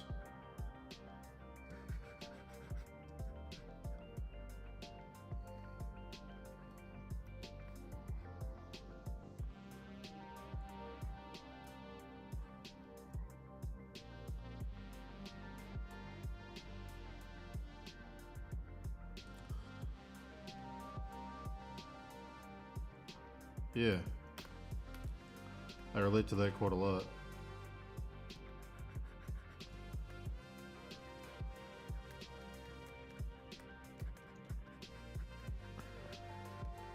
Maybe we can make a term for that. Like, instead of main character syndrome that people have, I've got like side character syndrome or sidekick syndrome. Like, I relate to like Watson and like Samwise Gamgee and like those kinds of people. I've got Big Sam energy, Big Samwise energy.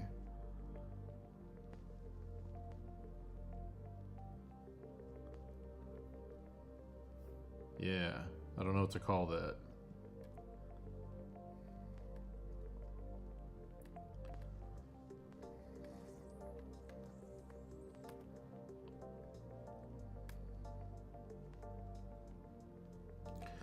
You ever feel like you rolled a bad dice on the stuff you're good at versus the stuff you wish you could accomplish? No. I think I just... If I'm being completely honest with you, I think I wasted a lot of time in life chasing things I shouldn't have chased. And I think if I had put that time into getting better at the things I want to get better at, I'd be better at them. But for a long time, I was chasing a whole bunch of shit that it didn't click it with me until very, very recently, like within the past like year or two. It didn't click to me at all that none of that shit mattered. And if I hadn't had wasted so much time chasing that stuff and I just focused on art, I'd be in a much better position.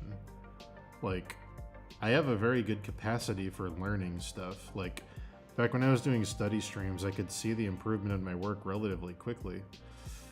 But I focused on other shit for a long time because I thought I should. And yeah. I don't think it had anything to do with a dice roll or fate or anything like that. I think looking at it that way takes away a lot of personal responsibility. I think to get better at any situation you're in, or to escape any situation you're in, you have to start from a place of honesty, because if you're not honest with yourself, there's no getting out of it. And the honest answer from where I'm at right now is that I just wasted a lot of time doing stuff that was a waste of time. I thought it was important stuff at the time. I thought I was doing stuff that mattered, or that I was investing in my future or something. Like, I had deluded myself into thinking it was good shit to do. But it wasn't. You know, if I could go back and take that chunk of time and focus it completely on art, I'd be a fucking monster right now. But yeah, I'd be a fucking machine. But you know, I was chasing a sense of belonging. I felt very alone, and I felt very out of place, and I felt like I didn't have people I could see myself with for the later parts of life, or a partner, or yeah, I thought I had to put myself out in the world and chase this like feeling of like finding a home in a weird way, or like personal connections or something. Like, I was trying to define myself through other people. Like, I wanted to matter to a bunch of other people because I didn't have any feeling of mattering to myself. So like, I started trying to help other people and be there for people and support people, and a lot of one-sided relationships, because like, I didn't, and I still don't really give a shit about myself. I don't really have any sense of self-worth, and I don't really care what happens to me. So because I couldn't figure out a way to fix that, to find some kind of meaning in life, I just started focusing a shitload on other people, and I started basically hoarding relationships and putting all my energy into helping all these other people and trying to hold a bunch of other people up. And I thought that by mattering to other people, I could trick myself into thinking that I mattered. Because if all these other people need you, then you must matter. Because if you suddenly weren't there, then it would be very bad for them. So you must have some kind of value. It was like a shortcut for having personal value. It was like, okay, I don't put any weight on like what I mean to myself. So it was just a weird way of like tricking myself into thinking my life had any kind of meaning. It was very, very weird mental gymnastics. But all that shit's hollow. Like, when you do that, like, none of those relationships actually mean anything. And you just end up with a lot of baggage and a lot of, like, a very clustered life and a very, like, there's nowhere to grow because you haven't tried to grow. You're not, like, giving yourself anything. You're essentially just starving yourself. And I legitimately thought that was the right thing to do for a very long time, because I was like, well, you know, nothing felt like it mattered. Stuff still doesn't feel like it matters, but like, that scared me for a long time, because it's like, okay, I've got a career and I've got money and I've got a home, but like, I still feel completely like empty. So like, what's the missing piece? It feels like there's a missing piece that I didn't get along the way or something, and I was just looking for that missing piece for a really long time. Spent a very long time just wasting time. But yeah, just very weird. But I think I've come to a place where I've just accepted that piece might not be something that I have. Like, I don't know. If I look at life like a Lego set, you know, some people are the spaceship and some people are the Sphinx. Not all sets have the same pieces.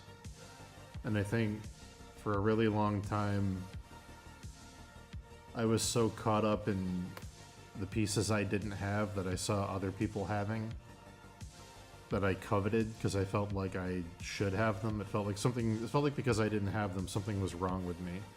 And I was judging myself for not having those pieces. I was like, well, other people have them, so I should have them too. I spent such a long time chasing all that shit that I thought I should have just because it felt like people are supposed to have them, that I didn't pay any attention to the stuff that I do have and my own strengths and my own abilities and my own needs, because I got lost in this trap of only defining who I was by what I did not have.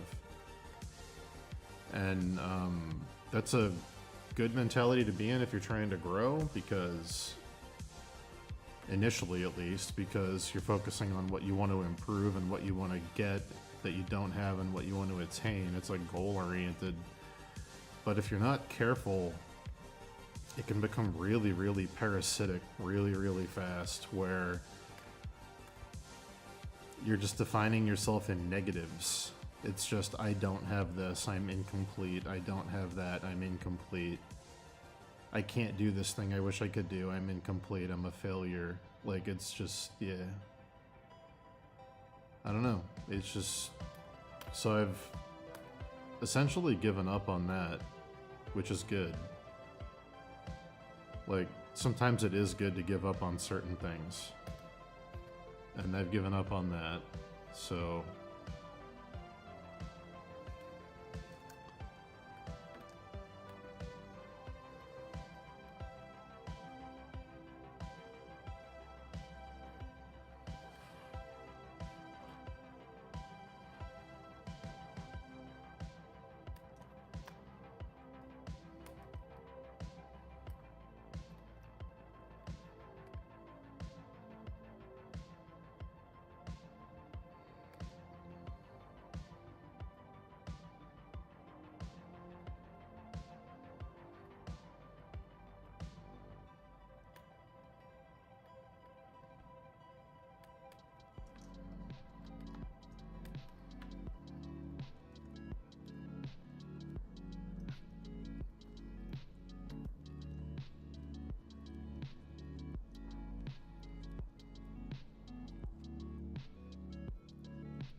It's okay, Shays.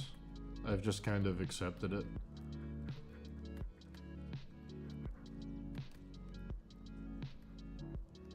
For a long time, I was really like, I just wanted to be normal. I just wanted, like, just a very normal life. But unfortunately, I don't think I'm ever gonna have that. So, I've just kind of given up on that.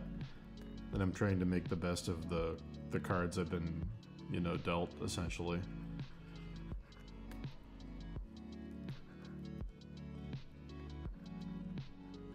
But yeah, to get back to what started the whole tangent, I don't think I rolled a bad dice on my abilities. I think I chose to chase a bunch of shit that ultimately didn't matter. So, yeah. If I had focused on my abilities, I'd be in a much better place. But, you know,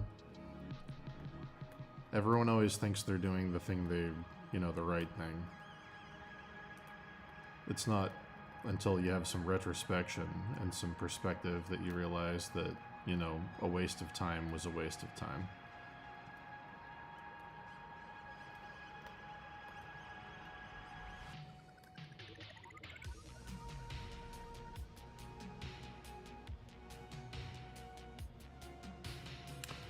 I did try Prozac. And Prozac, the metaphor I always use is that it turned, if me is the song and the anxiety and the existential dread is the noise, it turned down the radio. It tuned in on the song a little bit better, but it turned down the radio. So the anxiety and the noise got quiet, but all the positive things about me also got quiet. I was just kind of a zombie. And for a while that was good, because not feeling anything was better than feeling bad all the time. But after about 2 years of that, it felt like time travel. Like, I wasn't working, I wasn't going outside, I wasn't getting anything done. I wasn't miserable, but I wasn't, like, alive either. So, yeah, I stopped.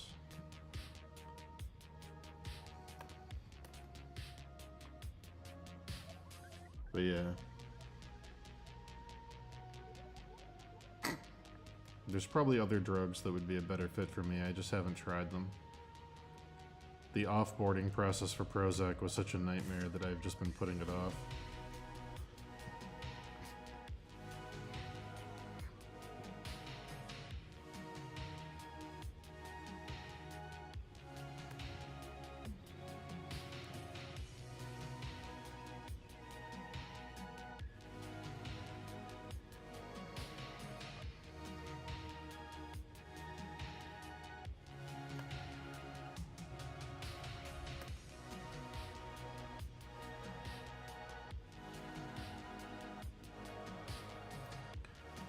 I probably have something like obsessive compulsive disorder or ADHD or something. I probably have something like that based on what people I trust have told me about my symptoms. I just haven't had a diagnosis. I'm gonna be honest with you, chat. Be very honest with you. The hospital experience I had last year, when I almost died, was not a good time. And I've been putting off going back to the doctor because I kind of spooked. Kind of spooked about going back to the doctor after that. Been putting it off.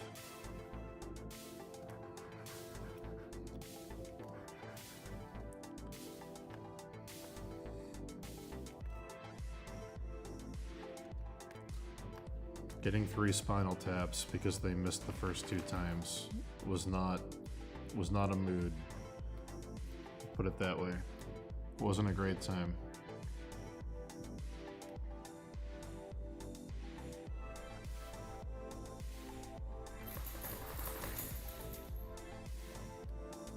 I had a hypertensive crisis.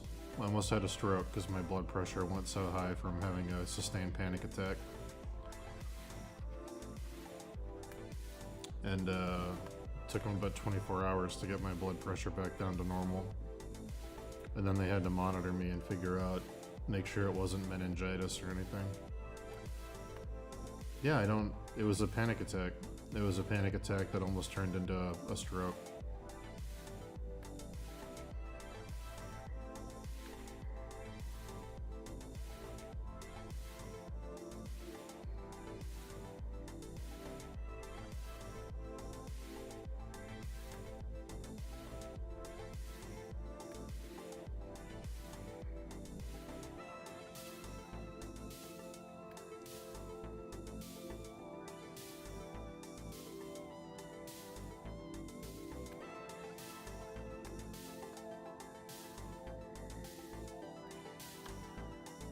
We're not doing anti-vaxxer memes, are we?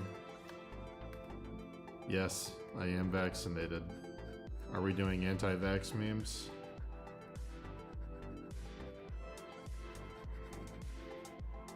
Oh no. Don't do this. Don't get my YouTube deleted this early into my new YouTube career. I just started streaming again. I can't disappear this fast.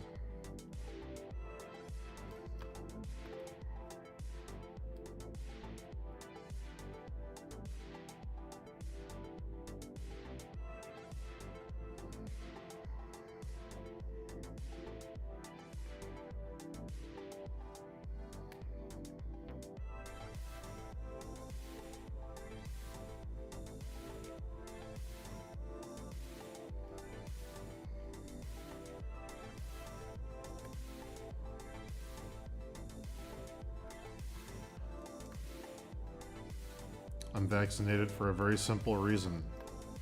Vaccinated for a very simple reason, Shays. And I'll tell you that reason right now, okay?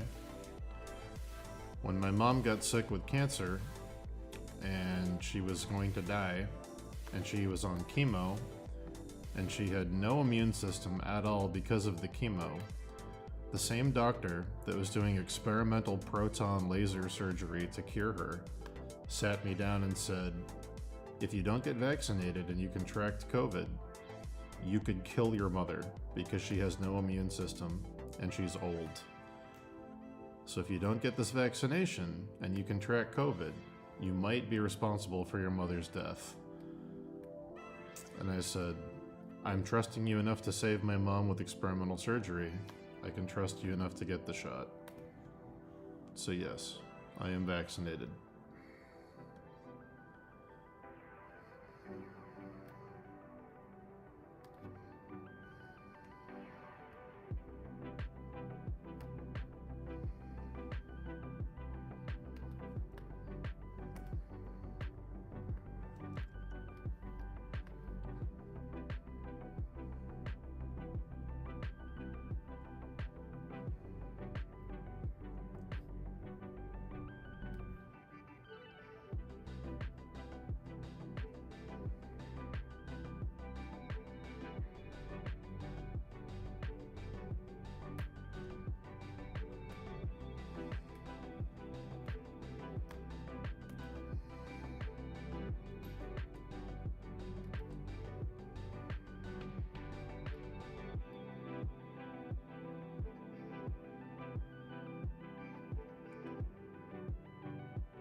But there's also no credible data that the vaccines are hurting people. I've looked into that too. But we're not going to do anti-vax memes because that'll get my channel deleted.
I'm not sure what Atomic Habits is.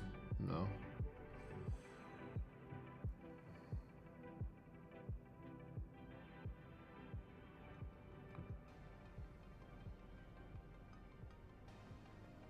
Hold on. Aha, I knew it. I fucking knew it.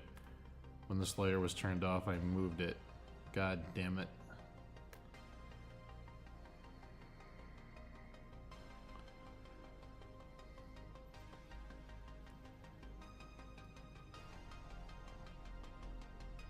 That's so fucking annoying. Alright, hold on.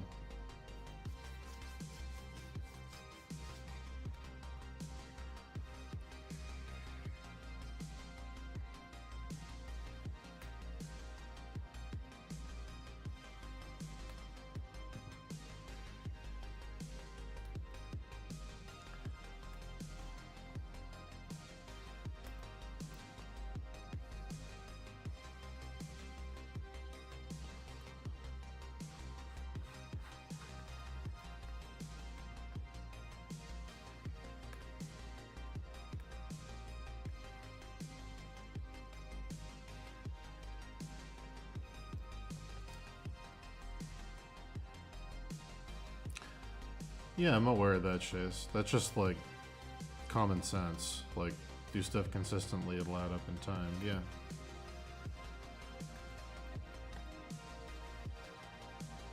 My problem isn't that.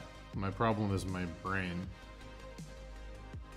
I can't change my brain by doing anything consistently. My brain's just a trap. I just have to accept the fact that I'm like mentally ill. It just, yeah, I just gotta make the best of it.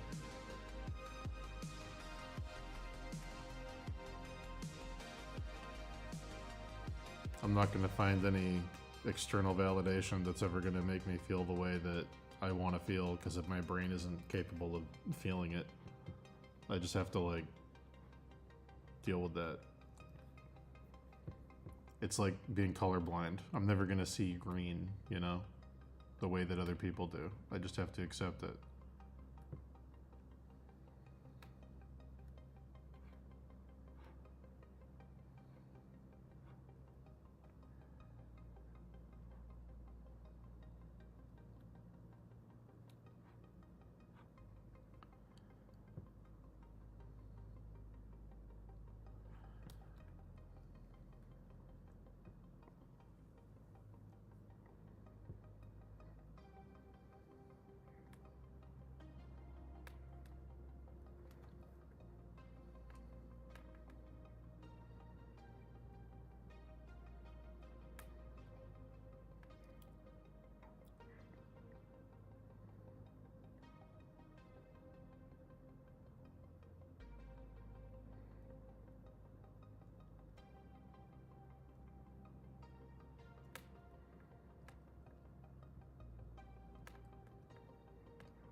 I think I have to shrink Radon to make this match the other piece.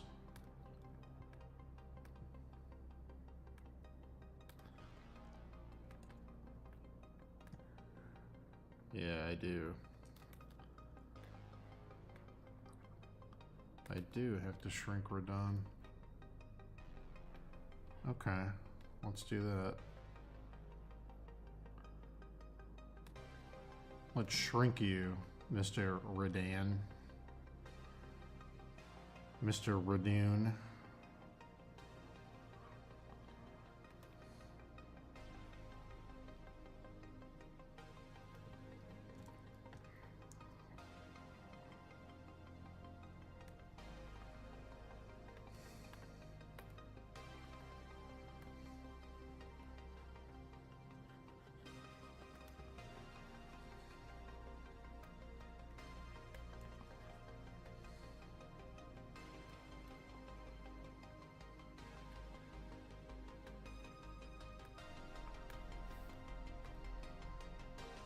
There we go. There we go, Mr. Radon.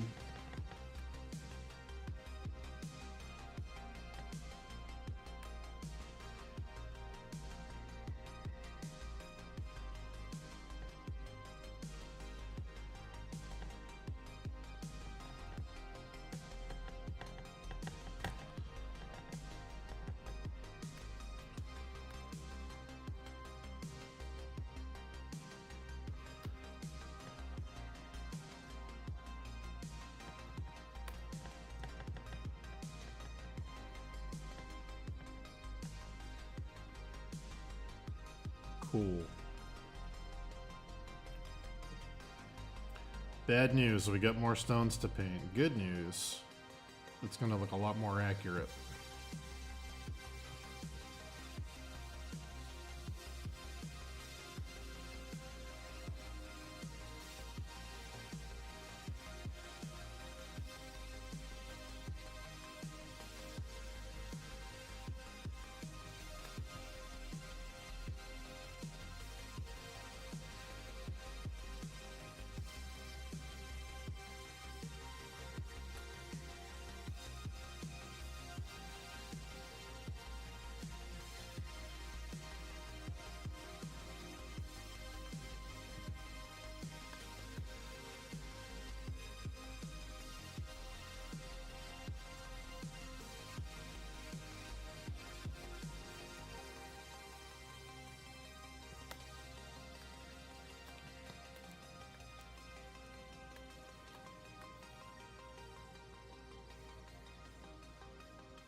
Yeah, that's closer.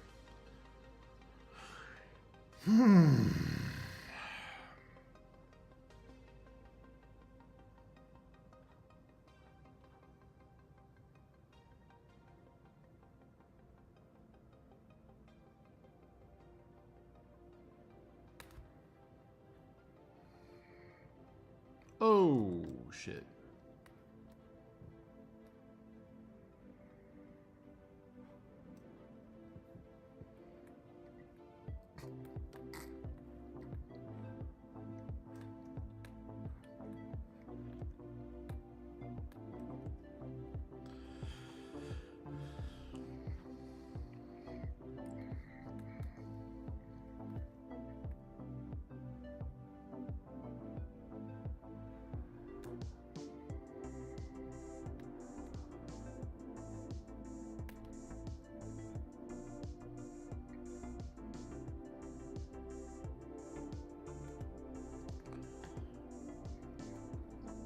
I can't wait for you to get one of these shirts either, because that means I'll be done painting it. Oh my god. What a feeling that's gonna be.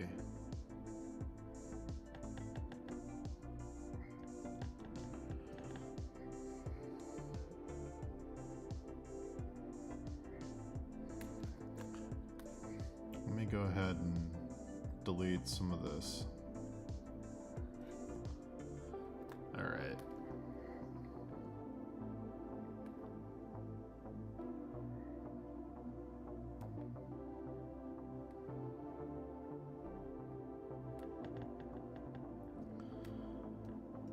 Yeah.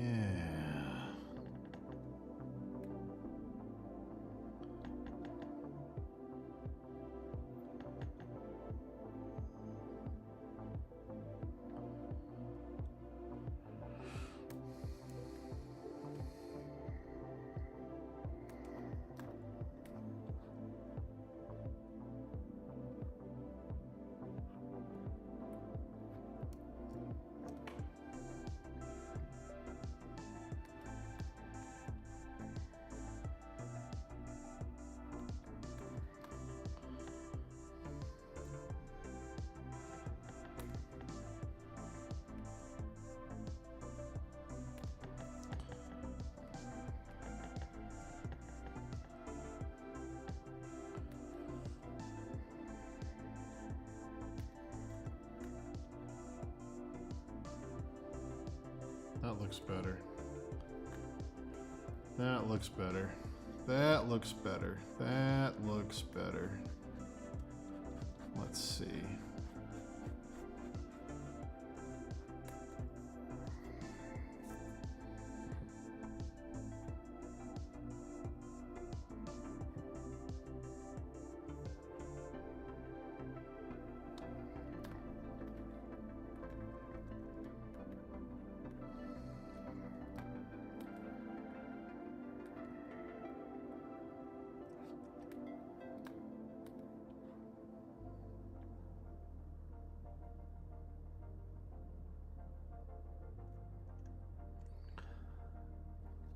Yeah, dude. It's gonna happen, I'm telling you. Miyazaki's gonna look at this with a magnifying glass and he's gonna call me a filthy casual. It's gonna happen! He's gonna look at it and say filthy casual. I know it.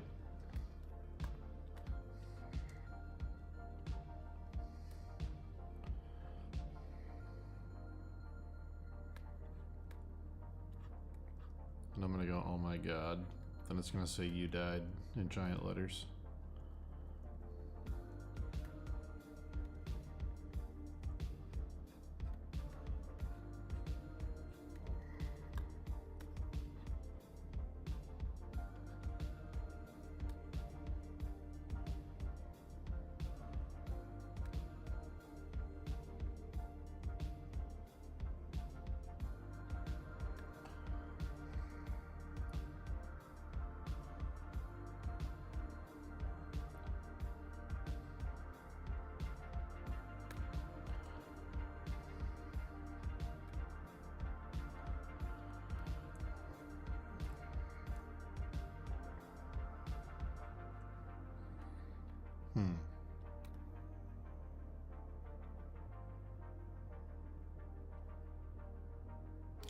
There is something from the game I wanted to incorporate that I haven't incorporated, and this might be a good spot to do it. I gotta ask my art director if they're cool with it though. There's these little herald dudes that are like wrapped up in cloth, and they blow these gold trumpets.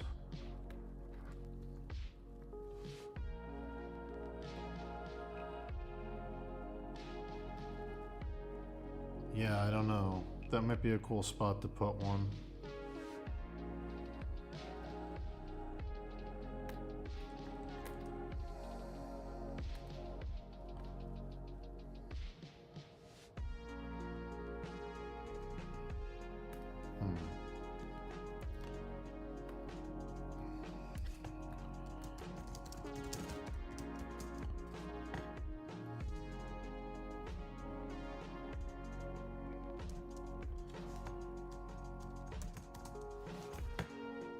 Yeah, these guys. Oracle Envoy is the name. The Oracle Envoy.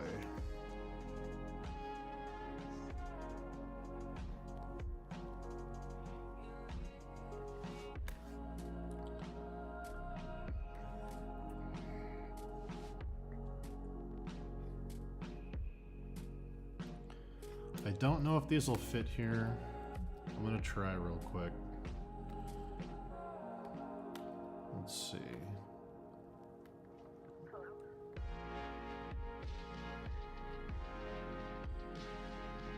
So they're like chubby little thing, then they get a sleeve, and they get like a cool turban thing in the back.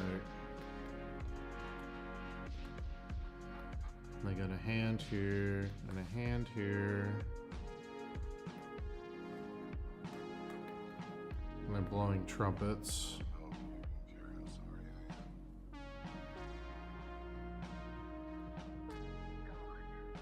Yeah, I think this could work. Unless there's a more, like...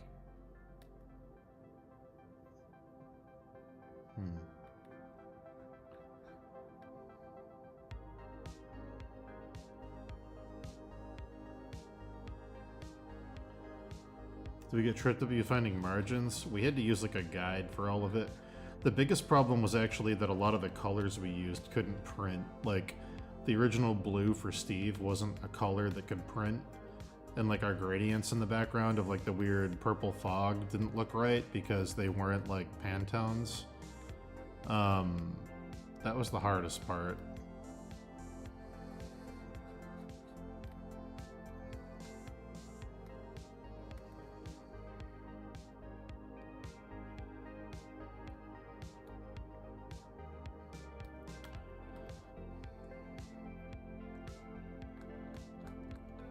Yeah, we used guides for everything for the margins. Everything in the prep files that Dave did. Because I did the, we planned everything out, sketched it all out, and then Dave did lines, I did colors, we set the type, and then we printed it. So it was like a ping pong thing. So the sketches were all done based on page size, and then the drawings were done inside of a margin template.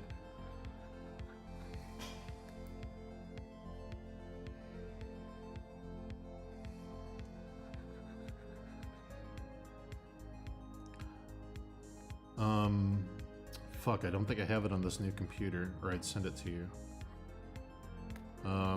I'll ask Dave later if he's got it. Maybe he can give it to you on Discord or something.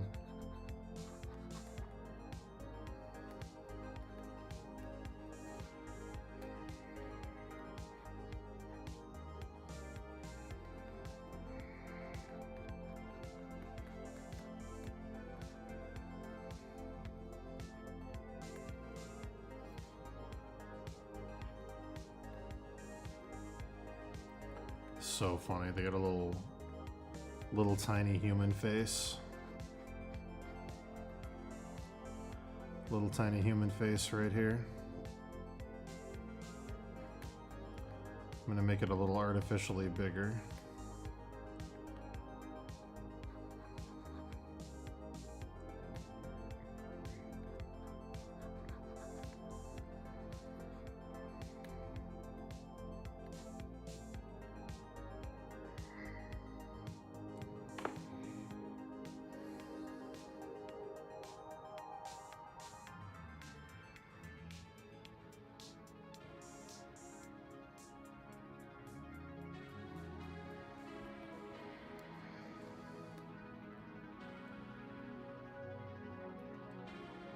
Yeah, we can make a resources page. That'd be cool.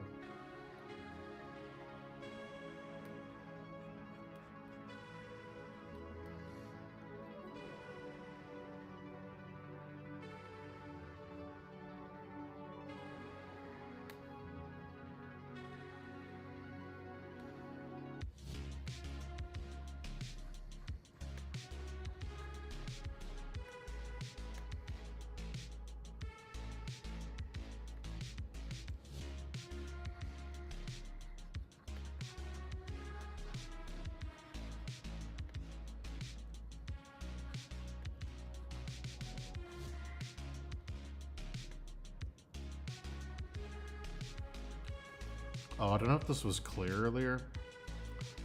I don't know why I'm still thinking about the anti-vax stuff.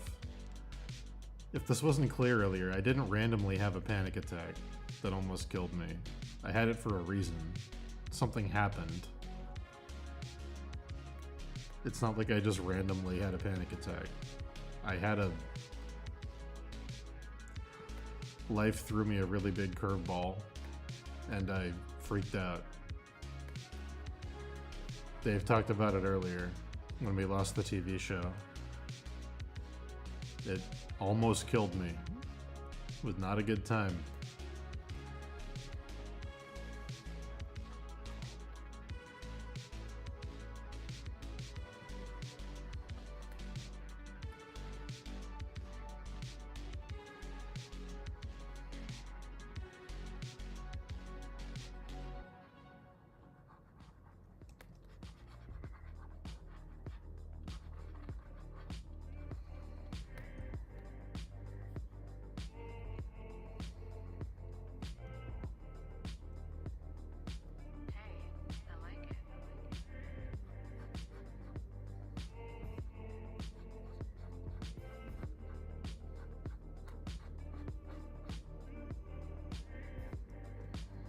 Then get back into it, Mike. When you move to London, perfect time, fresh start. New schedule, new you, new stream, new city.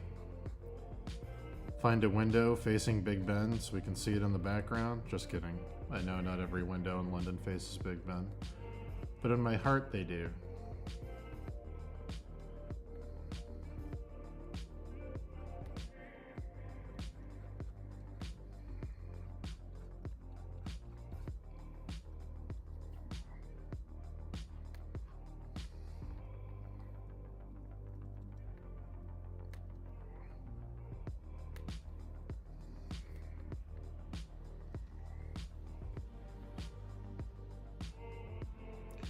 Booker do it.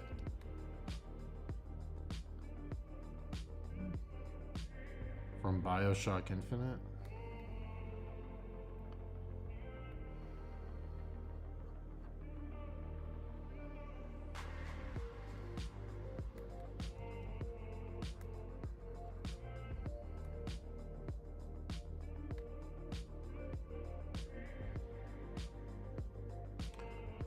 The only benefit to YouTube is that it's very easy.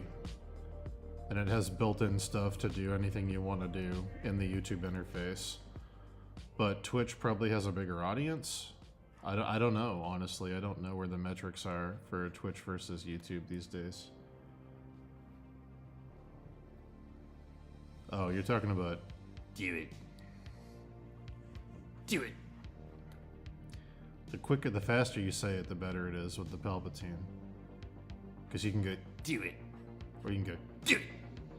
It's much better.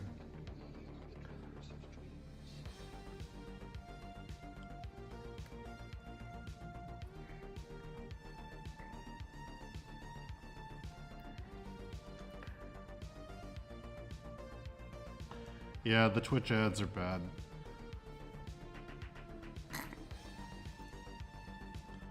Isn't the whole idea with Twitch to farm Prime subscriptions so people don't get the ads, though? Isn't that the meta? Isn't that why you, like, make more money?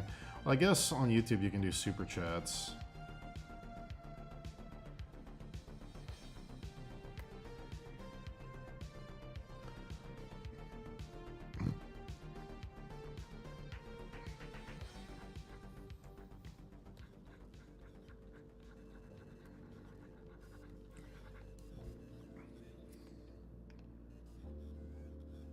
Do it. It's true. Does sound like Beavis. You're correct.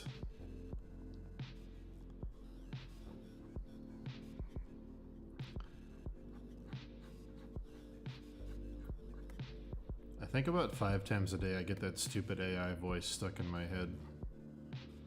Did you know, in Harry Potter, Prisoner Azkaban, when Prongs turns into Rat and bites Hermione, she says, and that's because Crookshank's cat makes Hermione feel meh meh meh. Why?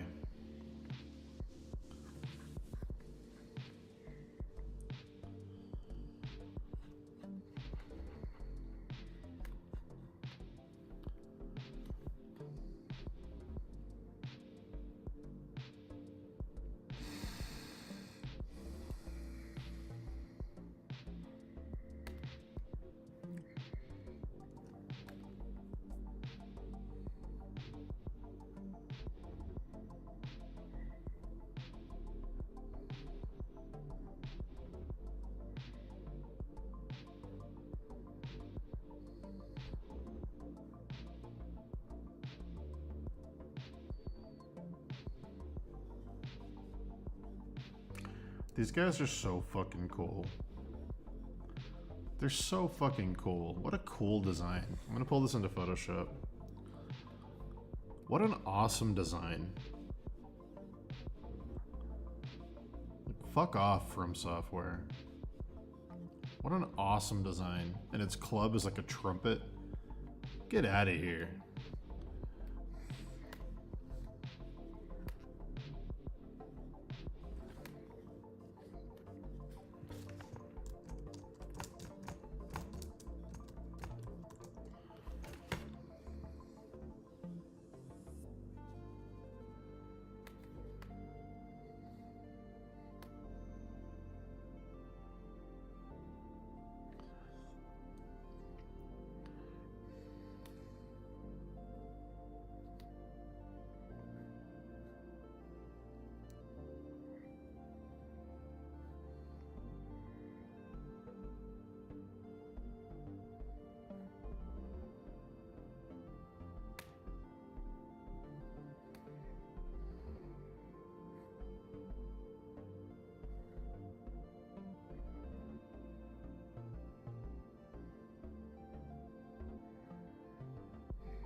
Awesome design. Yeah, the large oracle envoy is the coolest one. That's the one I'd like to put here, I think. Because they have,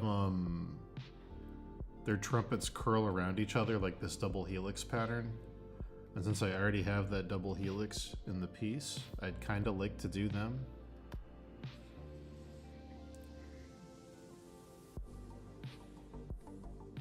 They have like a neck.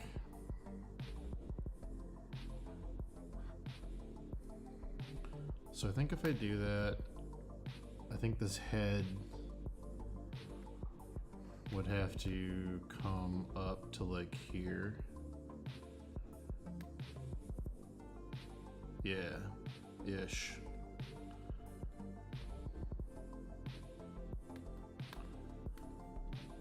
And this trumpet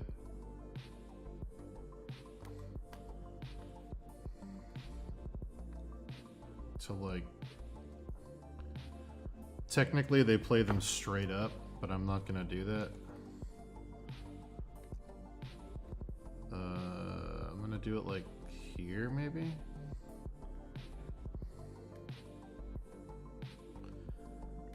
Their trumpets are really long. But that's good, because that gives me something to fill up this empty arch, which is what I was really, really annoyed with.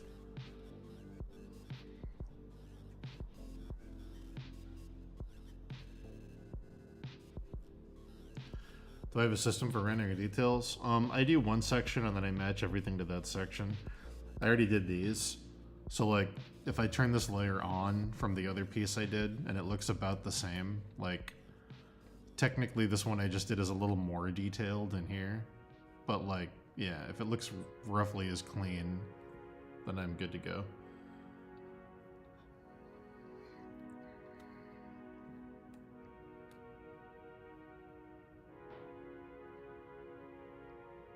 It's basically just rendering it until nothing jumps out at you as like that looks unfinished.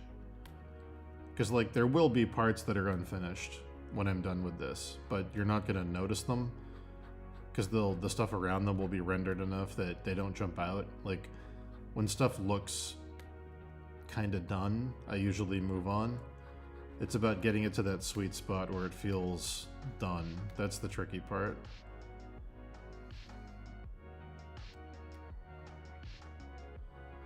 You just gotta render it till the flaws aren't as noticeable.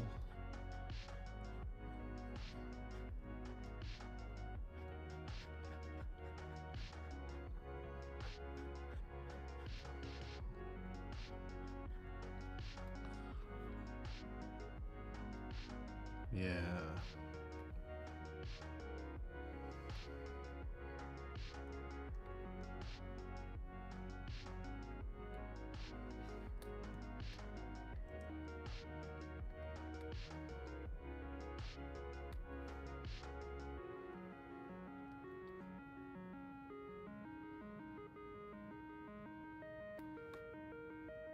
I wonder if there's... One second. I want to see if I can find a reference to this thing from the side.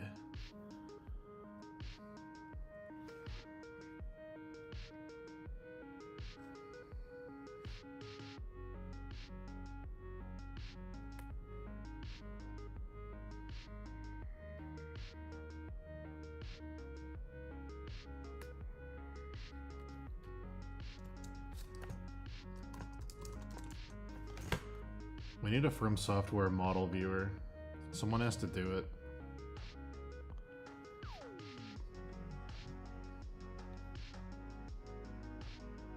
Do I focus on portraits? Yeah, I used to do portraits all the time.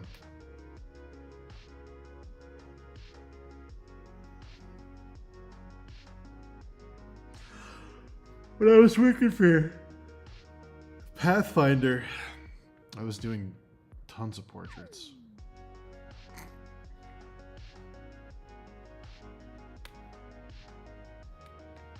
Ah, here we go. The concept art. I found the concept art.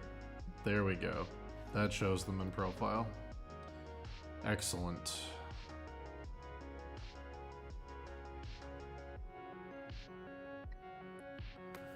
Excellent. Very good.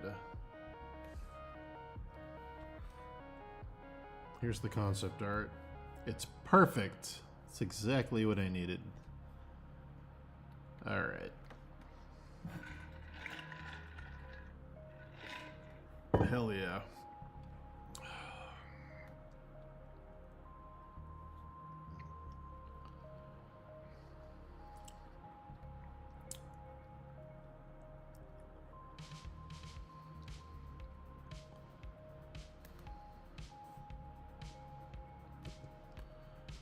So these can actually go.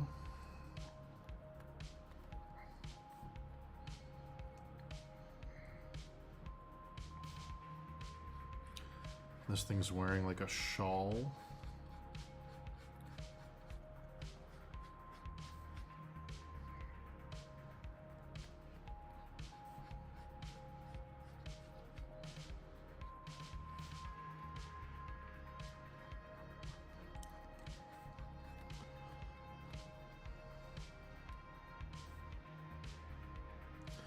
It really does feel like striking gold. When you find the reference, you're like, oh.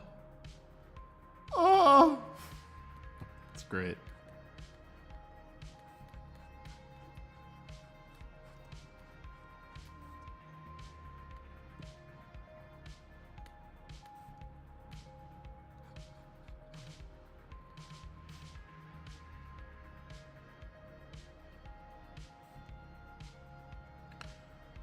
Warframe, but a fantasy setting? Yeah, isn't that just Warhammer?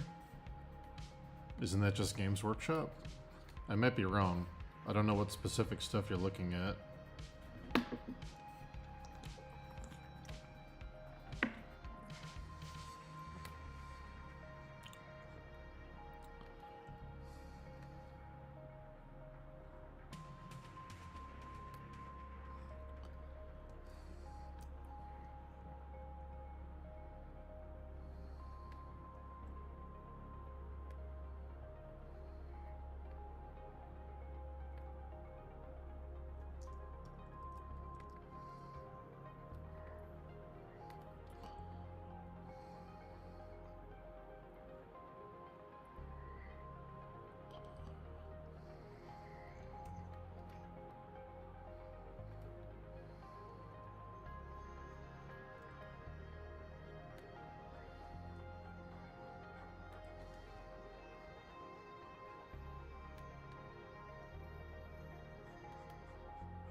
Well, here's the other thing, Gondo.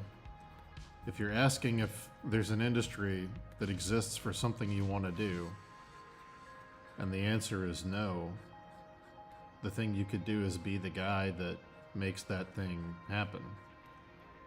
If you're like, I wonder if this exists, and it doesn't, that doesn't mean don't do it. It might just mean be the first person to do it.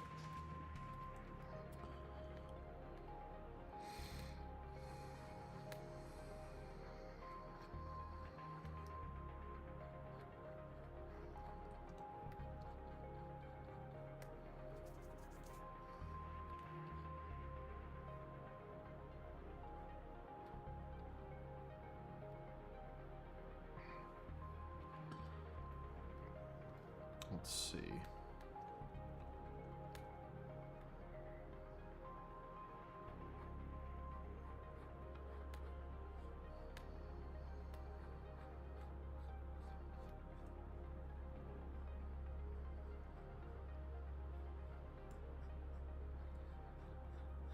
Here we go with those Art Nouveau swoops. I'm swooping. Swoop is a distant cousin of the wiggle. When I'm not wiggling, I'm usually swooping. If you ever see me and I don't have my wiggle on, chances are I'm about to swoop. Alright? Look at that swoop. Hell yeah. We get a nice swoop, counter swoop going on. Nothing better than a counter swoop.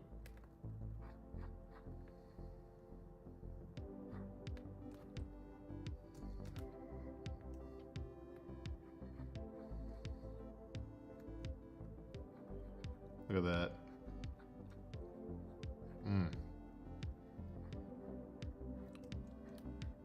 Love it.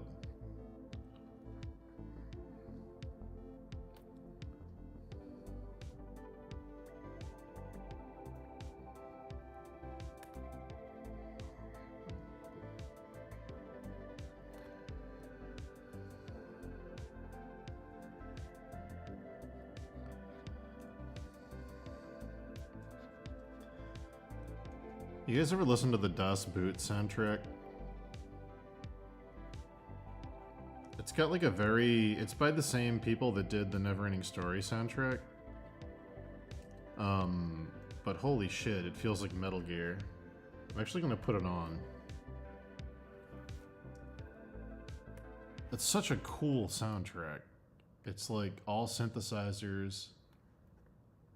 It's by some German band I can't remember the name of.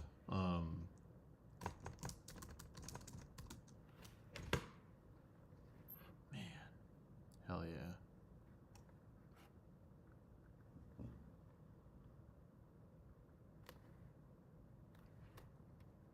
Same people that did the Neverending Story.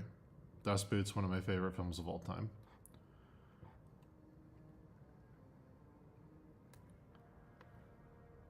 I'm gonna turn this up.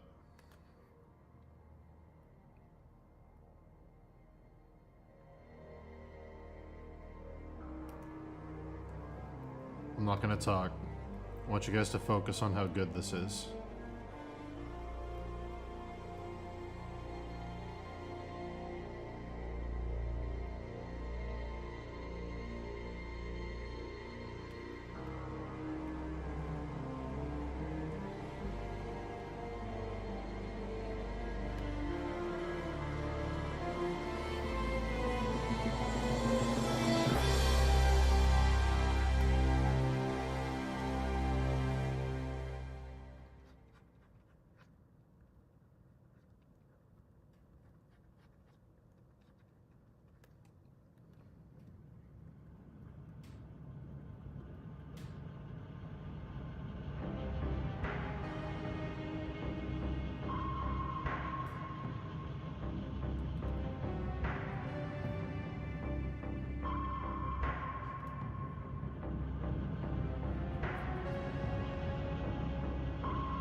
Snake.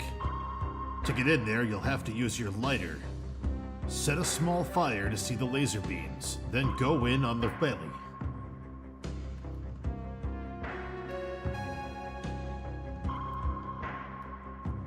They say the armored battle tank is being held inside the deepest level.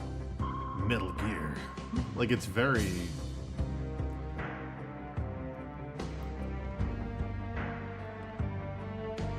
very...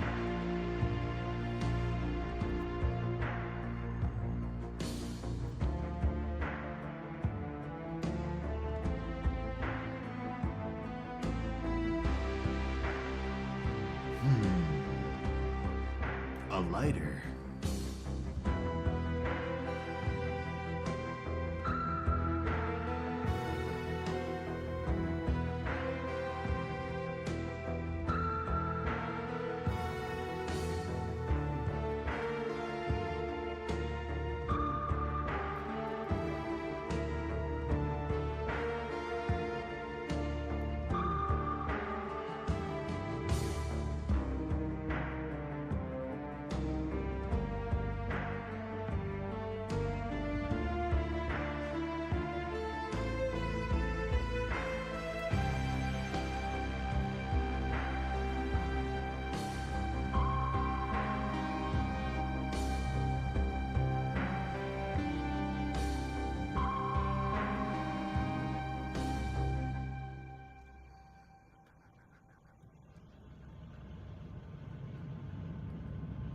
The triumphant song is very riding on Falcor's back. I don't know what track it is.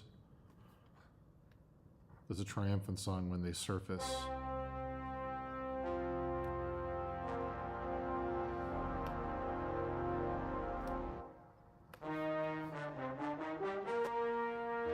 I think it's this next one.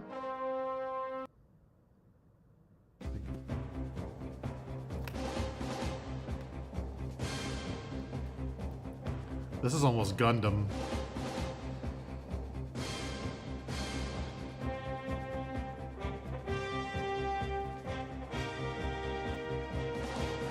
Okay, this is Gundam.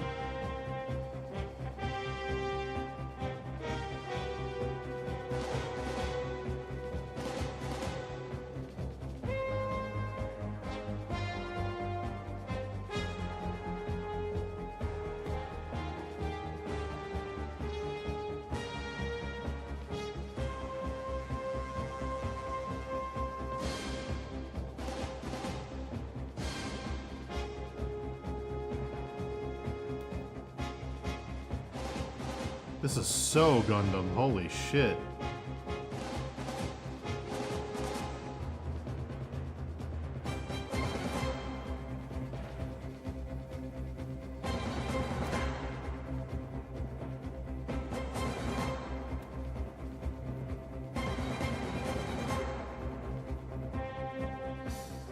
I mean,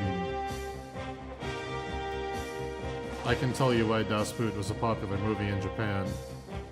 If you think about it for a few seconds.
Real quick before I continue.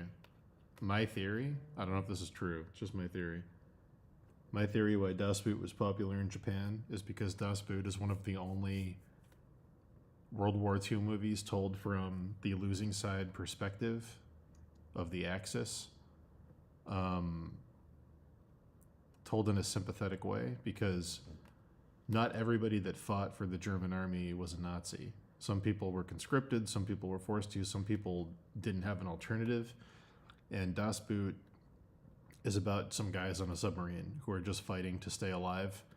And they're not like Hitler supporters, they're just caught up in the war.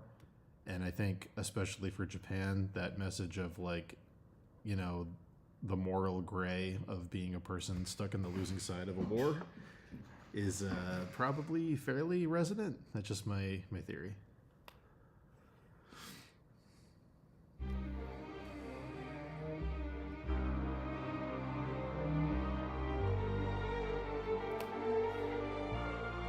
I think I did get a second one, yes.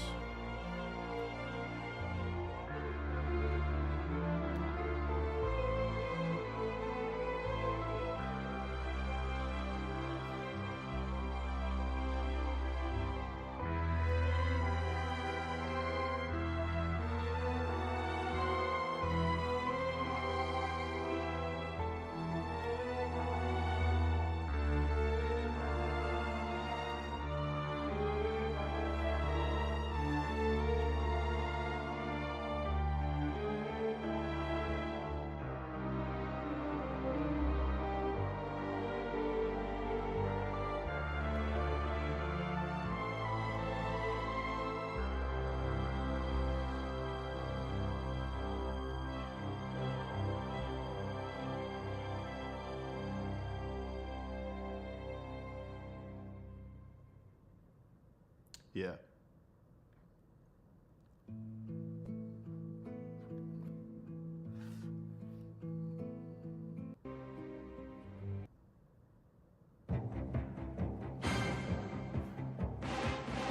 More Gundam.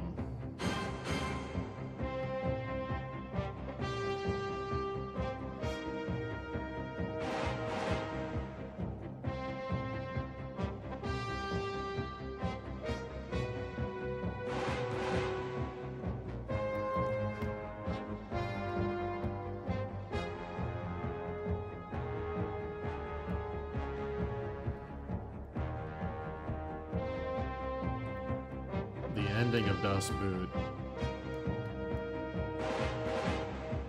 Just brutal. Just a brutal, brutal ending.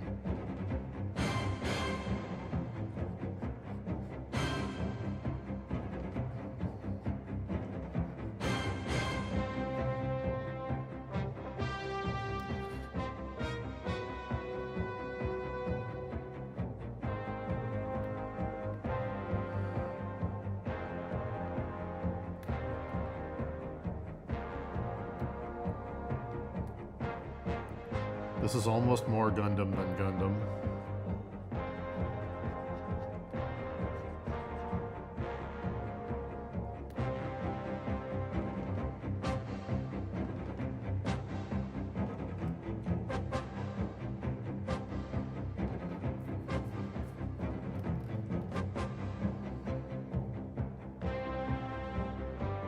You should, Gondo.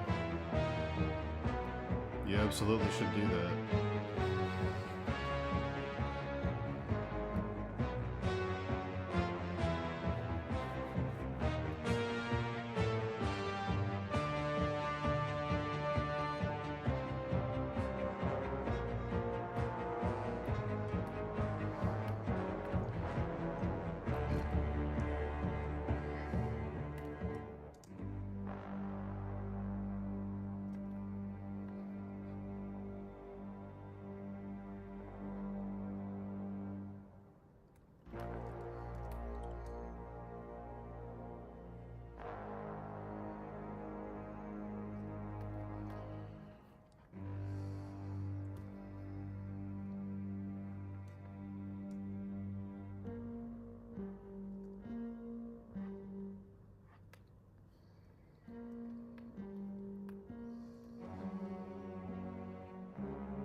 Where is the victory song? The triumphant one. It's so good. It sounds like Atreyu riding on Falcor's back. It's such a good song.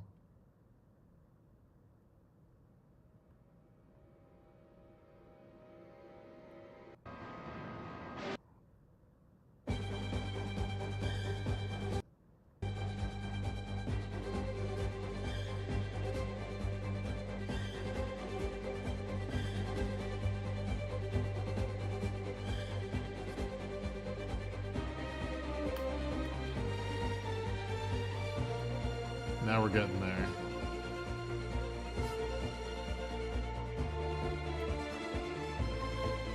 Yeah.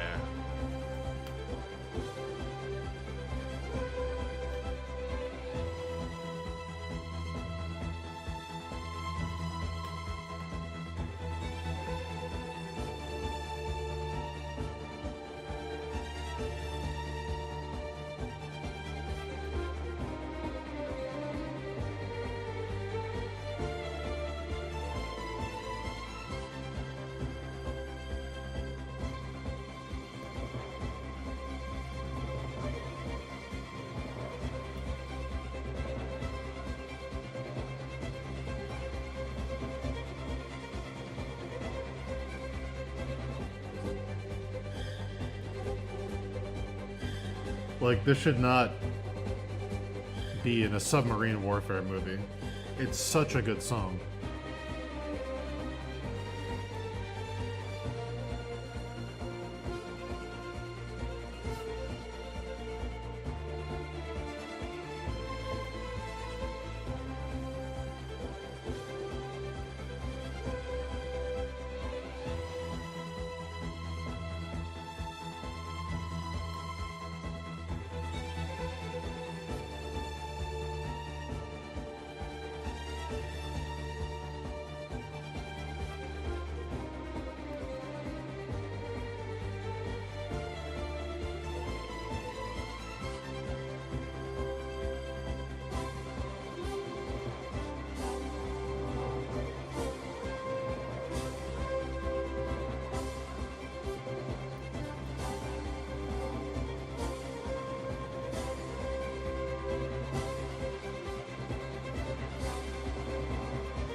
It's so good.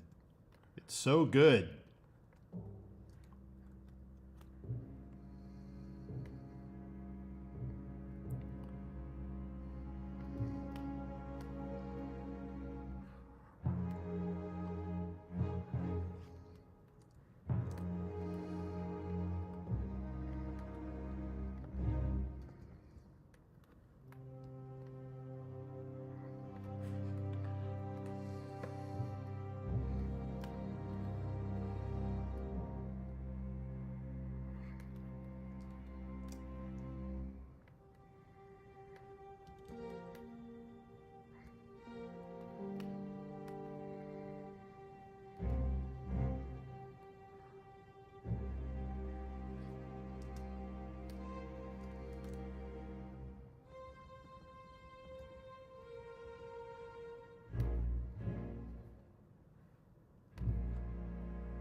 Skipping around. Nope. Nope.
gar nicht passiert. Hut von 30, Boot von Berthold. Der hat einen Geleitzug entdeckt, nicht weit von hier. I don't know what anyone's saying in this. I'm not listening to that.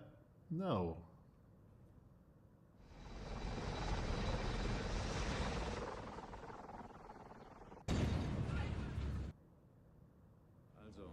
Wandern nach unten.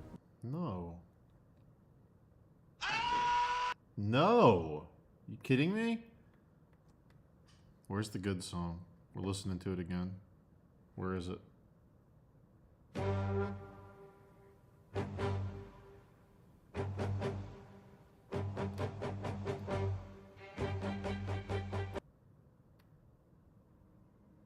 Where is it?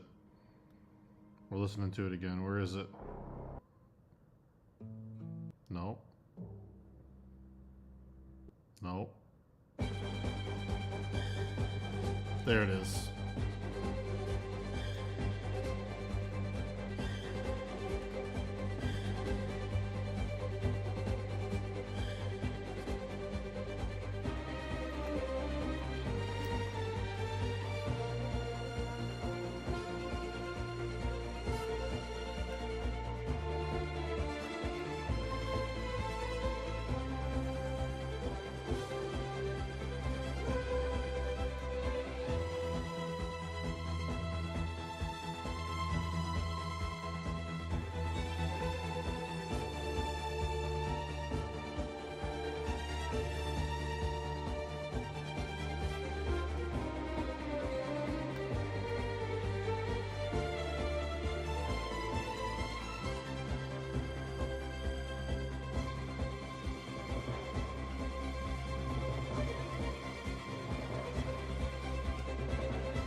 Wow. What a song. You know?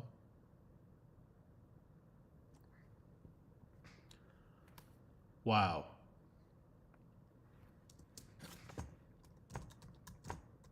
Let me throw that on my work playlist. Throw that on there. Yeah. Hell yeah. So good. Amazing. Throw that on my work playlist. Absolutely. I love it. I love it so much. Oh boy. Let's see.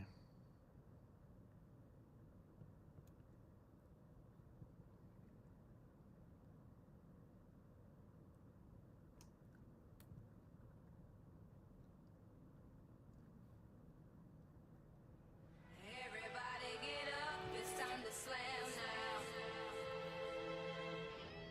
We got the real jam going down. Welcome to the Space Jam.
Chromed out 1100. What I'm doing? Getting money. What we doing? Getting what they doing? Hating on us, but they never cross. Cash money still a company. And bitch, I'm the boss. And I be stunning like my daddy. Stunning like my daddy. Stunning like my daddy. I be stunning like my daddy. I'm the young stunner. Stunning like my daddy. Stunning like my daddy. I be stunning like my daddy. Yeah, bitch, I'm paid. That's all I gotta say. Can't see you little niggas. The money in the way, and I'm sitting high against the ride blaze. And if you ain't gon' ride fly, then you might as well hate. Shit, I gotta eat, yeah, even though I ain't know it ain't my birthday, but I got my name on that cake. Shit, believe that, and if your mans won't play, and I'ma fuck around and put the ball brains on the gate. Hey, pick 'em up, fuck 'em, let 'em lay. Where I'm from, we see a fucking dead body every day. That uptown, throwing stacks at 'em, make a song about me, I'm throwing shots back at 'em. The bitch on my pipe, she like a crack addict, and she saw me cooking eggs, she thought I was back at it. Yeah, I grabbed my keys, oh, I gotta go, got my motorcycle jacket and my motorcycle low. Chromed out 1100. What I'm doing? Getting money. What we doing? Getting what they doing? Hating on us, but they never cross. Cash money still a company. And bitch, I'm the boss. And I be stunning like my daddy. Stunning like my daddy. Stunning like my daddy. I be stunning like my daddy. I'm the young stunner. Stunning like my daddy. Stunning like my daddy. I be stunning like my daddy. Shorty, 98, 45 paper plates. 10 the whole thing, big money, heavyweight. 100 stacks, spent 50 on a caddy, 25 on a pinky, bought a pound of blowing bounce back. Matching grills, big houses on the hills, got them hoes in the kitchen, out cooking, paying bills. On Thunder Island, dollar after dollar, flipping chickens, getting tickets, want the money and the power. Born stunting, uptown hunter, third wall G, nigga been about money. Ice chunking, Birdman, red monkeys, white tees on them chromed out 1100. You know we shine every summer, we grind every summer, and this is how we spend money. You see them business and them lambs, them ounces and them grams, bitch, we was born hustlers.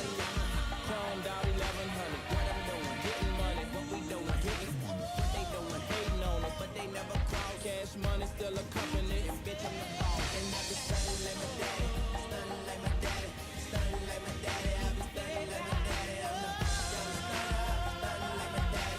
Stunning like my daddy. I be stunning like my daddy. Yeah. Stunning like my daddy. Stunning like my daddy. Stunning like my daddy. I be stunning like my daddy. I'm the young stunner. Stunning like my daddy.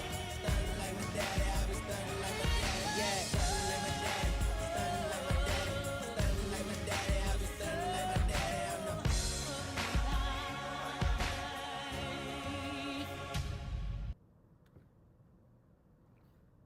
You got an organ going there. No wonder the sound has so much body.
the sound has so much body.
Everybody go watch Maddie.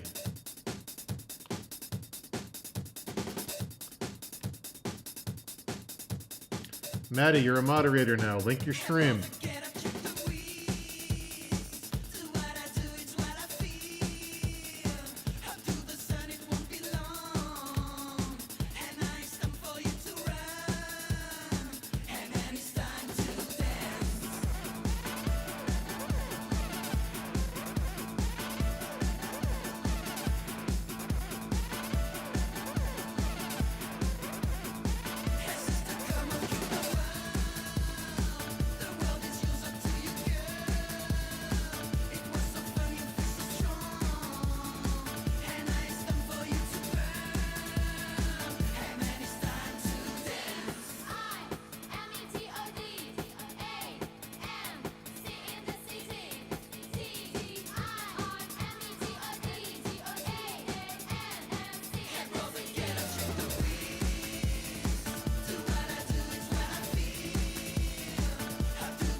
I'm here, Maddie. What do you need? You can call me on Discord. We can just talk if you want.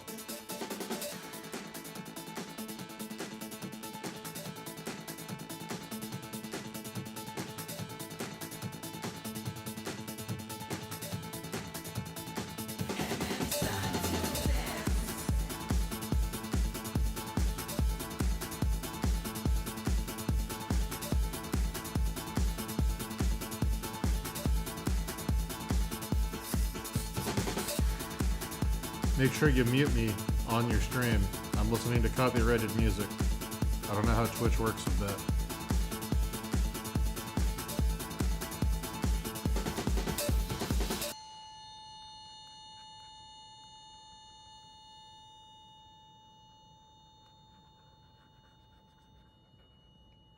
But yeah, Maddie, you can call me if you want. We can talk you through it.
You're trying to call me? Where are you trying to call me? Oh, I see. What up? You there? Oh my goodness. What's happening?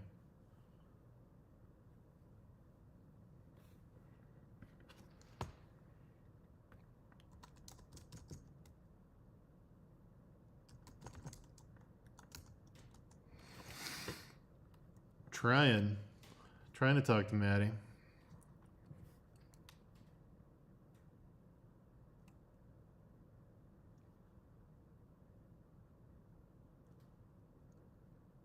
Hello? Hey. Hey, can you hear me? I can hear you. What's going on? Oh, I can't hear you if you're talking, but your little person's green, so I feel like you're probably talking. I am talking, yeah. You might need to Let me figure this out. unmute me or assign me. Hold on, you can't hear me. Why am I talking? I'm not, yeah, you can't hear me. Mute me or assign me to your headphones, speakers, and the Fix it. output. Unmute me. Let's see. I'll mute you and then unmute you because I don't think you're muted. Let's try that. Checking. What? Let's see. Yo. It's me. It's me. I'm here. Papers.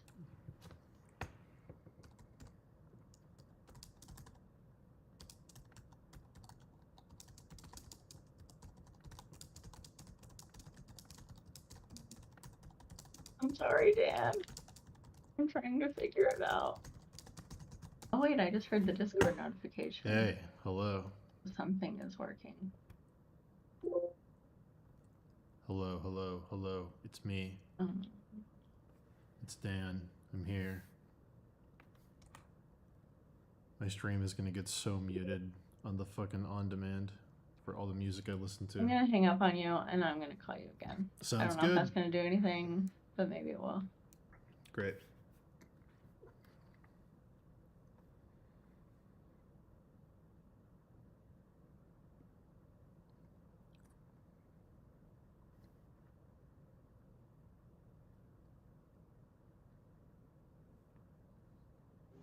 Hello? Hello? Can you hear me? Your little guy is green. I know you're talking, but I cannot hear you. Oh no. Oh no. What do we do? Actually, wait, hold Seems on. like it should be easier than it is.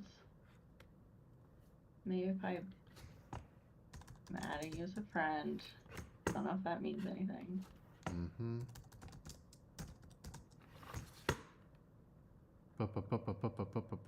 New meeting, create a, oops, new meeting, start an instant meeting.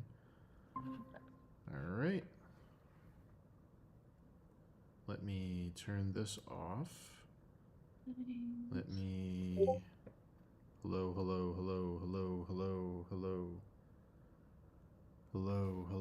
Add people. I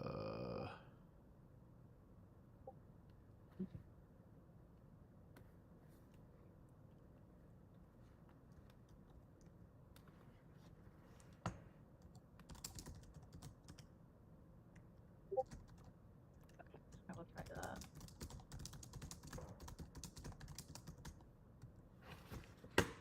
Hello.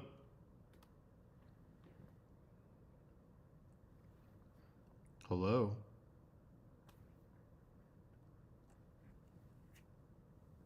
I'm here.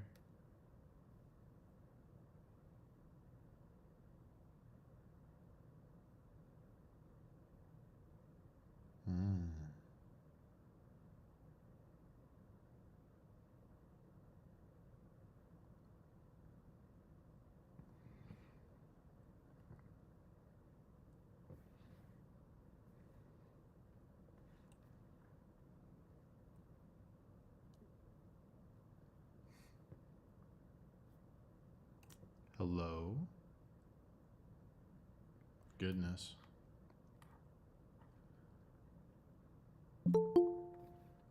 Hi.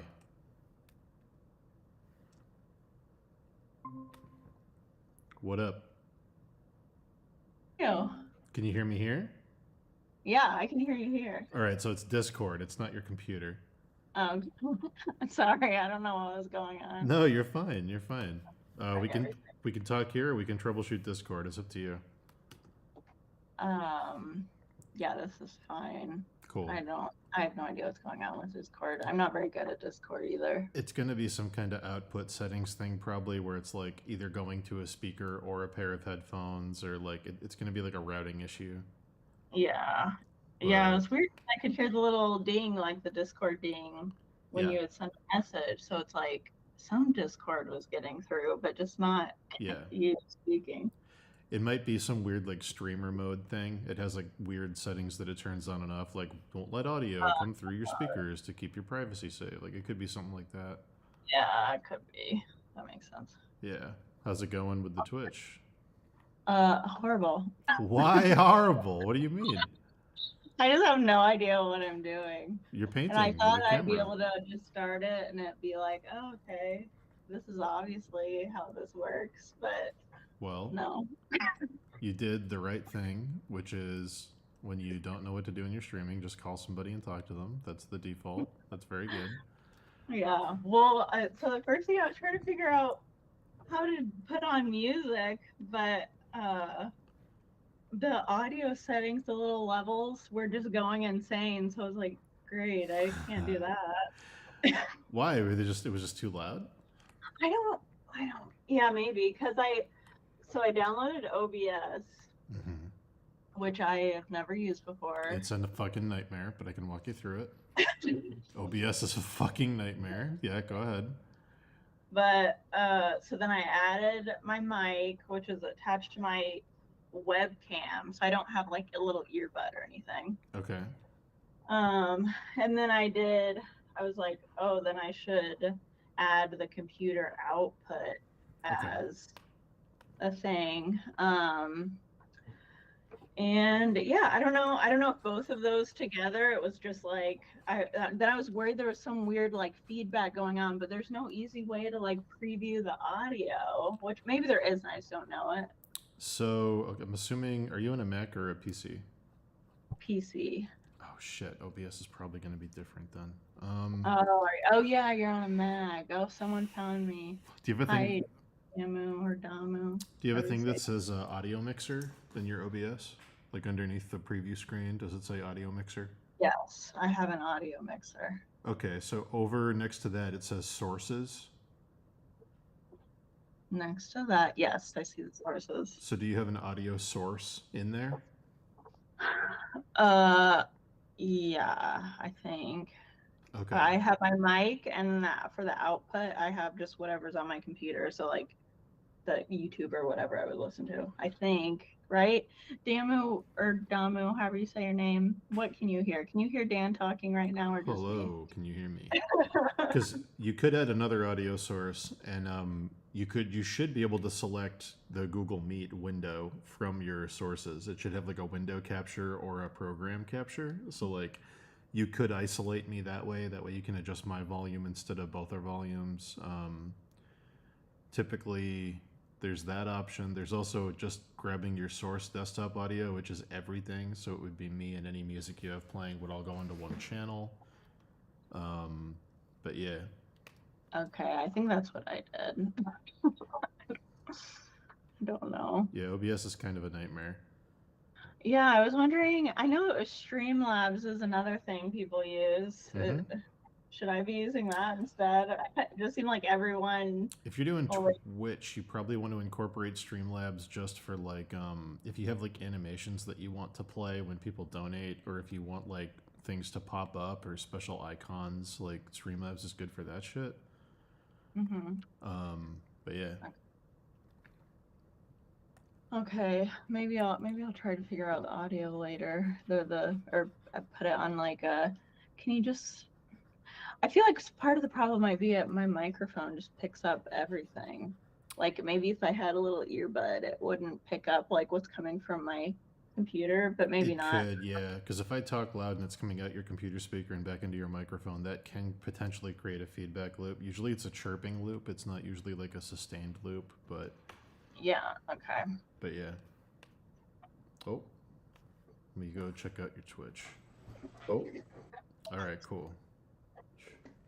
No one, I feel like I should only have one viewer right now This because is I don't great. need any more.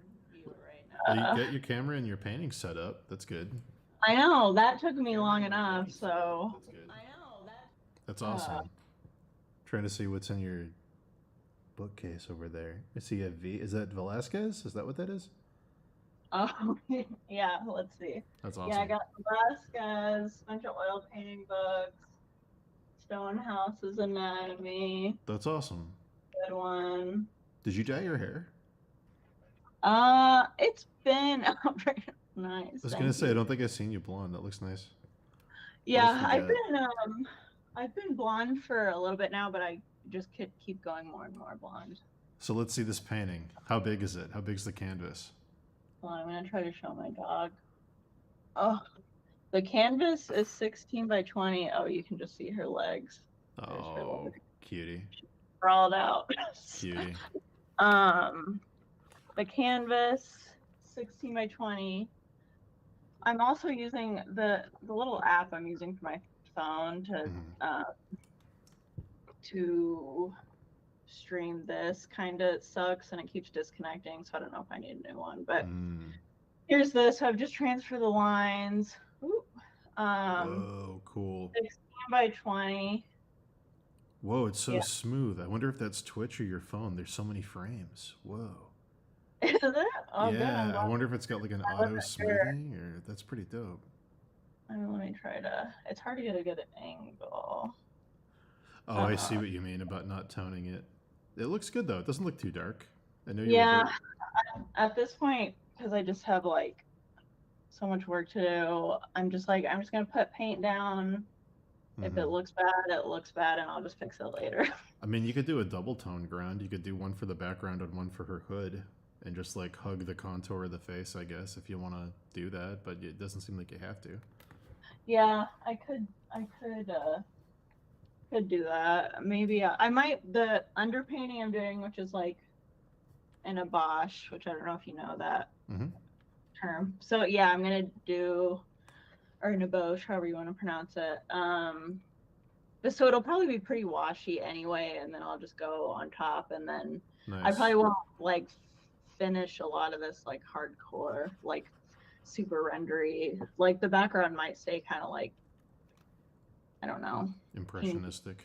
Yeah, but we'll see. I want to at least cover up these lines though. Yeah, that's cool. So, we'll see. Yeah. If you're ever up near Massachusetts or Cape Cod or New England, you got to check out the Illustration Museum in Newport. They have all the paintings by like Howard Pyle and NC Wyeth, and all the J.C. Leyendecker stuff is there. It's really cool. Oh, I didn't know that. Seeing the way they like did their tone grounds is like, it's like 90% of the work was done in the tone ground on they're crazy. Those paintings are crazy. Yeah, I haven't seen a lot of paintings in person. We have pretty good art museum in St. Louis, but yeah. I haven't been there since I got into oil painting though, so I really need to go back. I haven't been to St. Louis since I was a kid. It's been so long. It's a great place. It's a cool city. It's fine. It's not that cool. There's not that much to do. I feel bad for Kim and Dave coming out all this way and then not Why? See. Well, they didn't even get to see the eclipse. But I mean, I'm glad I got to hang out with them, and it seems like the kids had. Yeah, they get to spend time with you. They get to see some cool caves. They had a great time. Yeah. You're going out that way, I heard. Yep, end of the month. I'm nice. Excited. It's gonna be nice. Good time. I know. I'm ready. It'll be fun to not have to commute to hang out with them. It was kind of a hassle. Sure. Because I had to drive like an hour 15 each time, which I was fine to do because I do that a lot for work anyway. But it'll be cool just to wake up and be like, let's hang out. You were there not too long ago, yeah? Didn't you and Kim go out? Yeah, in December. December, yeah. My other dog has hip issues a lot. Oh, poor pup. Yeah, she's just her little health problem girl. But so my sister-in-law is a vet out in Fort Collins, so we were there. Oh, nice. And yeah, we got like a family discount because she didn't do the surgery, but she works at the clinic. So That shit can be expensive. That's good. You have an in. I know. Well, and we also thankfully have health insurance, doggy health insurance. Doggy so insurance. Nice. it was a lot. I'm so glad it's already paid for itself. So I highly recommend it for people who don't have like pet insurance. Oh, give me 1 second. Talk to chat. I'll be right back. Chat, I'll be right back.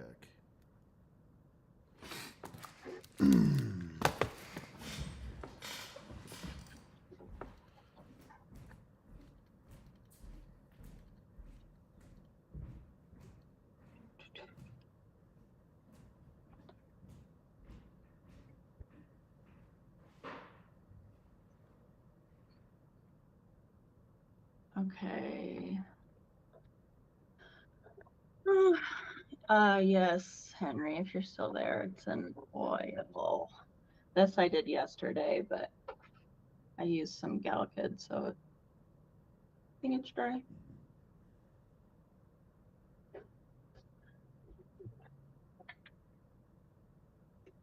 Oh, hi, Mike. Thanks for the follow-ups, guys. I don't know what I'm doing.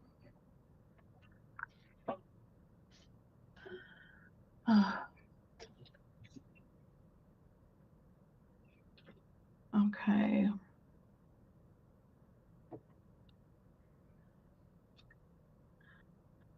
What do I want to paint right now?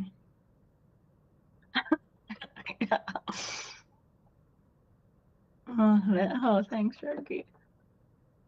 Yeah, I definitely don't know what I'm doing.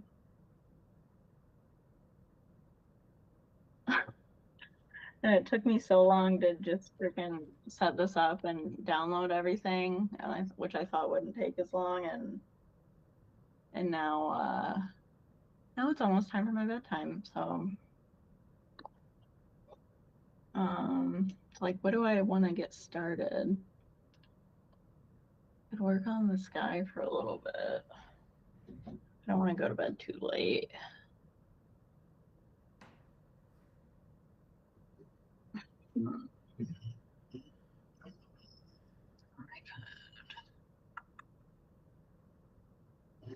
Oh, sweet Rev.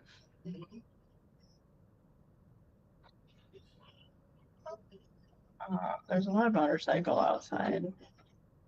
I live right by a car shop, so you might be able to hear it. I think it's picking up audio.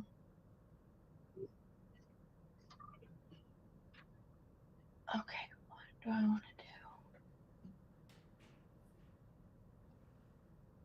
I could. I'm gonna work on the face a little bit more, I think, because I have those colors mixed.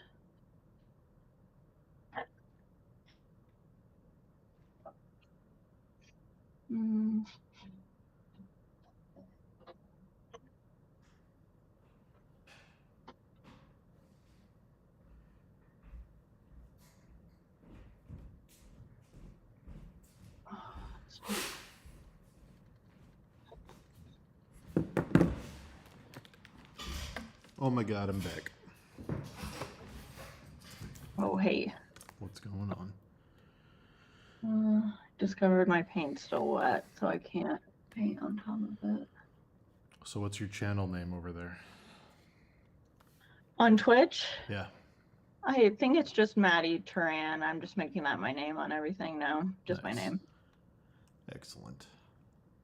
Yeah. Now you just gotta hire pixel artists to do custom emotes of your dogs running across the screen and people subscribe. There you go. Oh, yeah, that would be cute.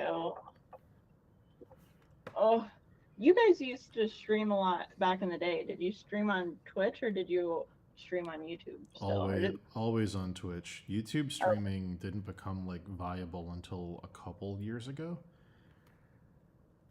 They weren't like really prioritizing it. But yeah, no, we used to stream all the time on Twitch. I streamed like every day on Twitch for a while. And then before that, livestream.com. Oh, okay. Back in the olden days. But yeah, I don't know livestream.com. That was before all this shit. Mm-hmm. All this new shit. Why'd you move to YouTube for this recent streaming you've been doing? It was easier to get started for some reason. I don't know why. I was trying to get the Twitch going, and then I was having a hard time with OBS working on it for some reason. So then I tried YouTube, and it worked like immediately. And I was like, oh. And then the plan was to just do both, and I just haven't gotten around to find a way to multi-stream. I know you can. Oh yeah. I know you can do it. I just haven't done it yet. Yeah, I thought there was like a simple way. I've been trying to watch more like Let's Plays instead of actually playing video games. Sure. So I can try to be more productive, but yeah. I think like Fighting Cowboy, if you watch him. Oh yeah. My one of my clients asked me if I'd be willing to play Dawn Treader, and I'm like, do you even understand how fucking much of a time commitment that is? Oh, is it? The fucking, it's the new FF14 expansion. Oh, yeah. Yeah, I was like, I'd have to start, I'd have to level all the way up. I'd like... Yeah, just pay to skip. How much is it? You know, I don't know. It can't be... Well, and you don't want to skip all of it, because some of it's good. I want to see all the content. I want to see all the 3D models and shit. Yeah, well, and they're gonna have a big like graphical update with the new expansion too. And I saw that. Good. I saw know. that. I hadn't been playing since the last expansion, but they just came out with the little collab event with Final Fantasy 16. Oh, did you play the DLC yet for 16? No, I haven't. Have you? Not yet. I downloaded it. I didn't play it yet. Yeah, I've been so freaking busy just with regular work and then thinking about painting this, even though I haven't gotten that much progress on it. So I'm trying to prioritize finishing 7 Rebirth first before You have to be close to the end of that. I feel like I must be close, but I just keep thinking I'm at the end, and then stuff keeps happening. Where are you? Like, what happened in the story recently? So I'm in the temple place. I guess I can't really be a spoiler. I'm not gonna say anything. You're in the Temple of the Ancients? Yeah. Oh, you're at the end of the game. And last night I was about to fight not last night, but over the weekend, I think. I was about to fight 2 of the Turks, and then I was like, these people are kind of annoying me right now, so then I just went to bed. But yeah, you're at the end of the game. Okay, so I must be very close. You're like within 2 hours of the ending. Okay, maybe this weekend I can finish it. That's cool. Yeah, I gotta do 16. I gotta force myself to just do that one of these days. Yeah, I've heard it doesn't really add much to like the ending. Yeah, it's just kind of like more content, which is fun, but yeah. I feel less like I need to play it right away. If it's just like more fun content, then it doesn't like change anything really. Yeah. Yeah, the only thing I heard is that they should be played in the order they came out. So do the first one, then do the Leviathan one, because I guess that references some stuff. Oh, okay. Yeah, I finished, the whatever it was, Fallen, whatever it was. Echoes or something? Yeah. Echoes of Fallen or something. I gotta do that one too. Oh, really? Yeah, that one was pretty quick. That's cool. So what colors are you using? Is that sienna, umber, titanium white? What are you? This is it's a little bit of lead white, and then I think just raw umber. Raw umber? Nice. Yeah. Yeah, I'm just gonna keep it simple for this lower layer.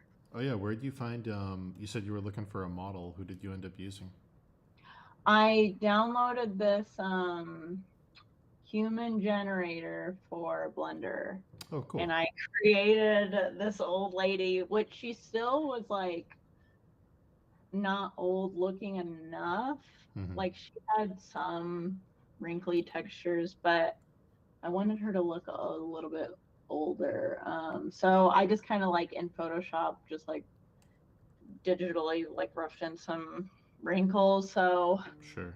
I don't have like a great photo reference, so hopefully I can make something that doesn't look horrible. No, it's looking good. You got the forms down, so it's good. Thanks. Yeah, I just gotta get stuff. One of these days, when I set up my studio space with a camera, you can teach me oil paint live and watch me fuck up. It'll be great. I can try. That sounds like it'd be really hard. No, I guess awesome. people do Zoom workshops all the time, though, so it must be possible. Yeah, it's doable. You can get frustrated with my color blindness. It'll be very fun.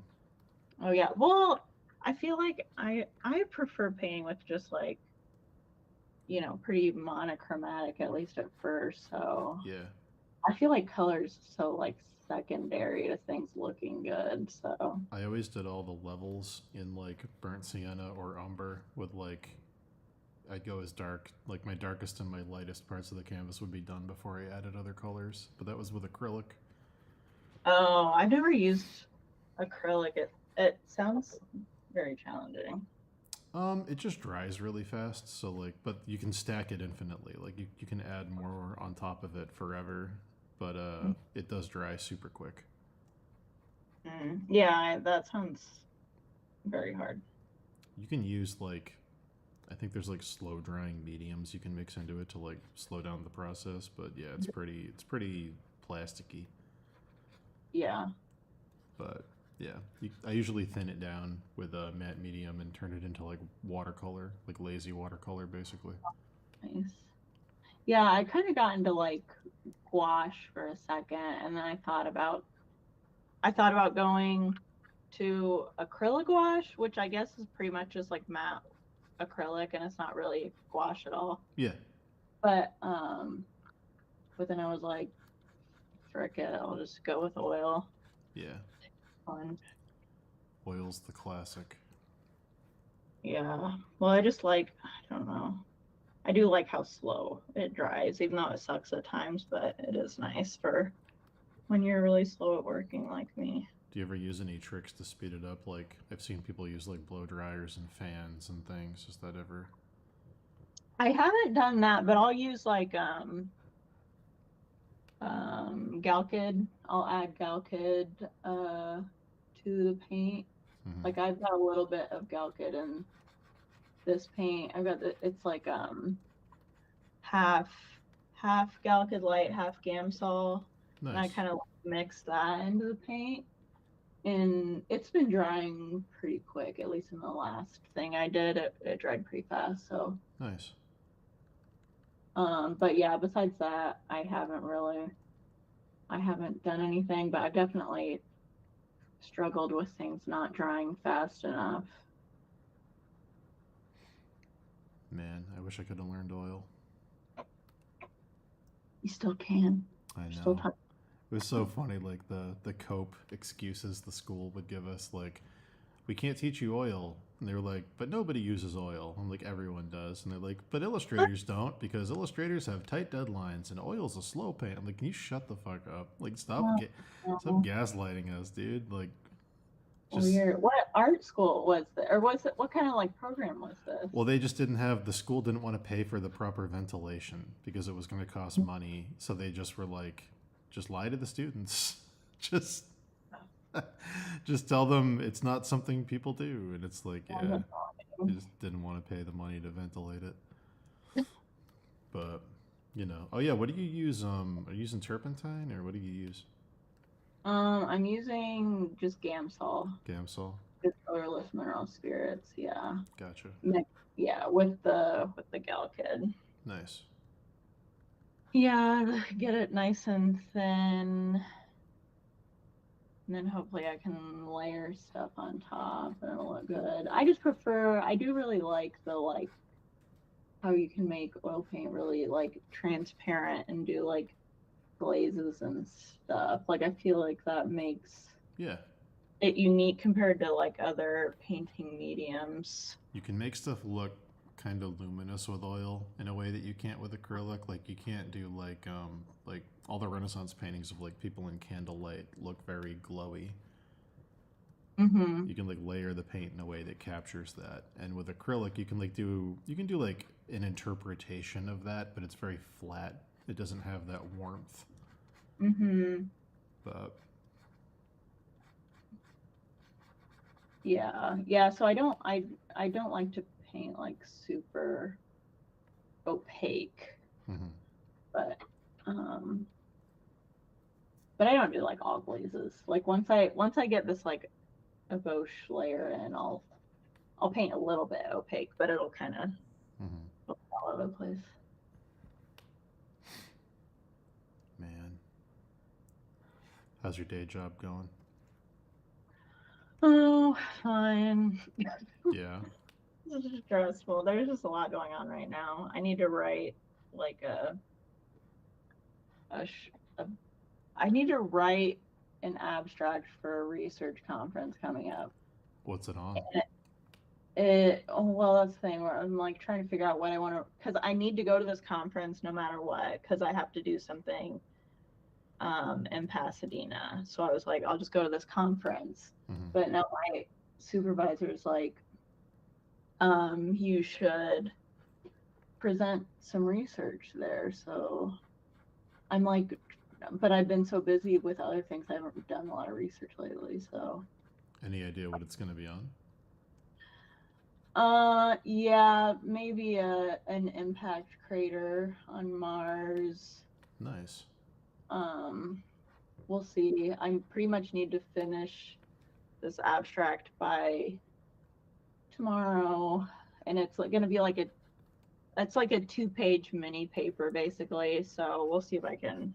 You should go full conspiracy theorist, just because I don't know anything about what you do, because it's way smarter than what I can do.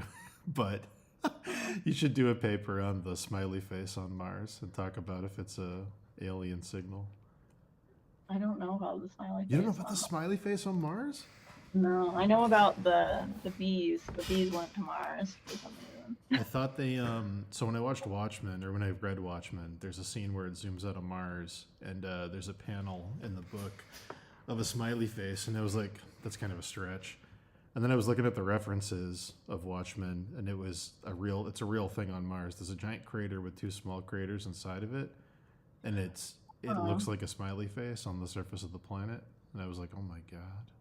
Interesting. I'll have to see the smiley face, but it doesn't surprise me that there was a crater with 2 craters in it. There are craters all over the place. Then there's that weird mountain where when the sun's at a certain angle, it looks like a human face with the cast shadow. Yeah, I think I've seen that one. Yeah, that one's cool too.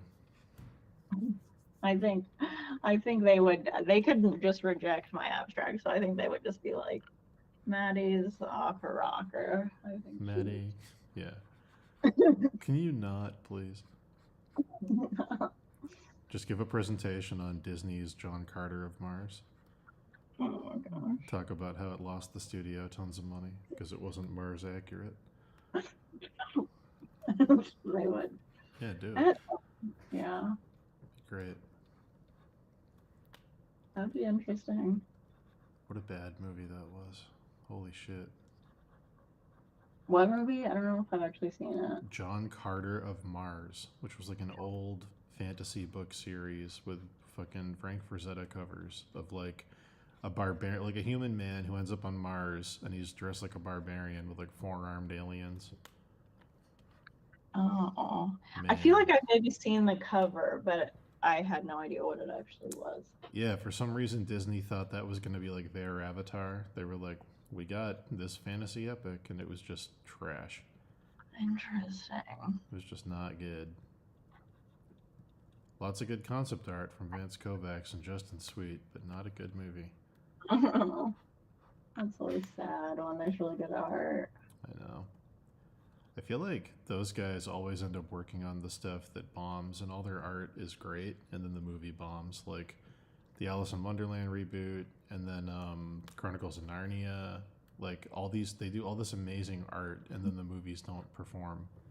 Yeah, well, some of those movies did well enough, right? Or did they not? I mean, Alice in Wonderland did okay. It didn't do as well as they wanted it to. And then Narnia, The Lion, the Witch, and the Wardrobe did okay. And then after that, they progressively just fell off one after the other. But I think that's mostly because of the books. After that? Huh? After that, Narnia? What's that? Did they do more after that first Narnia movie? Yeah, they did. They did the second book, and then they did Voyage of the Dawn Treader, and then they did. Oh God, did they do a fourth one? I don't think so, but yeah, they did Prince Caspian, which was the second book, which is like 400 years in the future. Oh. Yeah. Prince Caspian did okay, but the Narnia books aren't really adaptable because there isn't like a main character who's in all the books. They keep cycling characters in and out, so it's like hard to keep track of. Yeah, I don't know if I actually read those. I remember I did think the first movie was cool. Yeah, the first one's the best one for sure. Same with the books. Lion, the Witch, and the Wardrobe's a solid book. And then you do a sequel, and you're like, oh, cool, I'm going to go back to Narnia and see all the characters I liked. And then it's like 400 years in the future, and they're all dead. And you're like, oh, okay. All right. Yeah, that's sad. Whoops. That's kind of like... So, you know the movie Annihilation that came out? So, it's based off a book trilogy. And...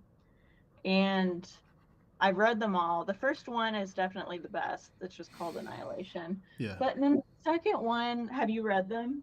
No, I haven't even seen Annihilation. I just know what it is. You gotta watch it. I'll put it on the list.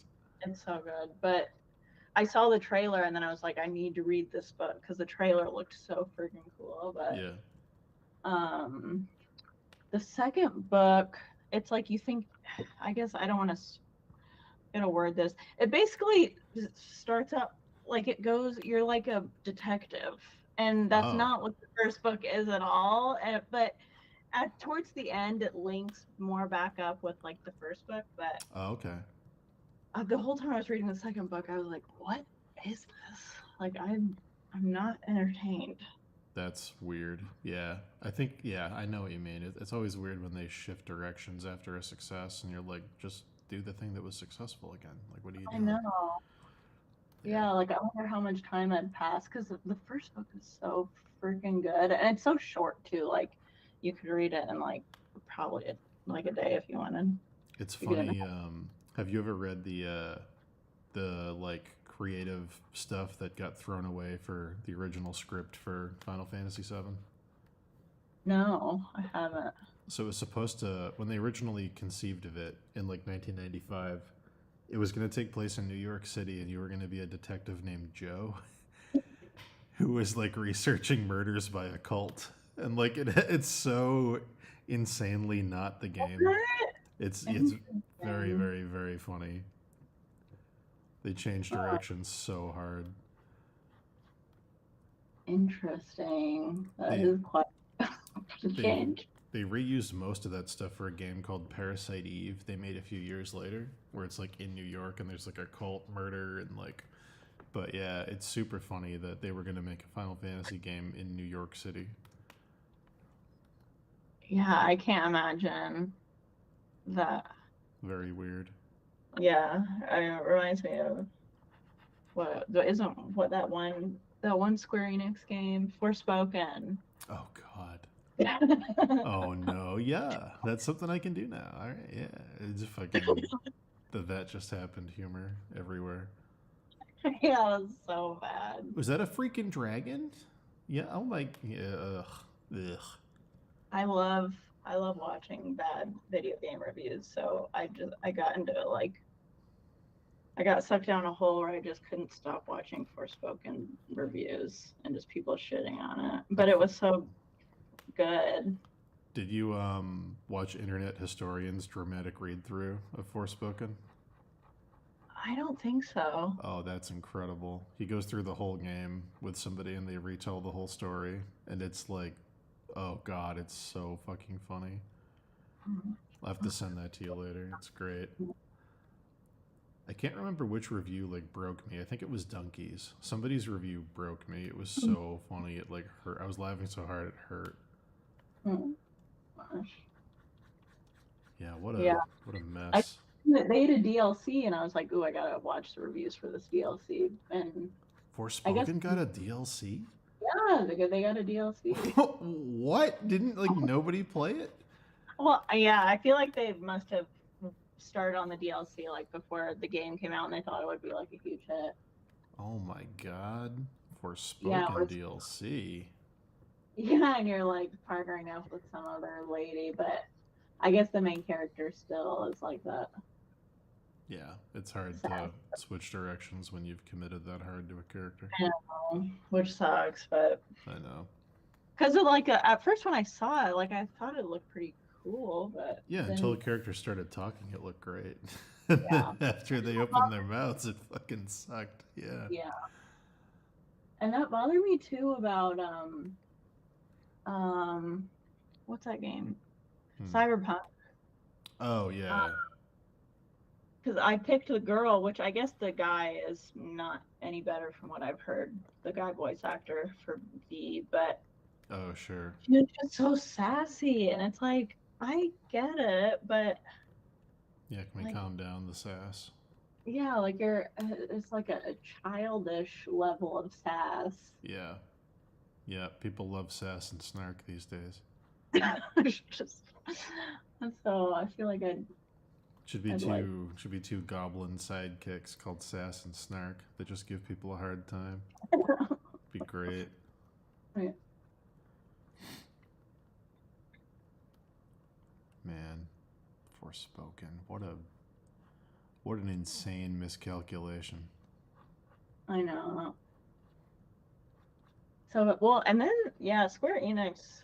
That's who produced it, right? Yeah, I don't know. believe so. Yeah, yeah. They also did that that other game that like failed miserably semi recently. They lost a shitload of money this year. They need to like scale back big time, and like the only thing making money for them right now is 14. Yeah. Yeah, but what was that? It was called like Atlas something something or. Oh yeah. What? Fuck! I forgot that existed. Holy shit. They like it's Oh like my gone. God. I don't think anyone can play it anymore. I completely forgot about that. What was Yeah. that called? Holy shit. Hold on. I gotta find it. Alice Fallen maybe something Fallen.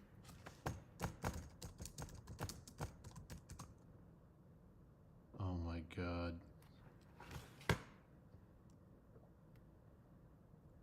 Was it just called Atlas? I thought there was another word. Maybe it was though. Man. What a mess. Yeah, they like. It is called like- Atlas Fallen, yeah, I guess. Oh, is that? Okay. Jeez. Atlas Fallen is a solid open world action RPG with platforming and monsters to fight with your co-op buddies. All right. Solid. Who said it was solid? I thought it was like universally hated. I don't know. I'm seeing a lot of mixed stuff. They're saying it's incredibly repetitive. Well, apparently it's repetitive enough that they just like no one can play the game anymore. Like they totally. What was that game that fuck, I'm gonna get this wrong. Was it Bungie? They spent tons of time on it where like you're flying around in like Iron Man suits and you but in like first person. What What was that game called? They canceled it in like a fucking month. It was like dead. I thought that looked cool too. It's not the kind of game I would play, but I thought like Yeah. a little cool. Yeah, that was yeah. crazy how fast that game died. Yeah. It's gotta suck to work on something for like 10 years and then have it just die immediately. I know. I think someone in Dave's Discord worked on the new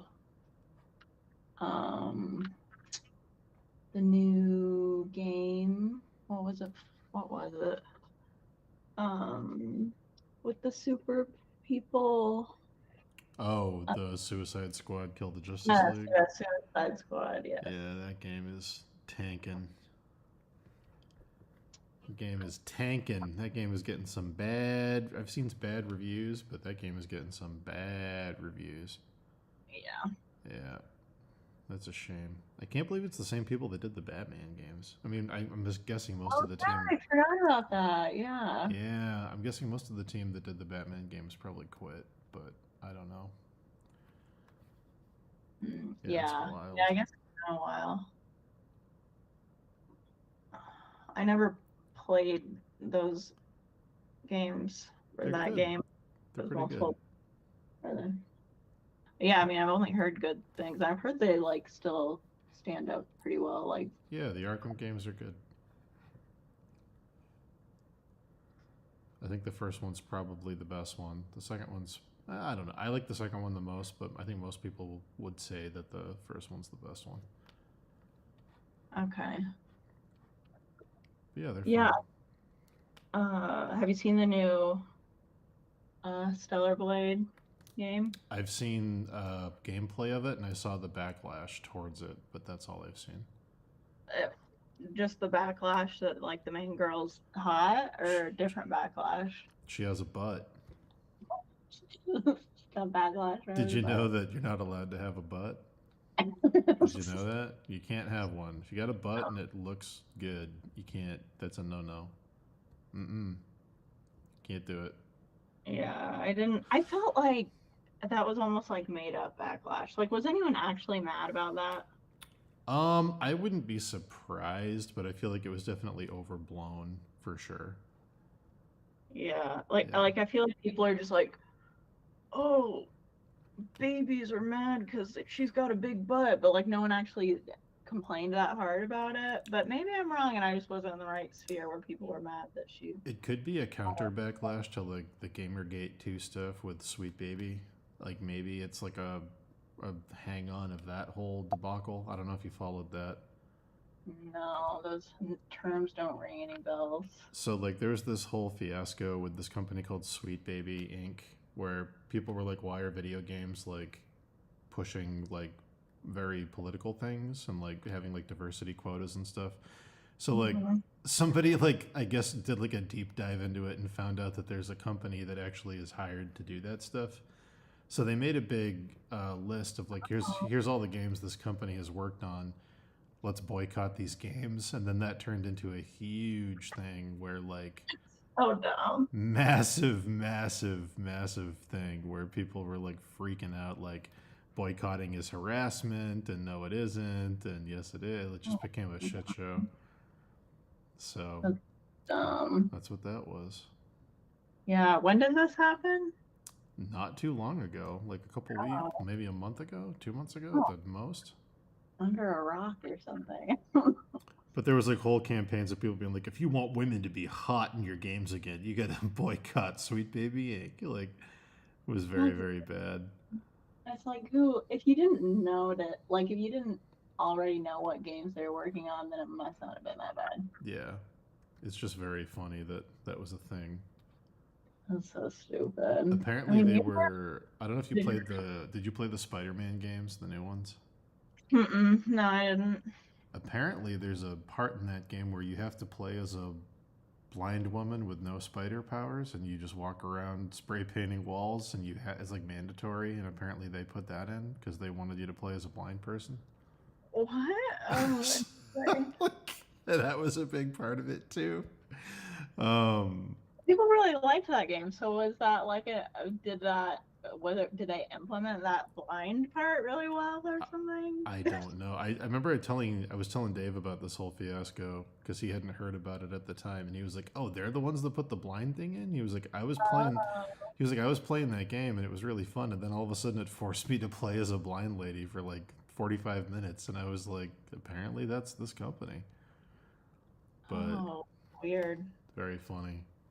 I want to know if they put other blind ladies in random games. I don't know, but apparently, well, what I'm getting at is that the whole thing with Stellar Blade might be like a counter backlash to that whole thing. Yeah. Okay. But I don't know. She's not even like hypersexual from what I've seen. She just has like a tight, like, outfit, mostly on her butt. But I don't know. I can't. Yeah, I mean, it's not like insane. She just has that like that supermodel like Korean video game look. Yeah, yeah. Which it's like it's not, and she's definitely like a hottie, but very funny. I'm outraged. I'm outraged just hearing you talk about it. Yeah, I mean, yeah, I love when you can make your girls look hot. Like, I don't think it has to be like for men specifically. No, I agree. But hey, you know, people love to fight about stuff. I don't know. I can't stop going on the Pokemon Go subreddit and looking at the avatars. They messed up. One of the best fuck ups in recent memory. Yeah. I know, and it sounds like they're like doubling down on it. Well, yeah, they're not going to admit defeat. I don't know. You'd think it would be such an easy like rollback, but I guess not. I'm picturing the art director being like, "We created 800 unique, beautiful creatures that people have collected for decades, and we can't make a human." Like I'm picturing the fights. Yeah, it's so funny seeing people like overlay like a standard like human form over the avatars, and they've lowered the crotch so much so it makes like none of the girls look good at all. Yeah, it looks pretty bad. Looks pretty bad. What was the rationale just we just want to use one model for both genders to save money? Was that what it was? Just to... I've heard. As someone, I don't even play Pokemon Go. I'm just really enamored by this whole debacle. But yeah, that's what I've kind of like seen online. It's extra interesting when you consider the fact that the Pokemon company has more money than like the Vatican Church. Like they're like the richest video game company in the world. Which it's like maybe I don't know how much of that like applies to Niantic, but true, could be like Niantic. Yeah, I don't know how that all works because they're the ones making Pokemon Go, but it's very funny. There's going to be a plot twist where you find out that all the characters are actually Dittos taking the forms of humans. So they're there you go. Yeah. It was wrong on purpose, guys. It was a Ditto all along. Man, I wonder what they're going to do next. I wonder if they're going to do another live-action Pokemon movie. You think they would, because the Pikachu did really well. Yeah. I thought. Yeah, I'm excited to see what they do. I wonder if they're going to do like a serious Pokemon movie that isn't like... Because Detective Pikachu's like kind of like an offshoot, kind of a jokey thing. I wonder if they're going to do like a serious, like, it's Pokemon, and it's going to be a kid going through the Kanto region, and like we're going to actually make a serious movie. Or maybe a show? I don't know. Yeah, I don't know. They need to do something. I've given up on Pokemon though. I used to buy all the new games that would come out, but I haven't played anything since Red and Blue, the remakes of Red and Blue. Yeah. Oh, wait, what platform were those on? Like Game Boy Advance and DS. They were like Leaf Green and Fire Red. I haven't played anything since then. I remember that. Okay. Yeah. Yep. I don't know any of these new Pokemon. Yeah, I don't know a lot of the Well, I kept playing like I think I bought Arceus because I was like, oh, finally, Mm-hmm. like open world type Pokemon, but I got bored of it after a little bit, so It happens. yeah, probably for the best. It happens. I wonder, man, I really wonder what the Zelda movie's gonna be. I'm so scared. What movie? The Zelda movie. Oh yeah, I haven't. I'm so I haven't scared. seen anything really about it. It's gonna be live action, so depending who they cast, it could be real bad. Yeah. It better not be. It better not be Tom Holland. If it's Tom Holland, I'm gonna lose my fucking mind. I feel like it might be. I feel like it might be too, and I'm fucking terrified. I'm so scared it's gonna be Tom Holland. Maybe it'll be Tennessee Chalamet. My God, is that better or worse? I think worse. I don't think Oh. he would make a very good. The best case scenario would be for them to not make it live action and just do an animated movie and hire Studio Ghibli, but they're not going to. So hopefully it's an unknown, just some actor who they find who's just looks like Link and is decent at acting. But I think they're going to go for a celebrity because they chose Chris Pratt to be Mario. So I know. Oh yeah, it doesn't bode well for. no. Who's like directing or producing or anything? Fuck, I knew the director too. Who was it? It was oh my God, that's all. Hold on, I'll find it. It's been in production for, yeah, Wes Ball is doing it. He did the Maze Runner movies and one of the Planet of the Apes movies and something else. Okay. Yeah. I'm scared. Yeah, that doesn't inspire lots of confidence, but I'm very scared. Maze Runner. Jeez. To be fair, I don't know anything about Maze Runner. Maybe those movies are great and beloved. I have no idea. yeah, I vaguely remember them coming out, but I don't think I ever watched them because I didn't. They're based off of books, right? It felt like they came out in that like rush of movies that were like, what do we have that's like the Hunger Games? Yeah, it's all that like a young adult. Yeah. What do we have that's like Ender's Game? Yeah, I remember that guy, that main actor. Got a 68% on Rotten Tomatoes. Okay. 0.8 on IMDb, so not horrible. Okay. Right. If Zelda's not at least an 80, I'm gonna be very sad. Yeah. We'll see. I know. Scared. Scared, Maddie. I wonder, what are they gonna make it like rated? Like for kids or? I think so. It's Nintendo. It's gonna probably be either all ages or PG-13. Okay. Oh wow, he really hasn't done anything. He did Kingdom of the Planet of the Apes, which isn't out yet, and then the 3 Maze Runner movies, and that's literally it. Oh, he did the new Planet of the Apes movie thing? The one that's about to come out, yeah, it's not out yet. Oh, interesting. Oh. Okay, yeah, he doesn't have anything else. All right. Alright. What? This is the director? Mm-hmm. Oh, interesting. Hmm. I feel like he's probably got some like ties that give him all these big titles. The producers must believe in him. You can hope. Just gonna hope for the best. Just gonna pray. Gonna pray every night. Not to kill my baby Zelda, please. Yeah, I wonder. It's gonna be Tom Holland. Well, of course it's gonna be Tom Holland. What am I even thinking? It's gonna be Tom Holland. I just gotta get ready for that. I just have to prepare myself. Yeah. It's gonna be Tom Holland, and it's gonna be Dave Bautista as Ganon. And maybe they can get Zendaya for. Oh my god.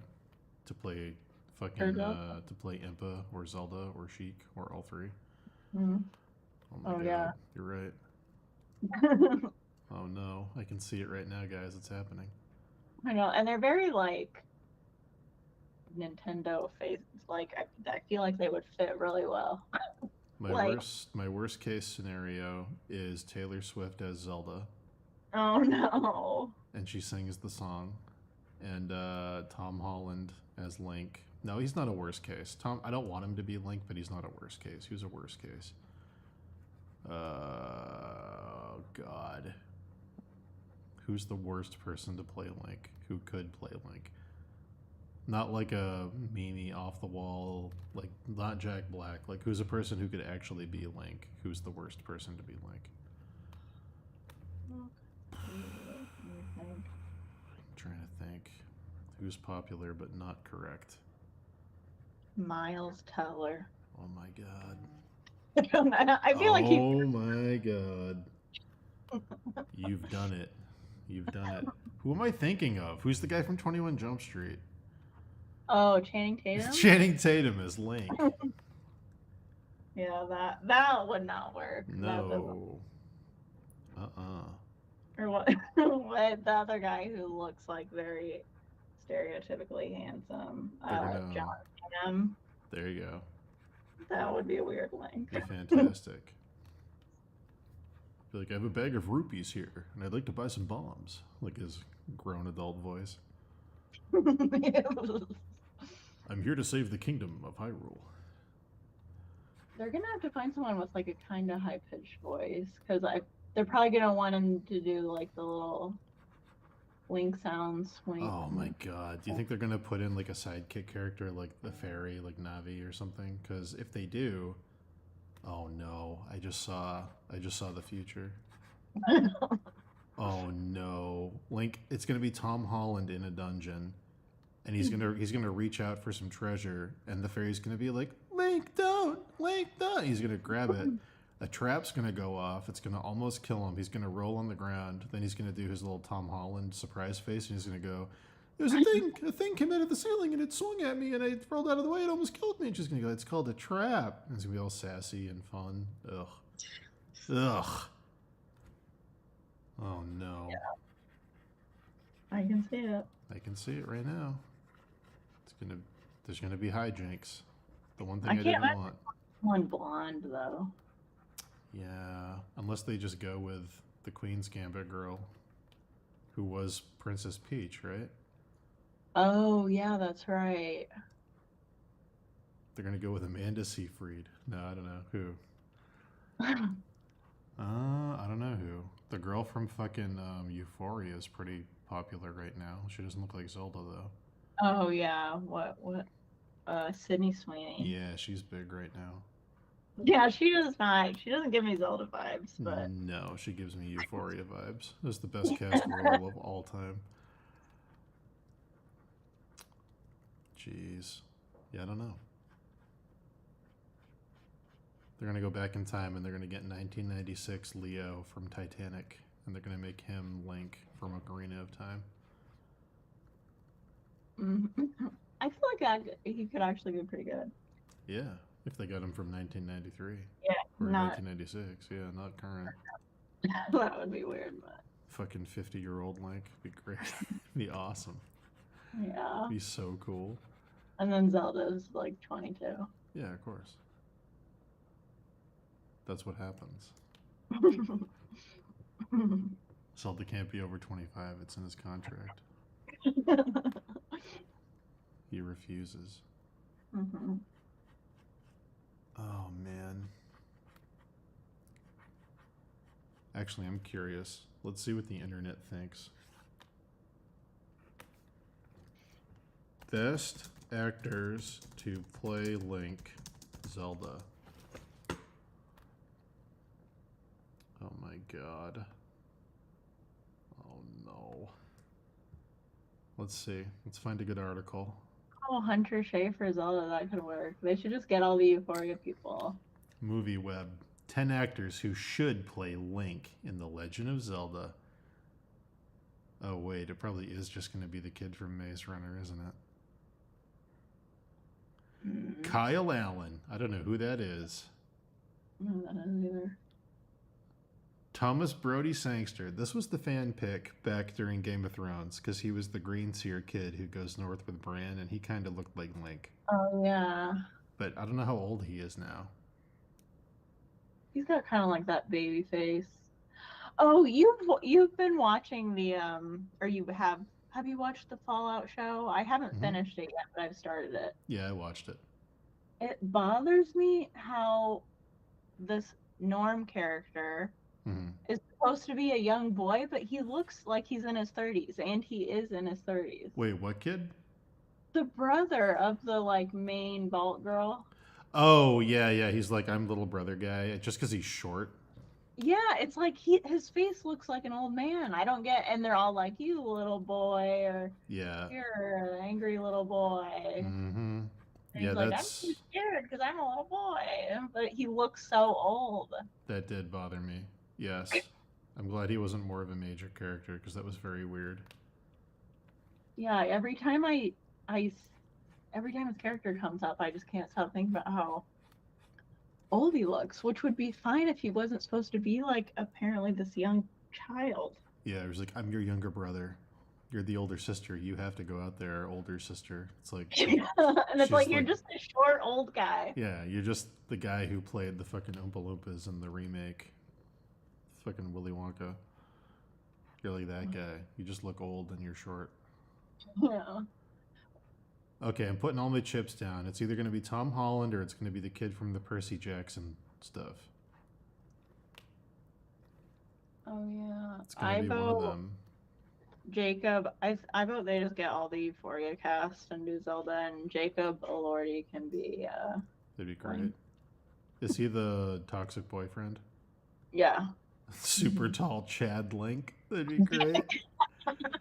Just Chad Link, just 7 foot tall Link walking around with a huge Adam's apple. Be great. He's very mature Link. It's fantastic. That's great. Who's Ganon? Is it the fucking like weirdo dad who like records people? Oh yeah, yeah, probably. He's Ganon. That's great. It's very good. Yep. All right, we've locked it in. That's the cast. Everybody was saying they wanted the guy who played Jafar from the live-action Aladdin to be Ganon, and I'm like, are you kidding me? That guy's voice is so high pitch. I didn't watch that. So oh my god, he's like this skinny dude, and like I get it. He looks like sorcerer guy, like because he plays Jafar, obviously. So people are like, oh, Ganon, but his voice, he's like, Aladdin. You must go to the cave and find me the magic lamp. Only then will I free the princess. He's like, ugh, no. Yeah. At least Dave Bautista kind of looks like Ganon and has a scary voice. Yeah, I feel like he could work. I bet it's going to be Dave Bautista. I bet it's going to be Dave Bautista and Tom Holland. And it's just going to be Marvel, Marvel, Marvel. God damn it. Yeah. I bet Zendaya is going to be there somewhere. Probably.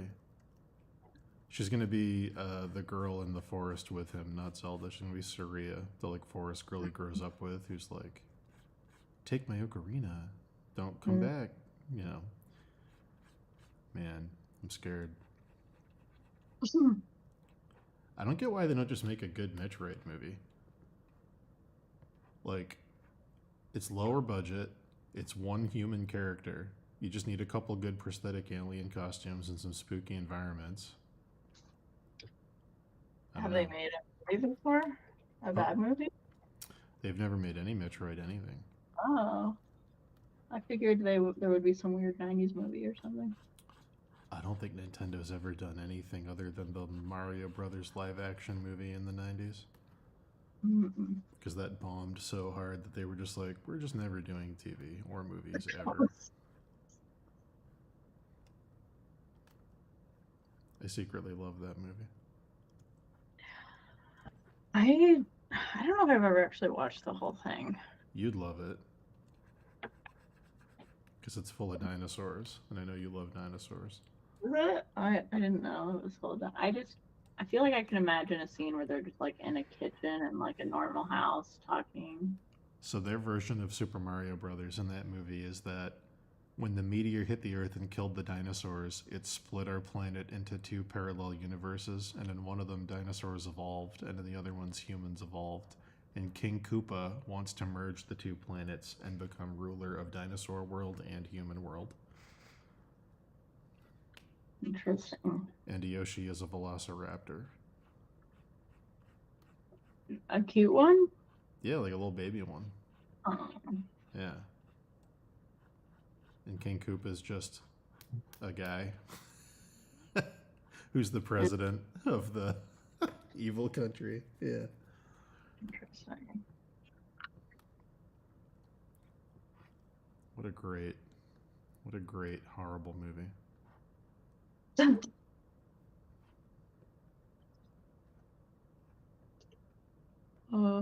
Okay. It's past my bedtime. Yeah, you calling it?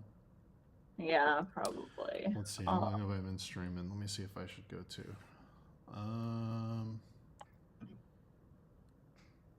Oh yeah, I'm at 9 hours. I should stop. I should go eat. Probably. Oh. Hold on a second. Okay. Well, hey, good to be here with you on your maiden voyage of streaming. Let me know when you start up. Yeah, thanks for the help. Hopefully next time I'll be able to figure things out a little bit better. Absolutely. Well, hey, have a good night. Yeah, thanks. You too. Bye. Bye.